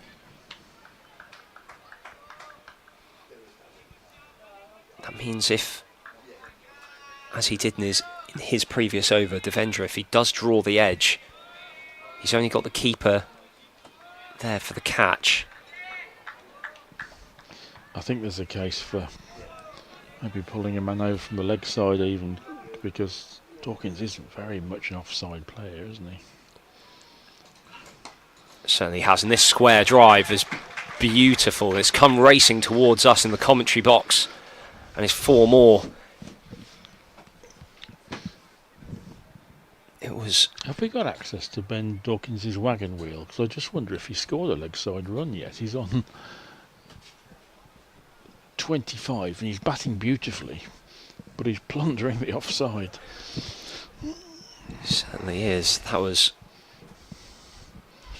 a beautiful drive. Square of the wicket between those two fielders, as I was describing, at backward point and point, perfectly placed. It was full. Half volley needed to be put away, but he did so. It looks like we're going to have a change of bowling from the new road end as well. The man who held together the Indian innings, Ambrish, is coming on.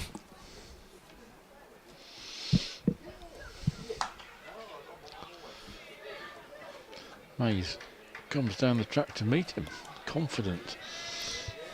Yeah, Ambrish has had a good series with the ball so far. He has 8 wickets, making him the joint leading wicket taker. 2 for 24 in the first game, 4 for 80 0 for 45 and then 2 for 55 here at New Road on Saturday, giving him figures of 8 overs for 200, 8 wickets for 204 as he errs short here, and Dawkins climbs into his favoured scoring area once more. That was up and over a man at backward point. This is after 4 overs of the Indian bowling display that were very tight, hitting line and length.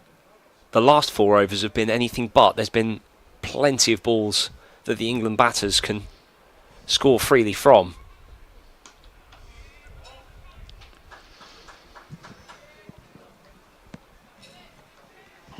Dawkins in excellent form too. This would be his 3rd successive 50.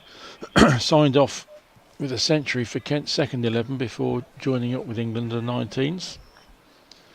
Century against Essex at Beckenham. And starting to time the ball very sweetly. As he does here, picks the gap between mid-wicket and mid-on beautifully, and he can score leg side runs as well. That was a beautiful shot. Yeah, it wasn't the best delivery here. Ambrish has not started very well. That was short, but not short enough to be called a real attempted bouncer, and Dawkins is just able to swivel and pull that through mid-wicket for 4. He's raced to 33 from 29. And that is a beautiful strop. Beautiful down the ground, a couple of steps into it, and hits it straight back over the bowler's head for 6. I don't think it could be any straighter. It nestled in the sight screen, directly behind the umpire.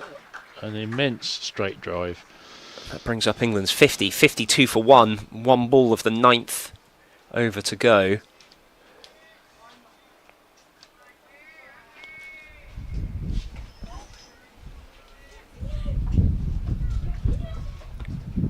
These two have already put on 46.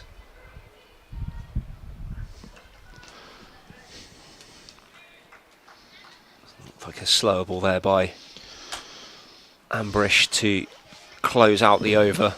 An expensive one. 3 boundaries from it. 1-6.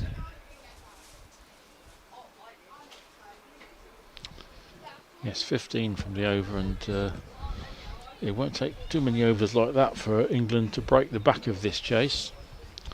Danger signs there for India, and they've got to get their thinking caps on. I wonder if they might turn to spin quite soon. And right on cue, it does look like they have, as the wicket-keeper's got his helmet on and is up to the stumps, and Chauhan looks like he's about to come and have a bowl. As I said, start of the day, I'm interested to see him bowl because he's going at just over 4 and over for the series, whereas everyone else has been far more expensive. Mays is walking down the wicket to him first ball, punching it out to long on.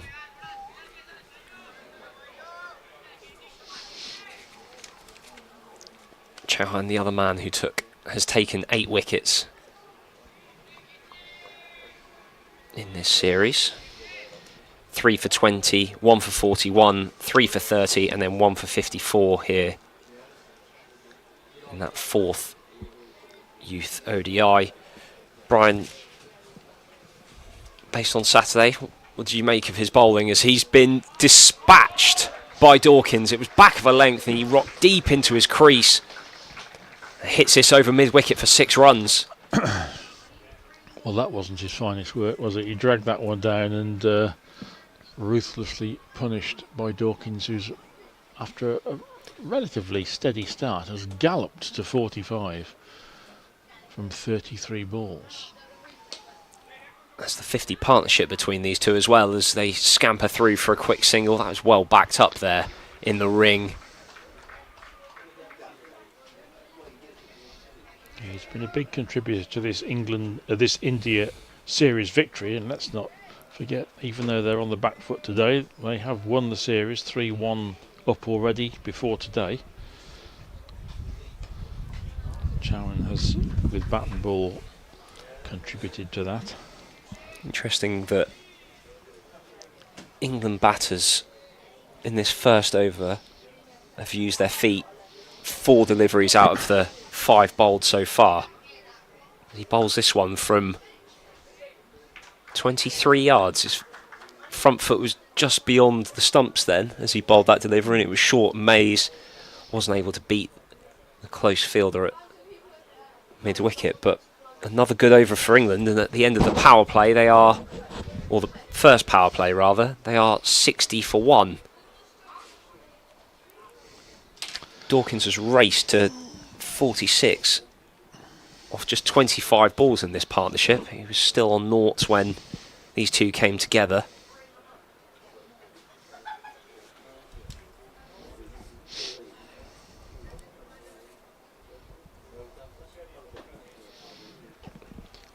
It looks like Ambrish is getting just the solitary over.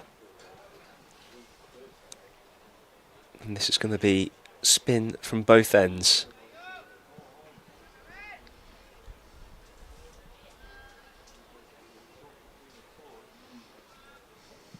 I haven't got the shirt numbers in front of me, but the man wearing number 2 is going to come on to bowl. Pushback. Pushback. According to the scoreboard, has already bowled a ball. And the scoreboard is, or whoever operates it, is a brilliant clairvoyant, because it was indeed a dot ball. So let's see what else they can come up with.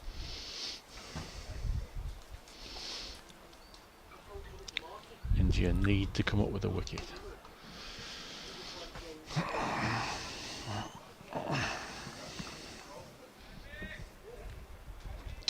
$60 for 1. England have started well, continuing the excellent work by their bowlers, restricting India to 210 for 9, during which only one batter got past 40.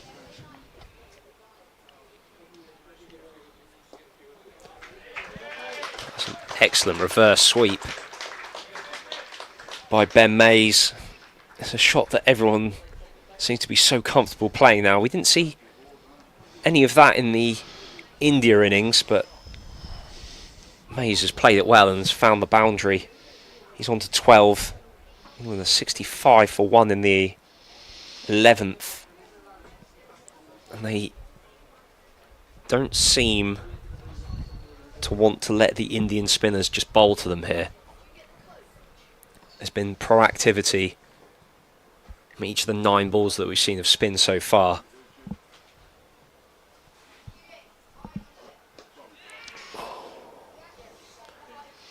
It's played a long way out in front of him. Mays almost chipping the ball to mid-wicket. He was fairly close inside the ring.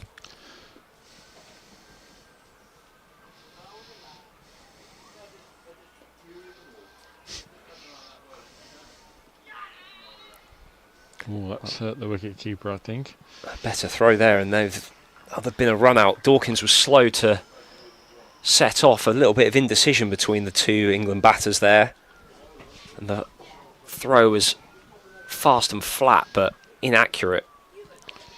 England would like to avoid any run-outs today. There's 3 towards the crucial period of their chase on Saturday. Pretty much torpedoed their chase of the tall Indian total. 3 run-outs from successive wickets.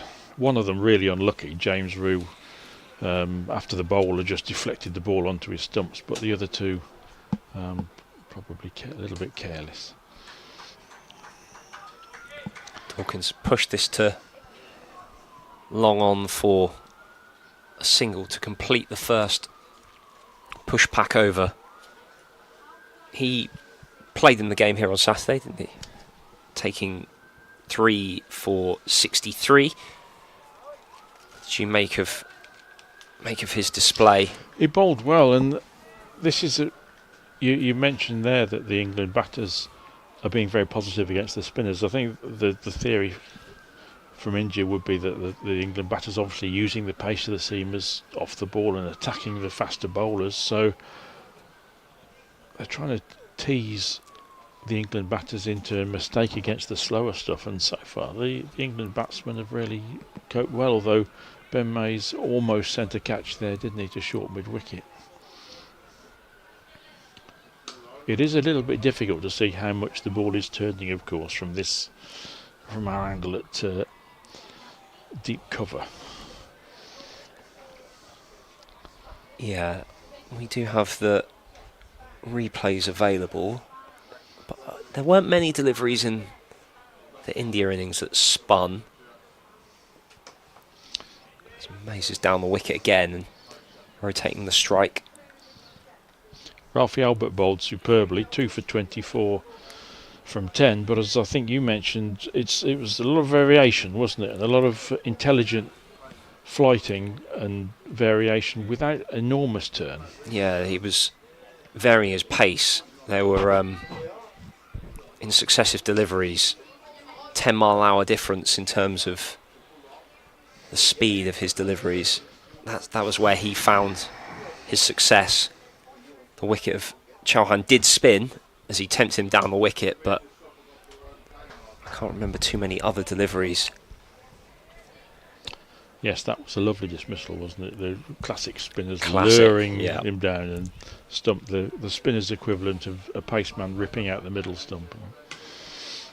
That was a quicker delivery there from Chauhan by the looks of it, and Dawkins on the back foot keeps it out the bottom of his bat. He's on 49 and unable to find that 50th run there as he punches it to short mid-wicket. As someone that didn't see the England innings on Saturday here, Brian, has England's approach been any different? Were they using their feet and being aggressive? Obviously they're chasing a much larger total, but yeah, the openers actually played really well. Dawkins and Morse, they were positive and they had 100 on the board without loss, and then I remember Frank and I just musing what their strategy would be, whether they just carry on. But I think in hindsight, Dawkins and Morse might just have felt they got a little bit giddy, and they both sent out catches to long off when they were actually playing really well. And from that moment on, the pressure increased as the wickets fell. But they're in such a good position, aren't they? Chasing a relatively small total. They are batting positively, and that, of course, is a good thing. There's no need to do anything reckless. as Mays is down the track once more.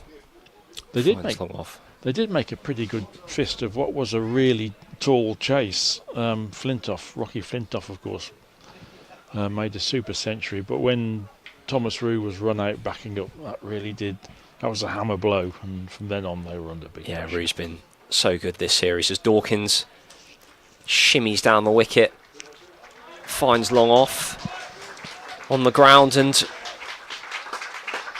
brings up his 50 from 43 deliveries.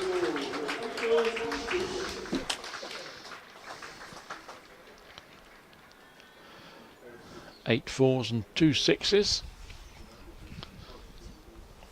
for Ben Dawkins.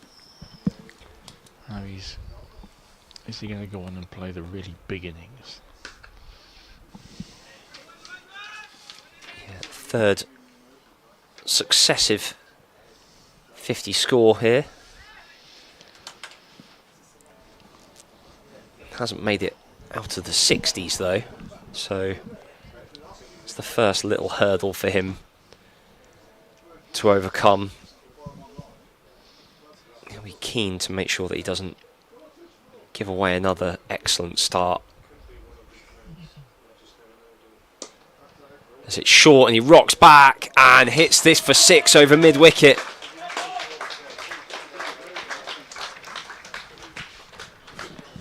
Suryavanshi was interested for just a moment, but quickly realised that that ball wasn't catchable and was going over his head. 78 for 1 now, England. Dawkins down the track. One bounce into the hands. Well, India have got a problem here, haven't they? Because the spinners are being plundered. But that mighty pull from Dawkins, it wasn't a good ball though. Pulled down. That was aerial as it went back past the bowler, but out of his reach, and Dawkins keeps the strike. So I'm going to hand over to Frank Watson.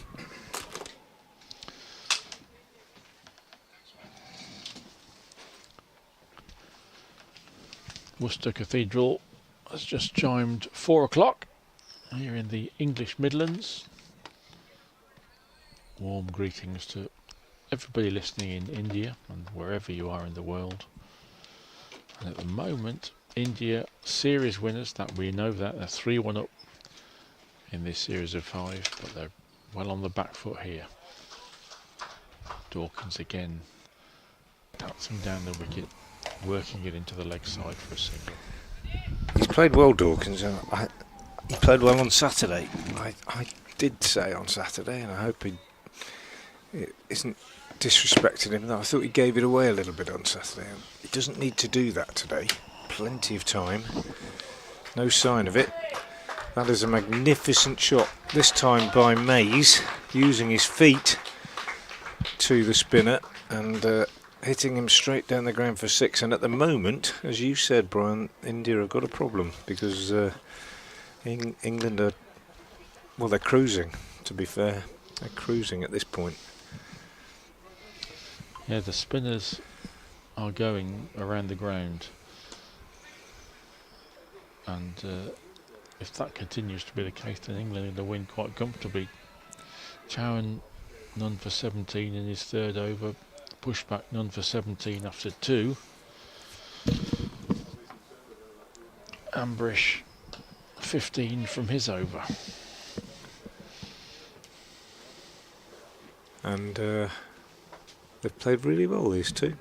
Came together and the score was just 6, so they've added 81 now.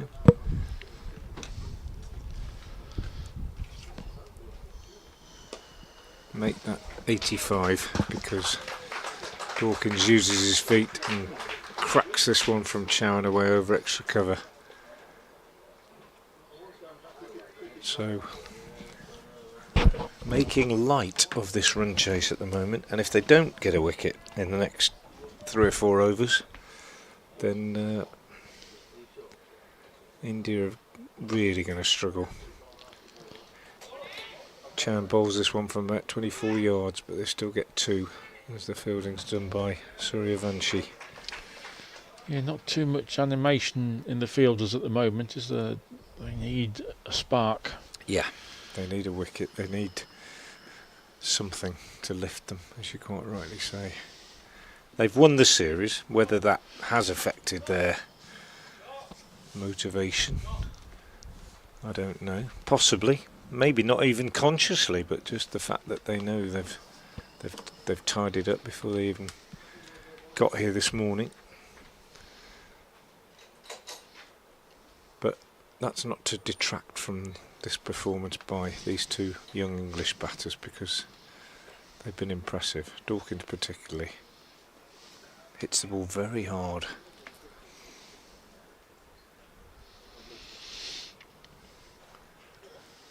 But Mays has done a good job too, and his 6 down the ground in the previous over, very, very impressive. Suryavanshi just being moved around a little bit straighter on the leg side boundary. There's push back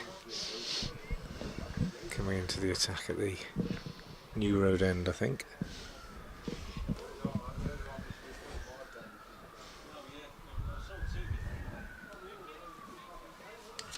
Or is it Singh. Singh. Okay, I beg your pardon. Singh. Singh replacing Pushpa.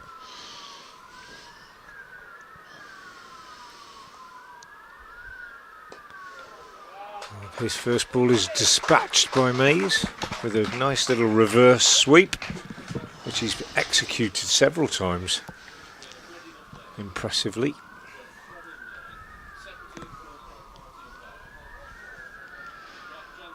So Singh not given any chance to settle.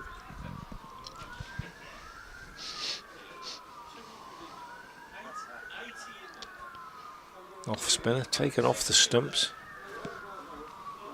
Just not a risk anymore, that shot for these guys. They're so good at it, Brian.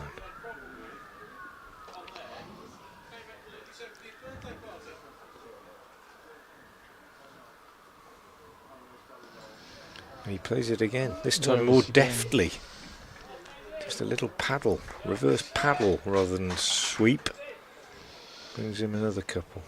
And it's a shot we saw relatively little of from India. Interesting. Yeah. When they were plundering on Saturday in the early games, I think that there was over 300 on the board before the first reverse sweep came out. I wonder why that is. It's an interesting thing to debate, isn't it? Maybe it's a coaching thing. The coaches have actually told these batsmen, we don't want you playing those sort of shots yet.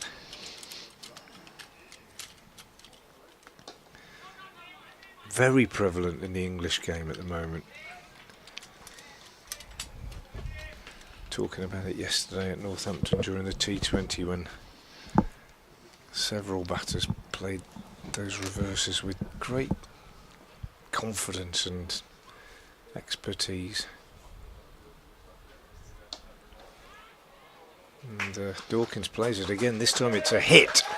So we've had a reverse sweep, we've had a reverse paddle, and now we've had a switch hit from Mays. He's hit that hard. 1-2 bounces out to the boundary. In the air, but he knew there was no fielder there. He's very good at it. He is, and it's brought up the 100, and it's introduced another spinner to the attack with a flurry of runs, and India have got to stem this very quickly or this match is going to be away from them. This time less certain, Mays. Comes down the pitch. Doesn't quite get there. Looks to flick it on the leg side, taken on the pad. The ball lobs out to short fine leg and they go through for a leg bye.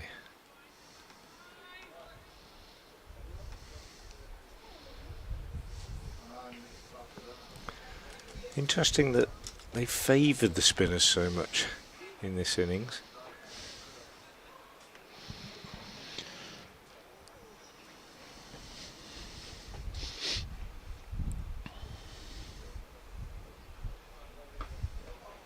Bit shorter this time.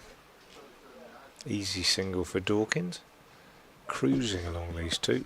Just one short of the 100 partnership now for this second wicket. Yeah, these two batters playing it beautifully at the moment. Enjoying the luxury, of course, of chasing just 210 rather than a hefty 360 as in previous games, and for that credit goes to an excellent collective bowling display from England. Ralphie Albert 2 for 24, Alex French 2 for 37, Sebastian Morgan only bowled 6 overs, it was as good as anybody, 1 for 15, Matthew Furbank 1 for 41, Alex Green 1 for 37, Ekansh Singh 1 for 49. Everyone took a wicket and everyone contributed to a really good bowling display, backed up by some solid catching as well. Yeah, it was good from England today. They were definitely a step up from their performance in the field on Saturday in many ways. The spin experiment is concluded. Deepesh Devendran is back into the attack at the Diglis end. His first ball is tucked away for a single. And the 100 partnership comes up between these two young men. No slip in, Frank, and I totally understand to a degree why they need to defend. But if they don't take wickets, India will lose. So I would definitely have one in, because there is a little bit of movement out there. Yeah, and then we have seen one or two go through there, and that might well have gone to slip had it been hit. It was wide, called wide, but he had a go at it. Yeah, you're right. I think there's an argument for having a slip in, and maybe even a deepish gully, particularly when Dawkins is on strike, because you're quite right, Brian. If they don't get a wicket, we'll be on our way home a little bit early tonight, I think. As Devendran is in again and bowls, and well, Mays does well to reach that one, banged in short, and it almost was a tennis smash. It really was, as he fetched it down from outside off and hit it straight to the fielder at mid-wicket. Very, very hard one to reach. Push back the fielder. 107 for one then. 104 more needed. And that's good from Devendran. And played defensively nicely by Mays.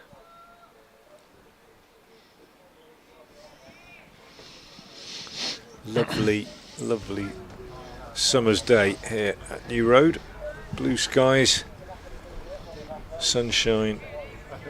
Not as big a crowd as we had this morning when we had a lot of school children in, but the ground looks well. Cathedral imperious as ever on the far side as Devendran bowls, and he's clipped away on the leg side for two by Ben Mays. Good running from these two young men. And England making serene progress towards this fairly modest target of 211. It's a lovely scene here at Worcester, lacking only perhaps an ice cream van on a day like this. Yeah.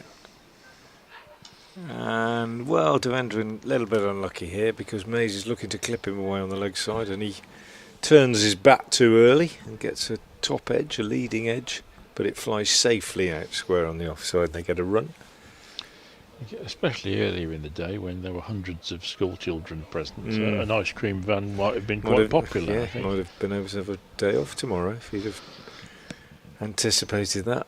Maybe he didn't get told they were all going to be here. Still quite a few here on the far side, but several school parties here this morning. Always good to see. Filling their autograph books.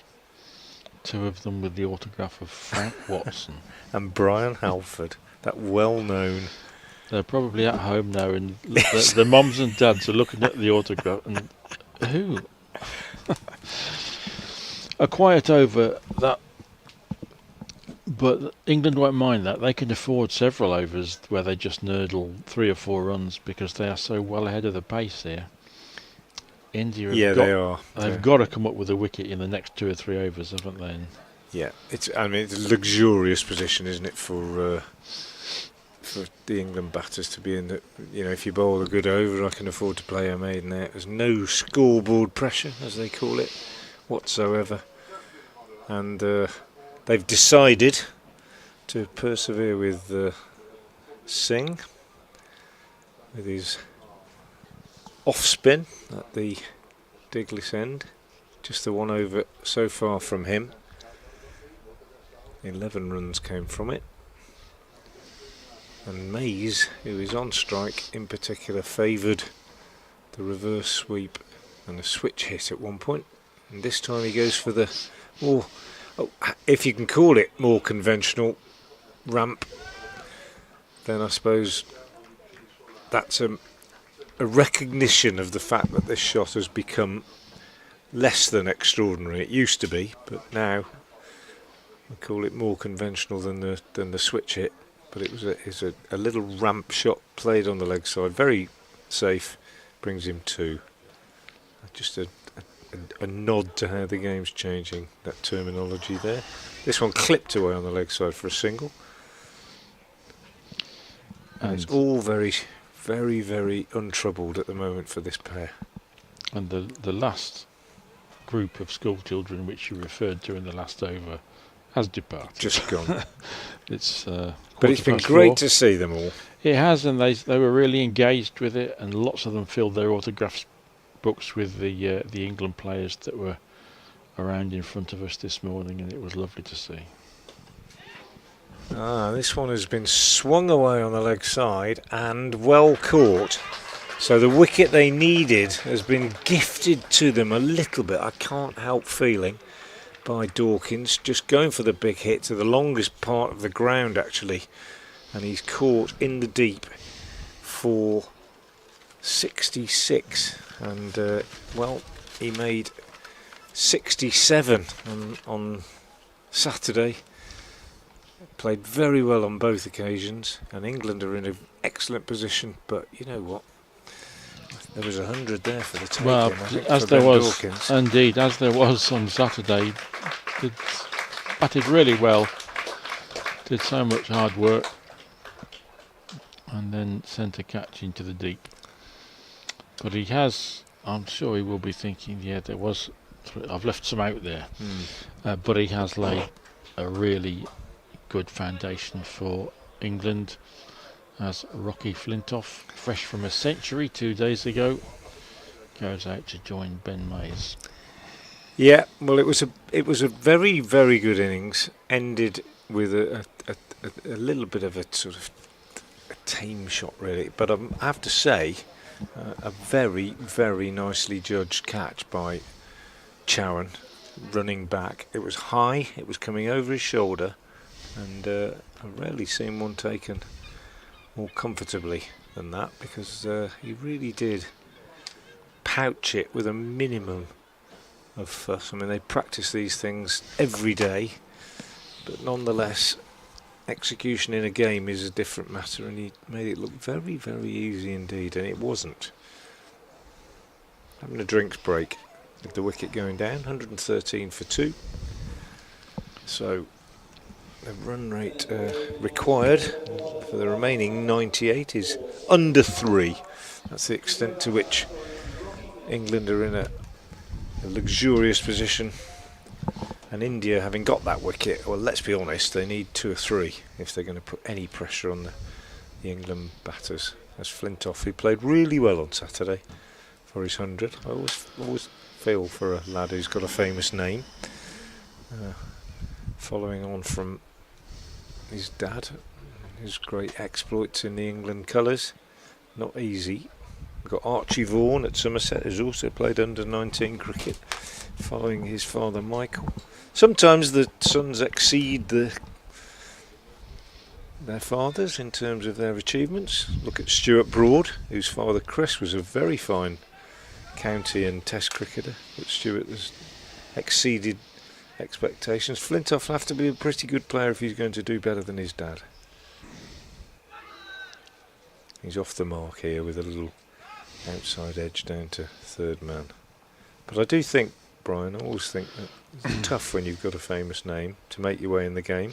Well, I've chatted over the years once or twice to Neil Smith, who's captain, whose dad, of course, was England captain, Warwickshire captain, played for England at cricket and rugby as well. union. Yeah. And Neil was a very good cricketer. Yep. And a really nice guy as well. And but he says honestly, it's hard because you are son of MJK. It's always in people's perception, isn't it? Yeah. And they almost look at you in some ways of being son of rather than yourself in your own. Absolutely right. I think Stuart Broad probably had to deal with that early in his time. Flintoff drives for a single. And it makes it a bit tougher, but I suppose if you get there on your own merits, then all fair play and all credit to you. Brett D'Oliveira, the current Worcestershire captain, of course, the third generation of D'Oliveiras, following his dad Damien and his granddad Basil, after whom the stand away to our right is named, has had that problem. Some people still say he's only in the team because of his name, even though he's now exceeded his father's performances in many ways and has become captain of the county, the first D'Oliveiras to do that. But just that in itself shows how hard it is to win over some critics. Chris Cowdrey had a similar problem, I think, didn't he? And his brother Graham. They're probably dozens. Interesting watching Mitchell Killeen come into the Durham setup, son of Neil, recently. The partnership between Ben Dawkins and Ben Mays was 107 in 13 overs. So that's knocked off half the target. 8 wickets in hand. 95 to win from 33 overs. A walk in the park? Well, you never know with cricket, do you? You don't. But it should be. It should be, shouldn't it?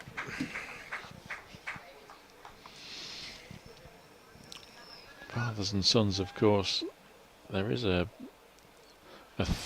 small thread of them playing together in the same team, and Yeah. for half an hour at Derby in 1922, the Quaifs, father and son, for Warwickshire faced the Bestwicks, father and son, Wow. for Derbyshire. Oh, that's good knowledge. And I think that is unprecedented. And Yeah, that's great knowledge. It certainly won't be repeated now, will it? But father and son bowling to father and son. It used to fascinate me as a youngster. I read about the only occasion, I think it's the only occasion, it'd be difficult to check this, in which a father and son played in the same football team in professional football in England. And it wasn't that long ago. I mean, it was a long time ago. I think it was just before my lifetime, but only just. Any idea? I didn't realise it had happened in football. It was David Hurd, who used to play up front for Manchester United, centre forward. A very good centre forward. I think he scored in the 1963 FA Cup final. Didn't play when they won the European Cup, but he played in that side in the 60s. David Hurd played for Arsenal as well, and his father Alex Hurd, who was a Scottish international, and they both played for Stockport County, I think. I'll check it, but it's a distant memory from childhood, but I'm fairly sure that happened, and as far as I'm aware, it's the only time. I would be surprised if it wasn't. I didn't realise that had happened. In cricket, of course, players can, certainly in previous eras, went on long enough to maybe play with their sons, but in professional football, that is quite I'm checking. a rarity. Oh, opposing sides, I think. Oh no, hang on. I'm checking now. So Fife-born Manchester City hero Alec Hurd and his son David were on opposite sides of the football divide. The father-son duo also made football history on the last day of the 1950-51 season when they played together for Stockport County. Alec was 39 and David was 17. That's extraordinary, isn't it? And he was only 12 years older. It's amazing. Anyway, it happened. 118 for 2. Well, there's a backstory there, isn't there? It's a book. Not sure I want to hear it. Flintoff on 3. Mays on 41. Mays on 42 as he drives this one up to long off. But yeah, that is amazing what you said about Bestwick, and I mean that is just incredible. Yeah, there's a lot of real amazing, engaging quirks about county cricket over the years, isn't there? So perhaps some of that has been lost as it's all become a lot more professional, and the fitness, of course, has improved a great deal, meaning that players can't play until they're 50 as they used to do in county cricket. Or even more, as Fred Titmus was more than that, wasn't he, when he got recalled by Mike Brearley into the Middlesex side, didn't he? I think he was in his 50s, wasn't he?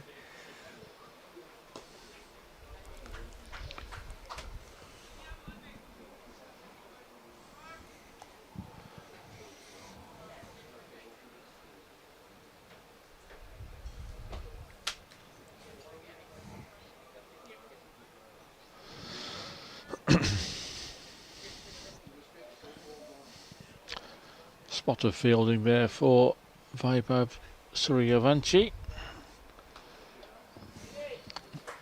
A sedate end to his visit to Worcester. What a series he's had. 355 runs from 203 balls. And everyone that has seen him play during this series at Hove and Northampton and Worcester will be looking out for him very closely, I think. An amazing talent. 14-year-old boy. Oh, well, there's a big wicket here because Flintoff, who looks suspiciously at the pitch, having been dismissed, was bowled by one from Singh, which just seems to have gone straight through him. Just having a look at the replay now. Yeah, I don't think there was a huge amount of movement. It's nipped back a little bit, but he's just left a bit of a gate, I'm afraid. And having got 100 on Saturday, Flintoff's innings today is ended, and he's bowled by Singh for 4. And those wickets that we were suggesting they need to put a little bit of pressure on are beginning to materialise, and it's 121 for 3. Yeah, India digging in, sticking in there. Ben Dawkins a little bit rashly giving it away, and then another wicket falls, and all of a sudden India are thinking perhaps there is a chance. But England still need just really one more solid partnership to get them over the line. And here's a young man, the best batter in the side, one you would hazard, wouldn't you? Who will be keen to make up for his horrible luck in the last game, run out backing up after a fierce straight drive from Rocky Flintoff was directed onto the stumps, and there's nothing any batter can do about that. And he goes out to join Ben Mays, his team, in a position of great strength here. Mays batting really well, 43 from 40, and 2 quick fire wickets, but England still need 90 from 31.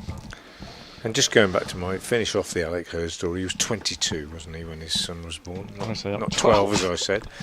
Good maths for a cricket, for somebody who's adding up cricket scores all the time. That wasn't very good, but it did happen. The father and son played together for Stockport County. 2 runs here for Mays off the first ball of the next over. The last ball of the over having taken that wicket of Flintoff.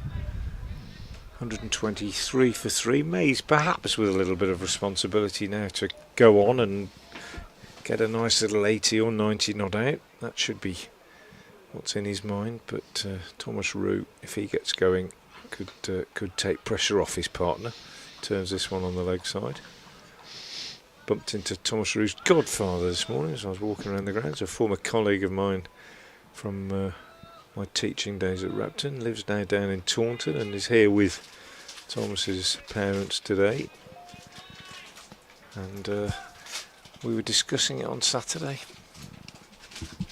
Quite extraordinary for 2 brothers so close in age. We've been talking about families and their connections in sport. Well, Thomas and James Root, both Somerset professional cricketers, both wicket keepers, both outstanding batsmen, one right-handed, one left-handed. Saw James get 100 here for the Lions last year, and get 100 for Somerset against Worcestershire at Taunton earlier this year. I wonder which one will prevail in the end. And nice little slower ball here from Deepesh, just turned on the leg side by Mays. And if both want to keep wicket in their professional careers, one imagines that one of them might have to go somewhere else. Indeed. Both very good, with gloves and bat. Deepesh in, bowls, and Mays playing this up to mid-on, and there's no run. I was using the expression, Brian, when I was on with Matthew this morning, that coaches often use, and I'm sure you'll have heard it many times when they talk about a player being well organised. You know, they watch a batter in the net. Well, he looks well organised. What they mean is he knows his game. He knows what he can do. He knows what he can't do. I think Mays, fits that bill for me. Yeah. He can play all round the wicket, but his footwork is good. His timing is good. He just seems to have a nice balance at the crease. Waits slightly on the front foot, in behind this, works it away on the onside. And he's played very, very well here for this 45. That's a runner ball. Nothing extravagant. Hasn't made many mistakes. And has put the bad ball away when it's come along. Just looks very poised. He does, and there was a little flurry of reverse sweeps, wasn't there, and laps, so he has got that in his armoury as well. But you are right, he does look well organised, and that it's really just the ingredient that will see England to victory from here on in, because they don't need to do anything spectacular now, do they? If they're just well organised and solid for the next half an hour, they'll win this game. And one assumes that thoughts along those lines are going through the mind of Thomas Root as he takes guard now. As Brian Halford leaves the crease and will be replaced by Matthew Howes. And Root is forward to his first ball and plays it defensively out on the onside.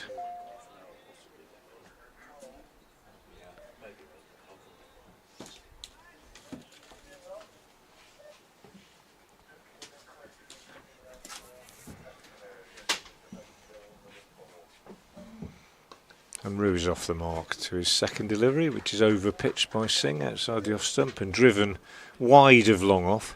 They pick up 2 runs quite comfortably. Comfortably ought to be the order of the day as things progress. But in fact, there's an appeal for LBW here as Rue pushes forward, and it's one of those where they get a bit carried away. The wicketkeeper running up the pitch towards the umpire, and the bowler stopping at the end of his follow through and appealing a second time almost. It's hit him outside the line, clearly playing a shot. And despite the desperate pleas of the wicketkeeper, the umpire's decision is absolutely correct on that occasion. Things have changed a little bit since I was last on, Frank. Dawkins and Mays are on their merry way, but Pushpak with a couple of quick wickets has dragged it back slightly, even if England are still in control here. Yeah, why I've got Singh written down as the wicket taker, I don't know, but you're right. Pushpak with his leg spin from the New Road end has made the difference. Well, made the difference. He's created a little bit of jeopardy, shall we say, that wasn't there before. It shouldn't make too much of a difference. Yeah, the required rate is just 3 runs and over for England, so not under any scoreboard pressure. And yeah, just going back to that Dawkins dismissal. He made 67 on Saturday and was caught in the deep. Made 66 today and was caught in the deep. And I just felt he was playing so well. There was 100 there for him, really. And it's just, well, probably just a bit of his game that he needs to develop as he grows into his career, to be a bit more ruthless, a bit meaner. Make sure you take it all the way if you possibly can. Played really well, don't get me wrong. In fact, I thought he played exceptionally well, and in a way that's what makes it all the more frustrating. Yeah, it was an excellent innings. Once he got going, he really did shift through the gears, and there was some excellent stroke making. And as I said a few minutes ago, we've seen some excellent stroke making from Ben Mays as well, and that's another one there, banged in short outside the off stump. And he absolutely lashed that one off the back foot through the covers. When we were last on, Frank, to the boundary. We were talking about players who look like other players in the way they shape up, and while I was off air I was just sat watching Mays, and not in his stroke making, but just in his setup as he's waiting for the ball to be delivered. Yeah. Just now, Gets it's another very single. Harry Brook. Yeah, The absolutely. feet, shoulder width apart, bat. Weight forward Weight on forward. that front foot, and he brings up his 50 with that single. Bat, Ambush, by the way, is back in the attack. bat periscoped to the sky, pointing directly upwards. I think that's where the similarities do end, but Well, he's played really well. But he has played very nicely. Played really nicely, I think. Very, very impressed. Been impressed with a lot of the young cricketers I've seen in this game. Flintoff got a lovely 100 on Saturday, and we were talking while you were off air just now about the difficulty of having a very famous father's name. And Mays has hit this one over square leg for 6. Dropped short by Ambush, in fact for 4, 1 bounce for 4, but very, very close to 6.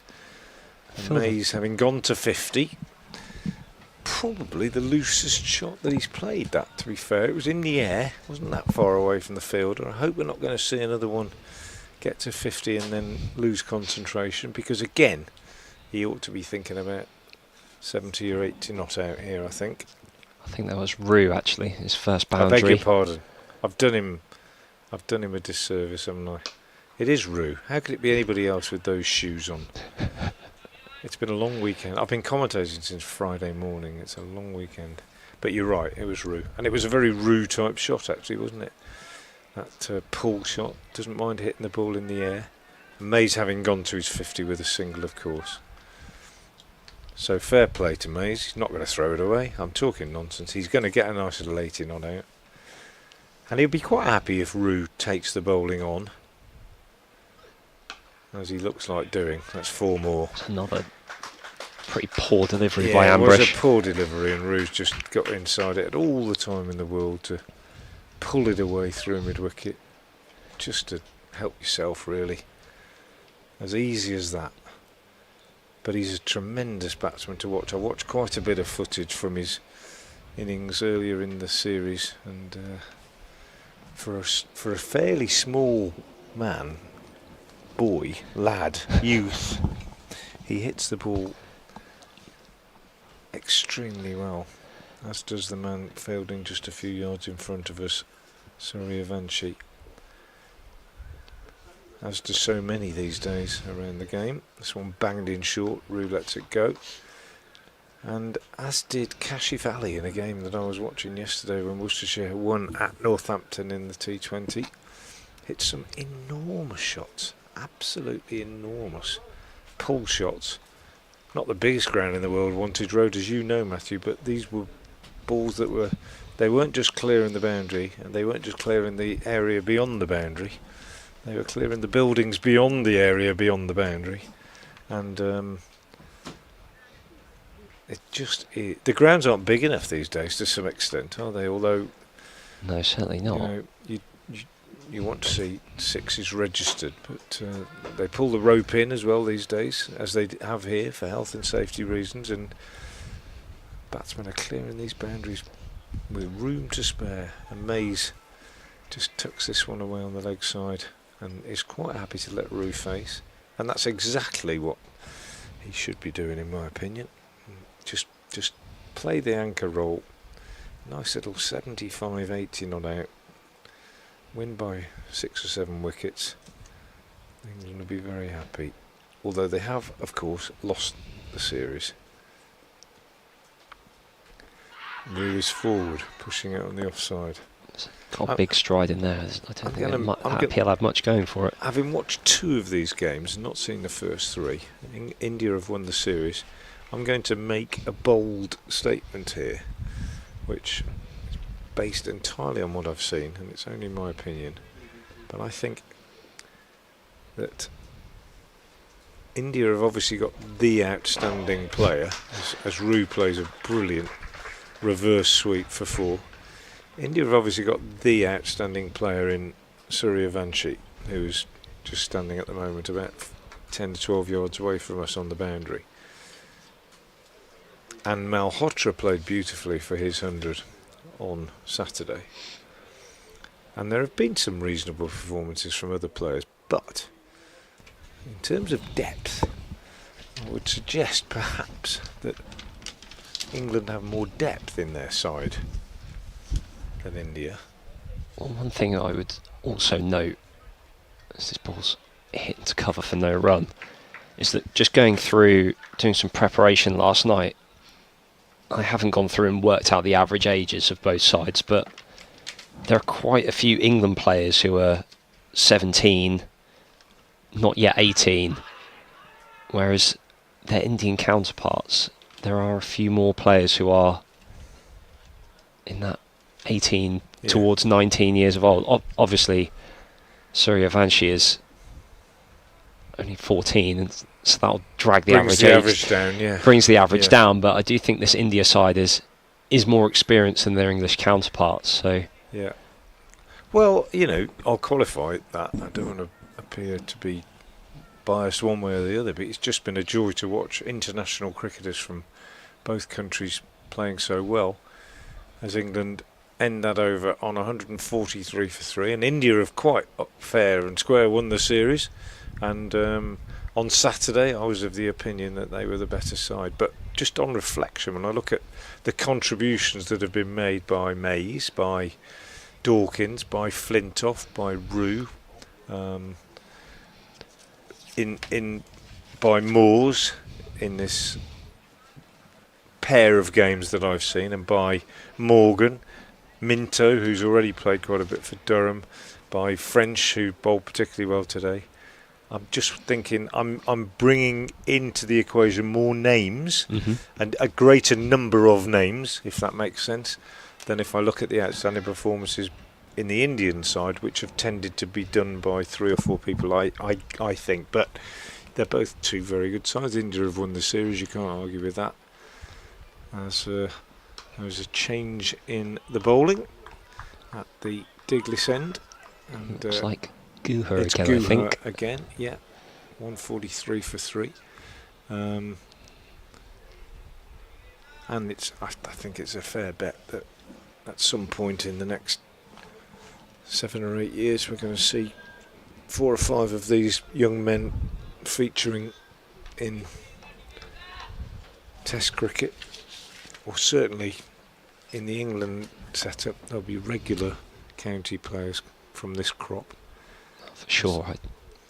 I expect to see the likes of Rue and Flintoff, probably a vast majority of this England side actually playing in the One Day Cup for their counties, and then see where they go from there. Of course, Flintoff's already played a handful of first class games for Lancashire at the back end of last year. Played here against Worcestershire. Rue has featured in, I think, 3 or 4 T20s this year for Somerset, who have obviously a high quality side with plenty of talent in their lineup. Gosh, are they? Oof. Says the man who watched Tom Banton get a 100 at Taunton this year. But Worcestershire did salvage a draw out of that game. Waite and D'Oliveira batted so excellently on that in that first match of the county championship season. When it was like a win, really, I suppose, to bat. Came down to the final pair. Yeah. Was it Hinley batting at the end there, the number 11? Played very well, yeah.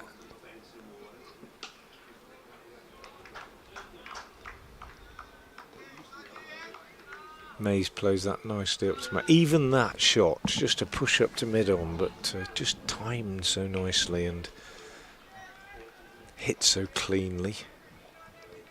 The players that have spent the most time at the wicket, no one's really come out here and from ball one been able to. No, they haven't. To strike the ball cleanly. Not even Suryavanshi was able to do that.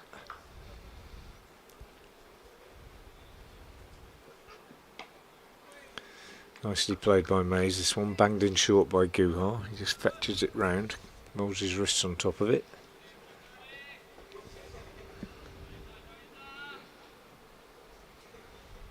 So many people listening and watching in India. I'm going to give a shout out to Uday Kaul, whose brother Siddharth Kaul played a bit of one-day international stuff for India, played for Northants a little bit last year. Uday, I think, now retired from playing at the top level, played for Punjab, but came here to Worcester for 4 or 5 seasons a few years ago, and was professional for Ombersley Cricket Club up the road when I was coaching them, and did a great job. Great to get to know him and work with him and throw balls at him, which I did for hours and hours and hours and hours and hours, and keeping him in good nick. Uday, don't know if you or any of the family or any of your friends are listening, but if they are, a very good afternoon to you, and I hope you're well. And it was good to see your brother Siddharth playing a bit for Northants last year. It was just a brief appearance, but I know Uday's still very much involved as a coach these days, and he was a tremendous professional for Ombersley Cricket Club here, and enjoyed a little 3 or 4 years in Worcester. Changing the bowling, I think Singh is back this time at the New Road end, and Mays is on the walk, and no, it's not, it's still pushed back, I beg your pardon, it is still pushed back. On the walk, Mays is chipping him over the bowler's head for a single.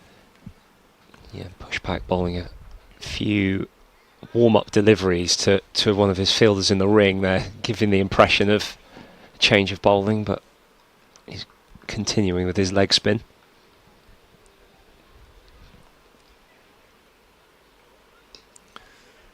Rue gets a bit lucky here, just takes one hand off the bat as he goes to drive it away on the offside, and it just runs away off the face, spinning away behind square on the leg side for 1, 2 in fact, he's back for 2. 147 for 3 then, England just need another 64 to win. As Rue drives this one out into the covers and takes one more.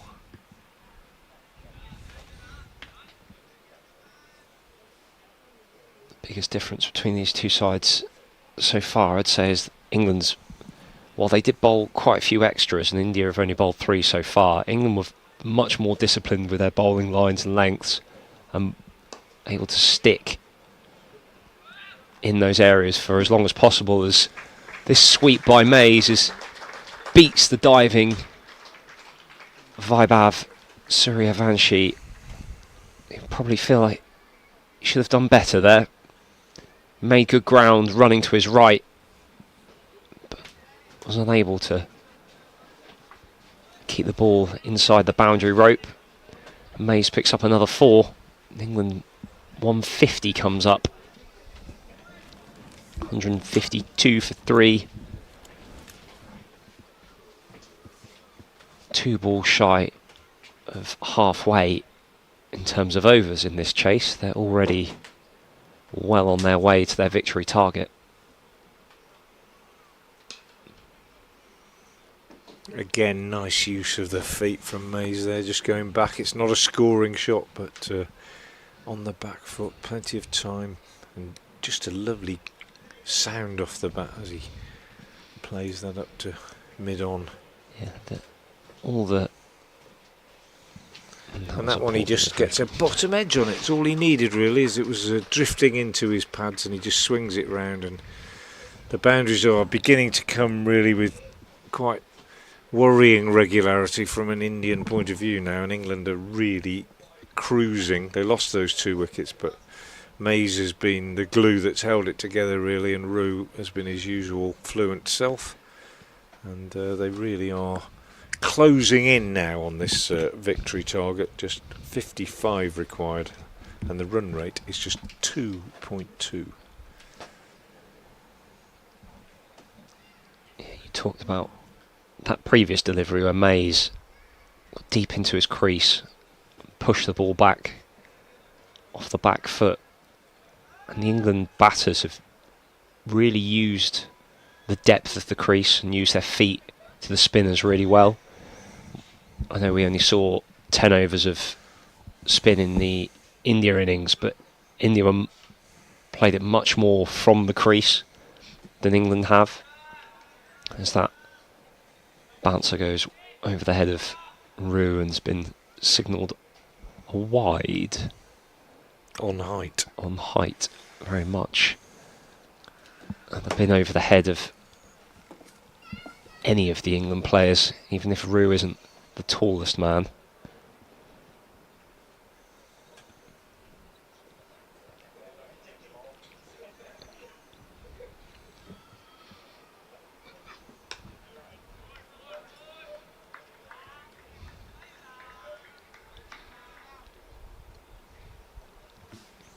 He's a busy player, isn't Roux? He's faced 19 deliveries. Keeper, isn't he? 19 deliveries so far. He's already scored 17 runs. Looked to be proactive. We've seen sweeps, we've seen reverse sweeps. He seems happy to take on the short ball as well. He's not a player I've seen lots of. I've seen plenty of his name in scorecards. This is my first time seeing him, and he's driven that one square. His brother is also outstandingly talented. Yeah, he's taken to county cricket very well, hasn't he? He was captaining the England Lions side recently as well. Played here for the Lions last year. I think he got 100 actually for the Lions here last year. Certainly got 100 at Taunton in that game when Tom Banton got 300. Mays shuffles down the wicket there, a couple of steps. But yeah, well, you've got brothers, Matthew. You can imagine what sort of a dilemma is going to occur in the Roux family when they're both bidding for that keeping and batting spot at Taunton. There'll be a few other counties keeping an eye on the situation to see if one of them becomes available, I think, because they can't both bat and keep wicket. And you've got Tom Banton, who also keeps occasionally with the gloves on in white ball cricket, and you've got Tom Kohler-Cadmore, who also can keep wicket, who skippered them in the T20 yesterday, I noticed, as Mace swings this one away for a single. Abundance of keepers down there. Absolutely.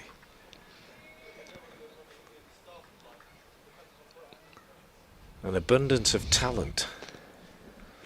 That too. They've got to start. I think the faithful down there in the West Country think they've got to start bringing home the silverware. Too often the bridesmaid and not enough the bride. Somerset, I think, in recent years. Not obviously not that long since they won the Blast, but beaten finalists last year as well against local rivals Gloucestershire. Unexpectedly, I think.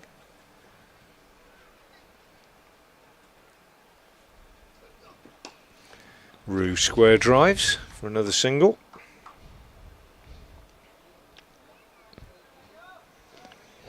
It's the championship they really want, isn't it? I think down at. That's true. Not only them, but particularly, if we're honest, I think there are only a few counties that realistically can win the championship, and Somerset have been so close. Yeah, they're lurking in the background of Division 1 currently. Surrey top by a point over Nottinghamshire. Sussex in third, and then I think Somerset fourth, a few points behind them. They've not had the best start, but found form in the last few rounds of the Red Bull game. And a bit inconsistent, I think, probably is the real bugbear. They've got all the ingredients, haven't they? They need to put together a championship push, or push in any competition actually, but just maybe a bit inconsistent. We're going to have a little break, I think, while somebody gets some new gloves. So James Roux getting a change of gloves there. 161 for 3. So just 50 more needed. India need something to May's happen. not changing his gloves. Happen quickly. If India are going to win this game, they need to They find need a a way. hat trick. Need to find a way to break this partnership, and the very expensive Ambrish is coming back on 2 overs for 28 so far. Changing ends. He's bowled an over from each end so far, and he's back to the new road end.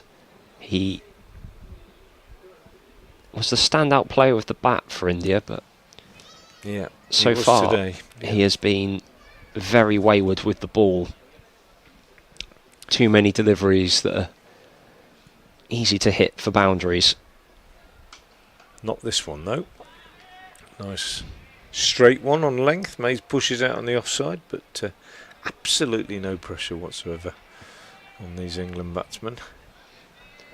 The early scoring of Ben Dawkins and Mays in partnership together has really taken a lot of the jeopardy out of this for England. There's very little pressure out there. And even less now, as Mays has cut that one away down to wide third man, just for a single. Brings Rue onto strike, the captain.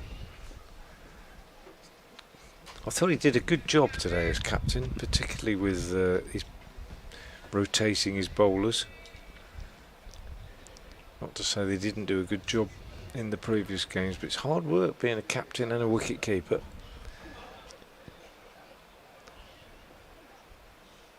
Throws his hands at that one, bit close to him to cut. Plays a shot again after it's gone by. This time in his mind he gets a middle on it and it races away for 4, but it didn't. Through to the keeper. It's a dot ball, but I wouldn't say that was the best delivery with the field No. set as it is. There's a man back on the cover boundary. There is a man down at third in the backward point, but And that's a wide signal by the square leg umpire to the bowling umpire, having seen it go over the batsman's head. So Ambrish continues to be a little bit indisciplined, shall we say, in his bowling, trying to hit the deck quite hard and not of any great pace. I think Rue was always going to take it on, but he couldn't even reach it. So one more onto the total. And this one just steered down on the offside.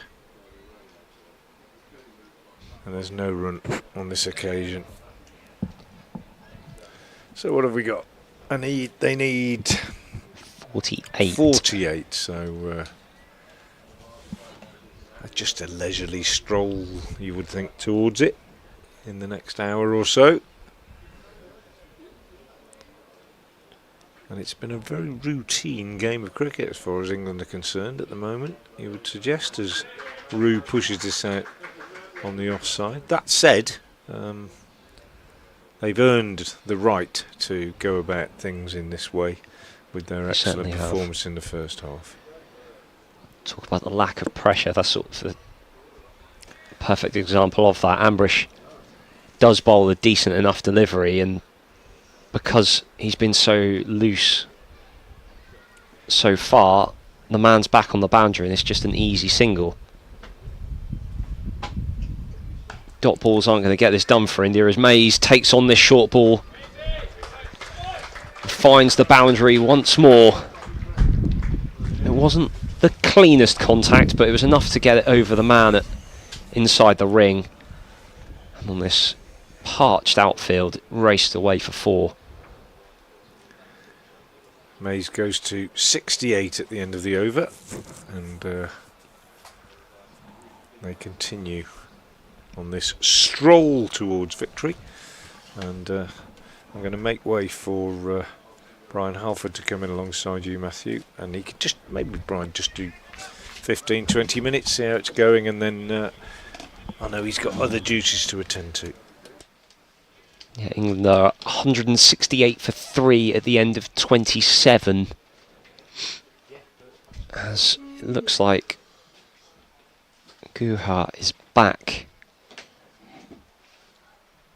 from the digless end, and he's continuing with the short ball ploy.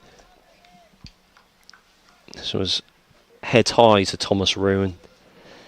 Top edge, but it evades the two fielders out there behind the square on the leg side, looking for that top edged hook.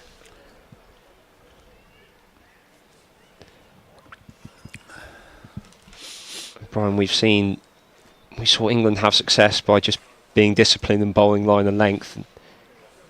I think that horse has bolted for India, but they just didn't do that for long enough.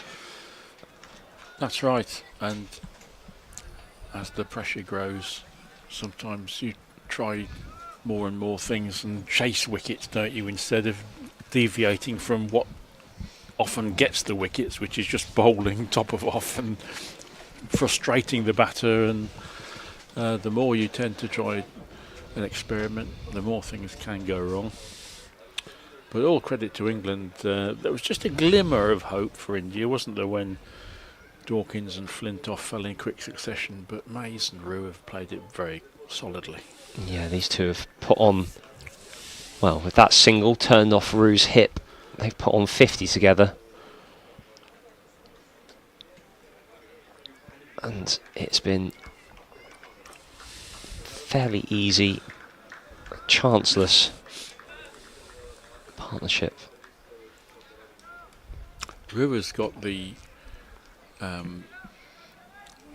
ability of there's something about high class batsmen, they accumulate runs, don't they, even without seeming to do anything. They just gather runs skillfully. They do. The ball always seems to be in a gap as well. Yeah. Roux has got plenty of expansive and attractive shots, we all know that, but he doesn't need to play them all the time, does he? He just works the gap and works the ball around and just bats very skillfully. Yeah, England's still going along at 6.2 and over without having to resort to aggressive stroke making. They've just bided their time, and India have bowled the bad ball. That was a slower delivery, I think, by Guha. It's negotiated by Mays. Yeah, the Indian spinners, I think if there was a key phase of this innings, it was when India turned to spin and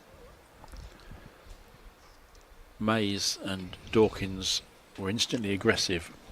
Yeah, it was that first Ambrish over where Dawkins scored 15, and then India turned to the spinners as this is uppercut over the keeper for 4 by Mays.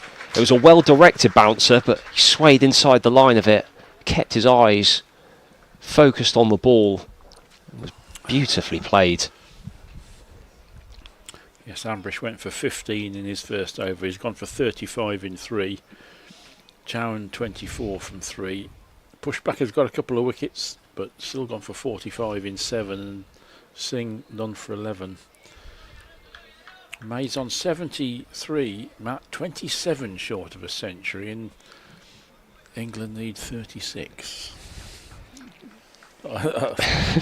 you know what I'm saying, but I'm sure they'll just try and win the game, won't they? And if he happens to hog most of the remaining runs, then happy days. Yeah, this is where, if you were focused on personal milestones, you don't want to be batting with someone like James Roux, who That's right.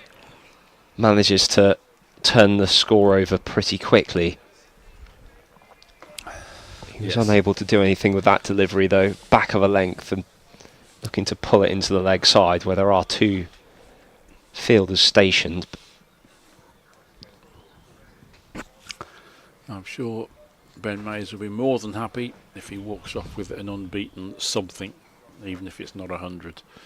If he's seen his game, seen his side to victory. That's a gorgeous shot from Roux, which eats away at the runs required. Yeah, it was a beautiful push, just timed. There was no venom in the shot. It was just pure timing and placement. The fielder mid-off, couldn't get round. And Rue just continues to score freely. 26 now from 28 balls. I'm excited to see how he's going to perform for the rest of this season,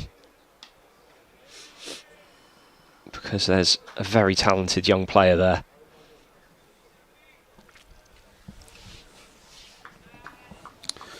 Yes, England have lost the series, but both sides clearly have abundant young talent coming through, and I'm sure everyone that has witnessed any of these games, Hove, Northampton and here at Worcester, will be monitoring young players from both these sides, see how their careers evolve, how quickly they evolve.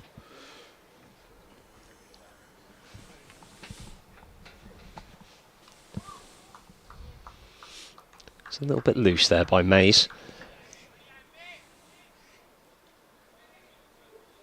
Trying to run that ball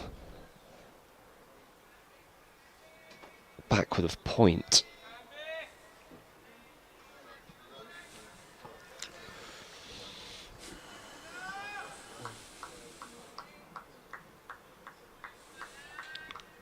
You notice how much of a difference the school children that were in earlier made. That hum around the ground has faded as we're past 5 o'clock now. Yeah. Dawkins especially had a bit of a fan club down on the opposite side of the ground when he was fielding out there. Yeah, I must admit I did look at them with some bitterness, because I never got taken to cricket for a school trip. It was always some cruddy old museum, or it was never anything remotely sporting. Now, there's 4 more there, slightly streaky this time from Ben Mays. Yeah, But, throws his hands through it. A day at the cricket for a school trip, yes, I think I could have handled that. Yeah, I do. We never got to go to the cricket. There were plenty of trips to museums.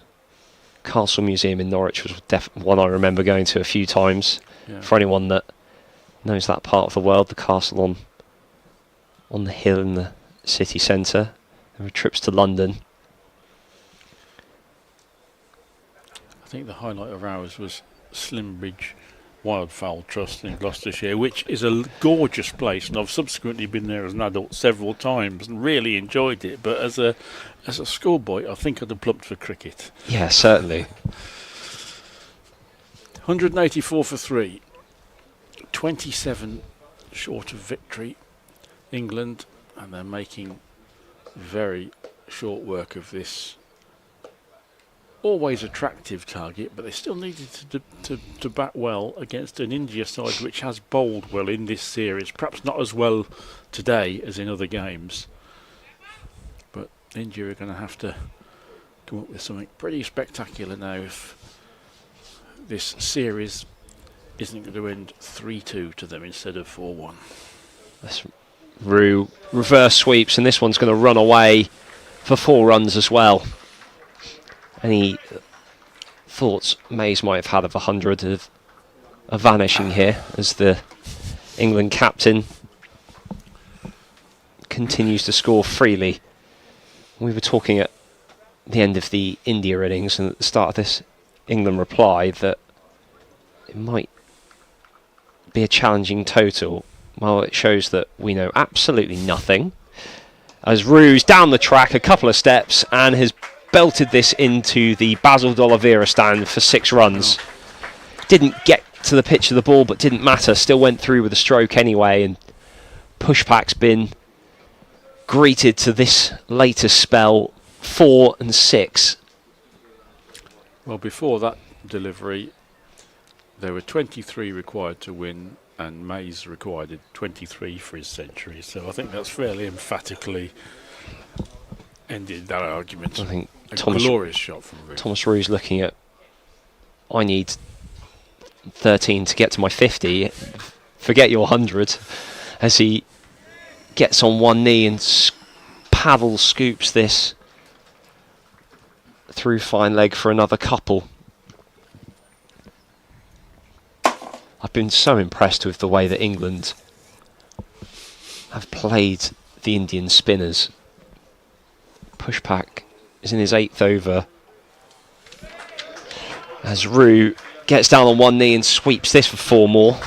So he's 4 balls into his 8th over, 2 for 60 as the 200 comes up now. Just 11 more for victory. There are 21 overs remaining. We are not going to need those as England are racing towards their victory target.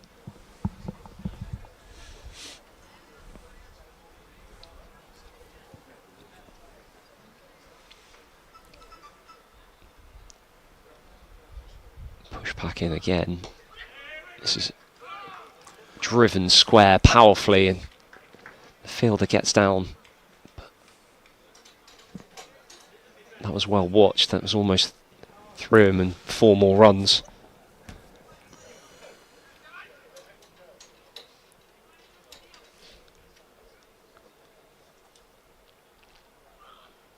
That is short and smacked. 1 bounce for 4 through mid-wicket.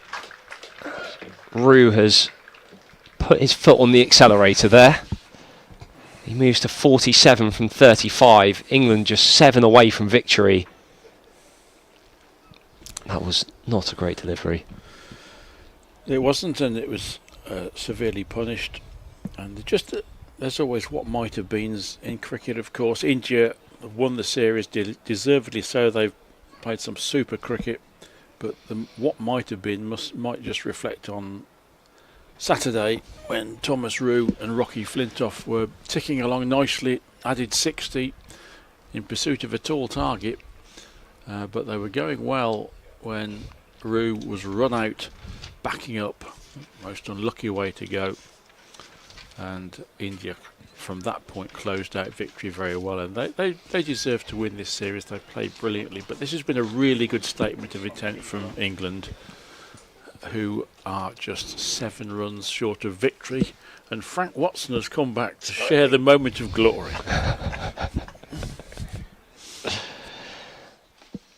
Yeah, I don't think we'll be seeing many more overs here. As what a cameo this has been from Thomas Roux. I mentioned that his godfather was here. I just said to him, what was the cricket like in the Roux back garden? And he said, competitive. I bet it was. I bet it was. Well, I can say the cricket in the back garden of the Howes household was also fairly competitive, but not to the same standards. Well, there you go. He's just whacked another one. Mays this time, short and pulled away. They've absolutely cruised it here.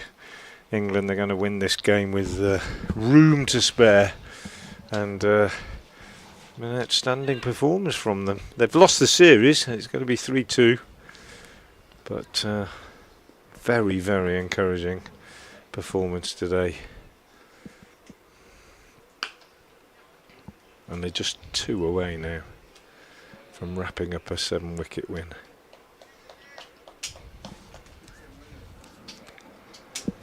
I was just saying to Brian, Frank, that we thought this might be a stern test for England to chase these runs, and they've made us look fairly silly with how Dawkins, Mays and Roux have played. Did somebody say something about being envious that his school never sent him to cricket for a day? Was that you, Brian? I had a lovely message from Glyn Berrington. He said, Frank Watson, I think, saying he was envious his school never sent him to cricket for the day. It was Brian Halford, but it doesn't matter. I thought the same thing, he said. Rugeley Power Station and Gilpin's Iron Foundry and Cannock for me. As Roux nudged another single there to bring the scores level. And the fielders wander into the ring for the last rites of this game. Thanks for that, Glyn Barrington. Brilliant. That's made us laugh. Lovely stuff.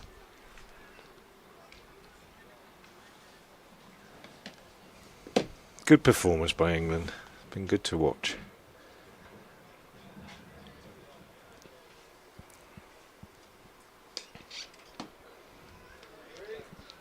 And Mays, 82 not out. I said a nice little 70 or 80 is what he should be looking for, and he's done a great job. Really, really good innings from Ben Mays. 11 fours, 1 6, 82 not out off 75 balls. England on the cusp.